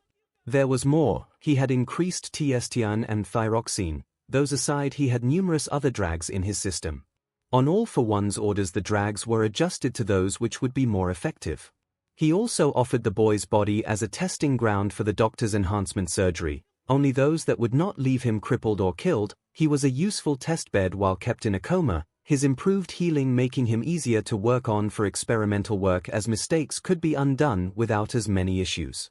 When the boy's neck finally did snap, he was in recovery for an experiment to his lungs. Since they knew what injury would occur, they had the equipment on hand to reverse and save the child's life. The procedure was simple compared to the experiments they had run on the boy's body. The enhancements were basic compared to the ones they would eventually be giving to 𝐼𝐼𝐼, barely increasing the boy's abilities. At best they could expect him to be twice as strong as a normal person. The biggest gold mine was being able to harvest the myostatin mutation. It would serve as an excellent gene to imbue future Nomus and 𝐼𝐼𝐼. The work had finished, the boy would live and had given them excellent data on the enhancement surgeries. Several new scars could be found across his body. His arms and legs had been opened to inspect his muscles and to modify them. As a knock-on, they needed to modify his lungs and heart to be able to push more blood and breath more oxygen to keep him from blacking out by exerting himself. Izuku awoke to an unfamiliar ceiling. His breath felt shallow, his body felt different. Sitting up, he saw he wore a hospital gown, and noticed new scars along his arms. They didn't match any wound he had gotten in his rampage. Running his fingers along them, he was surprised to find his quirk was still active, the 2 layers coating his arms. Clenching his fist, he felt glad he was still alive. Mr. Nowhere or Sensei had kept his end of the bargain. That meant he now owed the villain the next 4 years of his life. What have I gotten myself into? Izuku stared at the empty warehouse that would be his home for the next 4 years. Sensei had given him this space and nothing else. His standing orders were to survive for 6 months on his own, do whatever he needed to do in order to maintain himself. The warehouse was large, easily big enough for 100 people to mill about in with ample space. The floors were concrete with cut-out rods of steel dotting the floor from where machinery had once been bolted down. The corrugated roof resounded throughout the warehouse as rain poured down. He had been given a fresh set of clothes and enough money to last for a week. He was left out to dry by Sensei, but he would thrive in these conditions even if he was expected to die. First and foremost, he set about purchasing a few useful items he would need for his plan to succeed: a computer, notebooks, and a phone. Riding on the bike would draw too much attention, and his face wasn't well known in the area, so traveling on foot would be safe. Going to the local pawn shop, Izuku purchased a laptop which had a charger but no battery. Across the street at the supermarket, he picked up a package of instant ramen and some notebooks. The phone was outside of his realm of possibilities for the money he had been given, so that was an immediate roadblock, one he figured he could solve with brute force. Since he was now a villain, he set up in an alley with Ren's skull helmet covering his face and waited for a passerby. He was in a red light district, so his odds of being accosted by a hero were low, equally so for police, which were non-existent in this part of the city. Eventually a woman walked alone past the alley and he made his move. Grabbing the woman by the arm, he pulled her into the alley and threw her against the wall. Izuku braced himself and put on his best villain voice. "I need your money and phone, please don't make this difficult." The voice clearly wasn't very convincing given he was still very short. She started laughing mockingly at him. Squeezing down on her arm, she yelped and stopped laughing, instead staring at him with eyes like saucers. "What are you gonna do, little man?" she taunted, no longer underestimating the skull-headed child. "Are you deaf? I want your money and phone." Izuku said, trying to emulate Ren as much as possible. The woman gave him a quizzical look. It was patronizing in a way that Izuku could not tolerate. He released the woman before punching her in the stomach. She doubled over, and he pushed her to the ground. "Dumb beach, I said I wouldn't want it to be difficult. You'll be fine otherwise. I am sorry that I needed these from you." Izuku left the woman in the alley and dashed back to the warehouse to inspect his stolen goods. Immediately he popped the battery out of the phone and stored it with his computer. He had most of what he needed, but he was tired and so decided to call it a day and walk the back alleys searching for a mattress he could swipe. Hours after dark he dragged the mattress back to the warehouse and fell onto it exhausted. Today had been a lot of work and his quirk remained active for the entire day. He would no doubt be hit with a tremendous amount of quirk exhaustion when he let it drop. He was counting on that. Releasing his quirk, Izuku's body fell to the ground like a sack of bricks, too overcome with exhaustion to even bother thinking about the flood of sadness that washed over him. ASL. Too young. Sensei. What is it that you need from me? As much as I would like to continue referring to you as too young, you need a better code name. I am also owed the rest of your story per our arrangement. Yes, Sensei, my real name is Izuku Midoriya. I am 9 years old.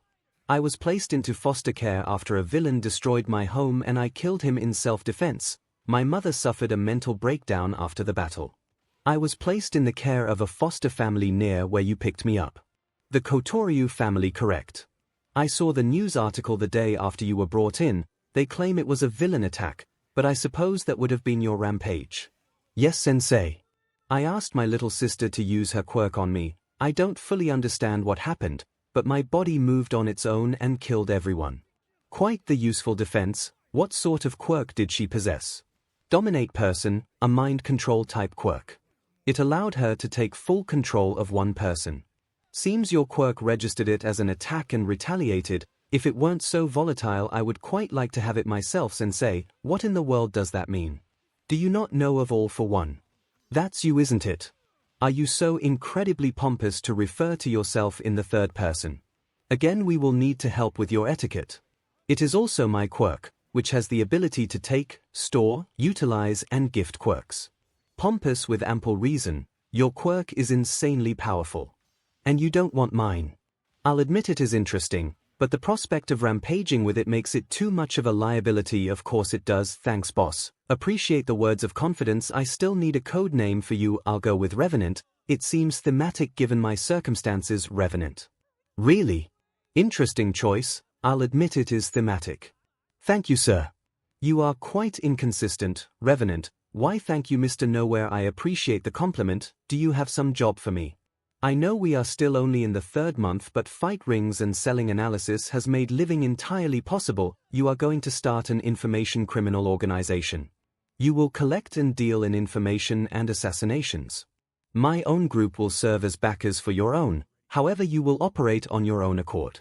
Are you serious? That's an awful tall order for a 9-year-old. Did you not get to live 2 lives at the same time thanks to your foster father's quirk? I would say you are more akin to a 10-year-old at this point. Whatever, not like I had a choice. I'll draft up a list of things I'll need. A decent computer will be the main thing, the rest I'll source myself. In fact, just give me parts, I'll build it myself, attempting to not further indebt yourself to me, Revenant.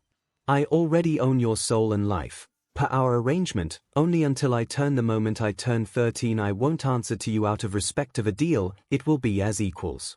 Or as close as a man can come to equal with a god like yourself. Flattery will get you nowhere, so I'll get to visit. How nice of you. Doesn't matter nowhere. All for One leaned back in his chair with a smirk. This child was a true golden apple. He would make a supremely effective tool for his organizations. He also didn't deny continuing to work as a villain after 13 years of age. He would make a fine present for Tomura when the boy came of age. All for One let out a chuckle at how well his plans had proceeded. Soon he would have control over another criminal organization, one he did not have to babysit whatsoever. It was all too easy. He turned back to the task at hand. The next day a large crate arrived at the warehouse. Izuku was slurping on a protein shake when the fogman dropped off the box. Inside was a large arrangement of computer parts and instructions. 𝐒𝐿 did not fully trust his MSTR and so inspected each and every piece, comparing them to online information to hunt for any bugs or modifications the man might have made. Finding none, 𝐒𝐿 let out a sigh of relief. He would not let anyone hold his leash. He needed to maintain independence so he could become 𝐭𝐿 hero. The thought of 𝐭𝐿 made a spike of sadness impale his heart. 𝐒𝐿 bit back a cry and brought forth his quirk, silencing the distracting feelings. He let out a mindless belch and began to start setting up the computer. This one had a built-in satellite receiver, ensuring a connection to the internet that was traceable only by the satellite's owners, a shell company owned by Sensei. 𝐒𝐿 grabbed a desk and dragged it over next to the computer setup. It was an impressive construction, the new system integrated into a monstrous desk. It looked like ancient military tech, but really that was just the aesthetic trend at the time. 𝐒𝐿 hated the trend to make high-powered computers and servers look like old Soviet and Cold War nuclear consoles, but beggars could not be choosers when purchasing off-the-shelf configurations. The dinky wooden desk next to the impressive setup had a computer box 𝐒𝐿 had salvaged sat upon it. For the past month he had been building a server to store all his analysis and keep a log of all his activities.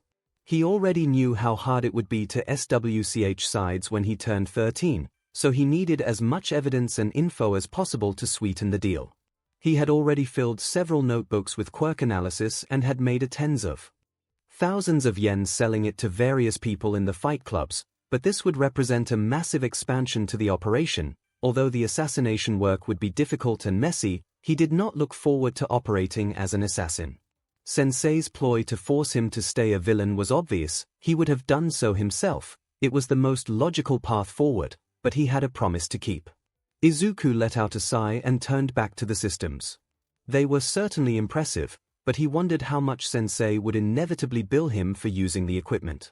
He already had an idea for what he could call his information network, but all that he needed to do was find some way to ensure it wouldn't be taken down. Then it hit him. He would piggyback off Hidden Affairs, using the site as advertisement and access point. 𝐒𝐿 began writing a script to automate an ad to post to Hidden Affairs every 5 minutes. After confirming the simple code was able to function, he began setting up numerous auto-clickers across several instances of Hidden Affairs. They would enable him to track up to 10 different private message groups at the same time. It was crude and brutish, but it was safe. Request a haunting with the Spirit Network information and other services. Simply post the following: I would like a haunting and a ghost will be along to inquire as to your needs. 𝐒𝐿 was happy with the message. It was innocuous as most other spammed messages, but it was obvious as to its intent. He knew it would only take a few days for everyone on the board to have seen a message about the Spirit Network. In the meantime, he would need to start working on a private site that would direct others directly into his waiting arms. The process would take weeks and, in the meantime, 𝐒𝐿 could need to start training for stealth and parkour, things he had not innate talent for. 𝐒𝐿 decided he would need equipment to better hide himself and move around at night to complete his inevitable assassination orders. His first task would be equipment and training. He could freely offer analysis while training, but as long as he was unable to accomplish his goals, he had a problem. 𝐒𝐿 opened his phone and made a call to a person skilled in the procurement of equipment. Jiran, this is Revenant. I am in need of your skills. What can I do for you? Our mutual friend warned me you might be calling soon. See, if Sensei already reached out to Jiran, then he might become a liability, 𝐒𝐿 thought with a childish fury. Oh, did he now? That is news to me. What did you two chat about? I never took you for a clucking hen, Jiran. Just a notice of your calling, nothing else. Now can we do business, or will you unleash yet another verbal diatribe against me? I need a fitted combat suit, a set of iron-soled shoes, a set of stealth shoes, reinforced gloves, a dagger, and a slim-fit gas mask that would cover his work equipment needed for the next phase of operation, and for training an alarm hooked up to a sensitive listening device, a video recorder, about 500 flash drives, and a text-to-speech package. That would cover training and operating the Spirit Network for a year at minimum. The set of equipment would be of great help in many aspects. He still used Ren's bike for transportation, but he really wanted to restore it and build his own. That's gonna be quite a big buy, Revenant. You sure you good for all this? I have some money stored up. Tell me the price and I'll tell you how much to cut from the list. Jiran took his sweet time going through each item on his list. It was expensive but not more than Izuku could afford. Yes, he would be almost out of money, but he would be able to survive another week before running out of money and food. Yes, I can afford it. I'll recover it from our usual drop-off point. You'll know when I swing by, I'll be on the bike. With that he hung up on the broker and made his way to his bed. In the month since he upgraded to a normal bed, complete with frame and a decent set of sheets. He had more plans to improve his sleeping arrangements, namely laying down a big rug so he could walk barefoot in his own home, but such dreams would have to manifest in the years of servitude he owed to Sensei.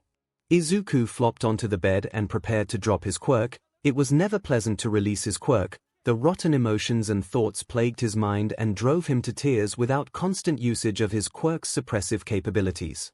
He had considered looking for something he could use to dull the pain, but all his findings would significantly stunt or weaken his growth. I cannot afford to fall behind, I need to get stronger, Izuku thought, bracing himself as he released his quirk. You killed Kaken. 𝐂𝐲𝐷𝐸𝐴𝐴𝐴𝐴𝐴. Izuku fell asleep in after crying the last of his tears. It was normal for him, going a week without sleeping was possible, but it made releasing his quirk exponentially worse. He had come to accept this curse as the weight for his sin of killing his family and falling to villainy, yet he needed to persevere until he could become a hero for Kaken. Izuku woke up to a sound from his computer, wiping the dried tears from his eyes as he automatically cloaked himself in his quirk. He grabbed a drink from the fridge he had repaired after dragging it from the trash beach, and walked over to his computers. I would like a haunting ASL. Small light schooler, to whom am I speaking? This is Ghost, how can we help you today? I would like your work on a certain event, of course. Please tell me the event and we will work to collect necessary information to assist in your endeavor. The 𝐒𝐿 Idol Festival is holding auditions in 2 weeks. I want to ensure I get selected. I see, I will now pass you off to our agent, Revenant. The idea to separate the roles of the Spirit Network into multiple false identities would make the group seem more professional and effective in comparison to other smaller outfits, not that there was anyone more than just Izuku. Still, it seemed like a good idea. This is Revenant, how can I help you today, small? 𝐒𝐿 Idol Festival, I want to win. Oh, that is so easy, honey, just be a good idol. Kid, I can ensure you win if that is what you want. Yes. I want to win and join the idol group. Oh ho! Quite the excited little girl you are, we can ensure your victory. That leaves the topic of payment. Would you rather owe me a personal favor or pay me a small sum of money? Money, it's easier to work with.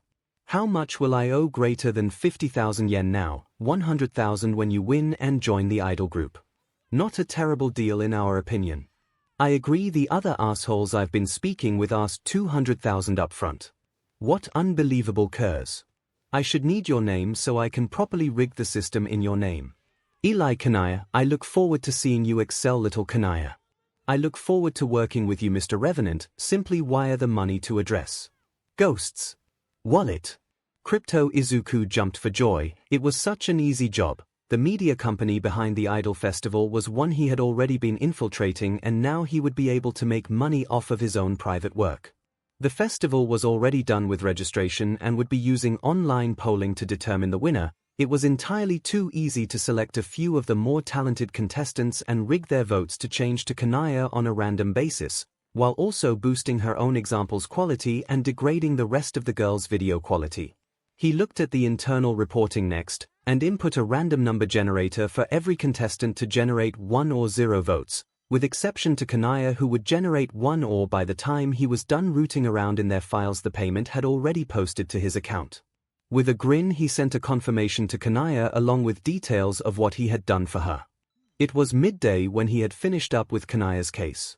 Now all he had to do for her was wait, so he did what he normally did on days where business was slow. Walk the streets and look for interesting things to do and heroes to analyze. The warehouse district was filled with interesting characters at all times of the day, but that was not where Izuku would be heading that day. Instead he would be heading the Koru district, where the wealth families lived. Izuku took his time in traveling to the Koru district, and marveled at the scale of the mansions. There were several notable families who lived within the district, Many major heroes maintained estates here as well for the sake of close access to UA. The mansions were largely Western in design. Something Izuku wondered about was what drove the members of the Koru district to maintain a Western design philosophy.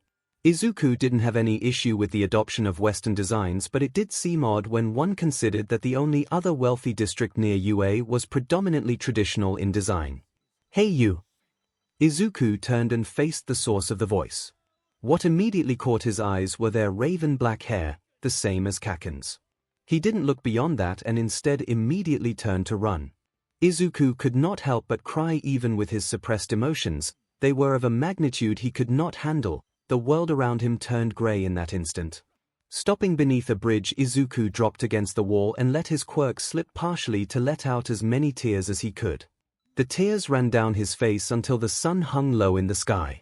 Izuku felt balanced again, and brought forth more of his quirk, silencing what remained of his emotions. Climbing to his feet and looking around, he knew he was back near his apartment. It surprised him how he had only been living in the area less than a year ago. Considering everything that he had went through, it felt so much longer ago. He was tempted to go visit the people he used to live by. "Deku? Deku?" Katsuki asked, surprised to see his old rival who had dropped off the face of the earth 10 months ago back in the area, scarred and tattooed. He looked like he had been crying, like usual. The boy looked massive compared to how he had looked just months before. Whatever the hell had happened had turned him into a monster of a kid.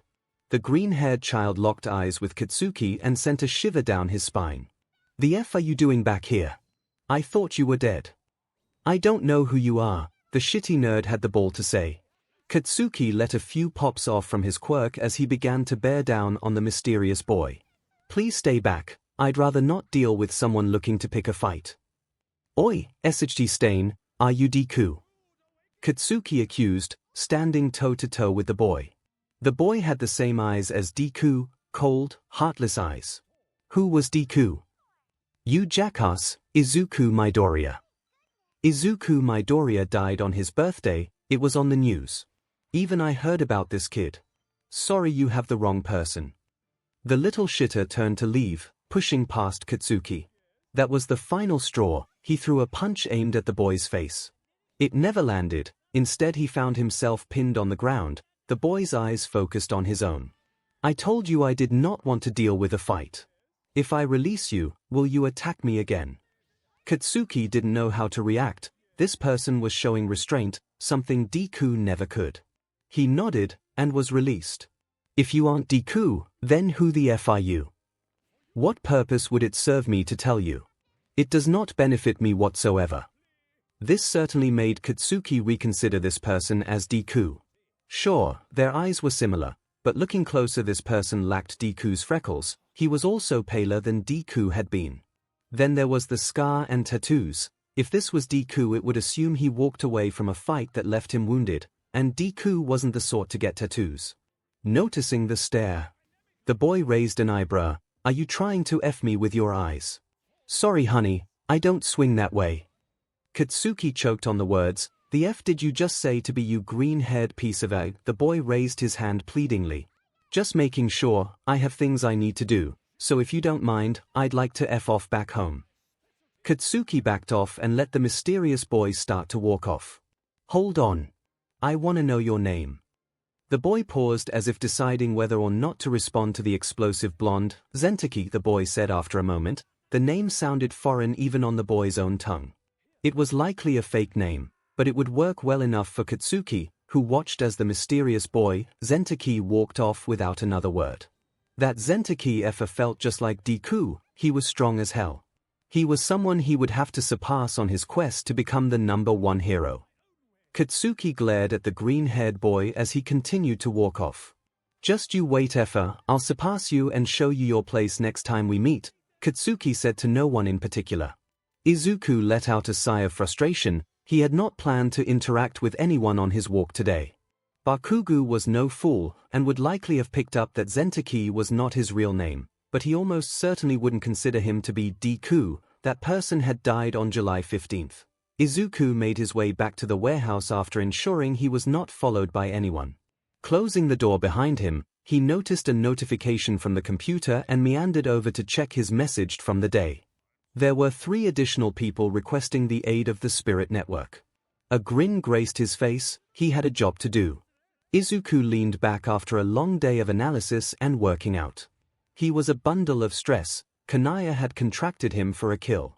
It was unexpected that the 12-year-old would be interested in killing a rival idol. She already paid an impressive amount of money, well over 1 million yen upfront. Izuku knew the day would come where he would have to perform an assassination, but he did not like the idea of killing another kid.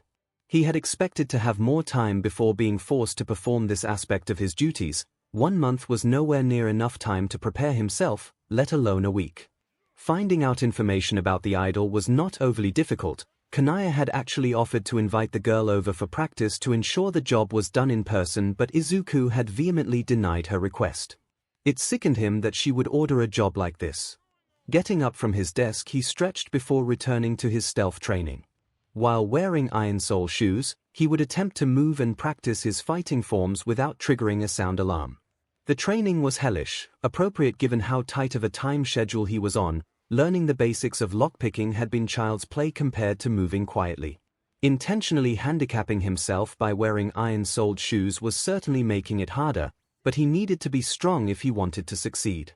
His practice lasted for hours and included some light gymnastics and acrobatics, forcing him to balance himself and land softly. His quirk made feats of physicality more achievable, but did not help whatsoever when it came to stealth. This would be his greatest challenge in training. After a few hours, Izuku dropped back onto his hands and knees, breathing heavily.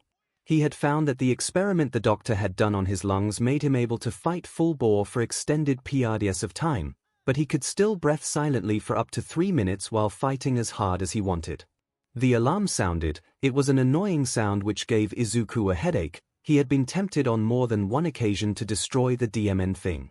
Getting up and shutting off the alarm, he walked back to his desk and began to look over his information regarding the target, Takane Shiju.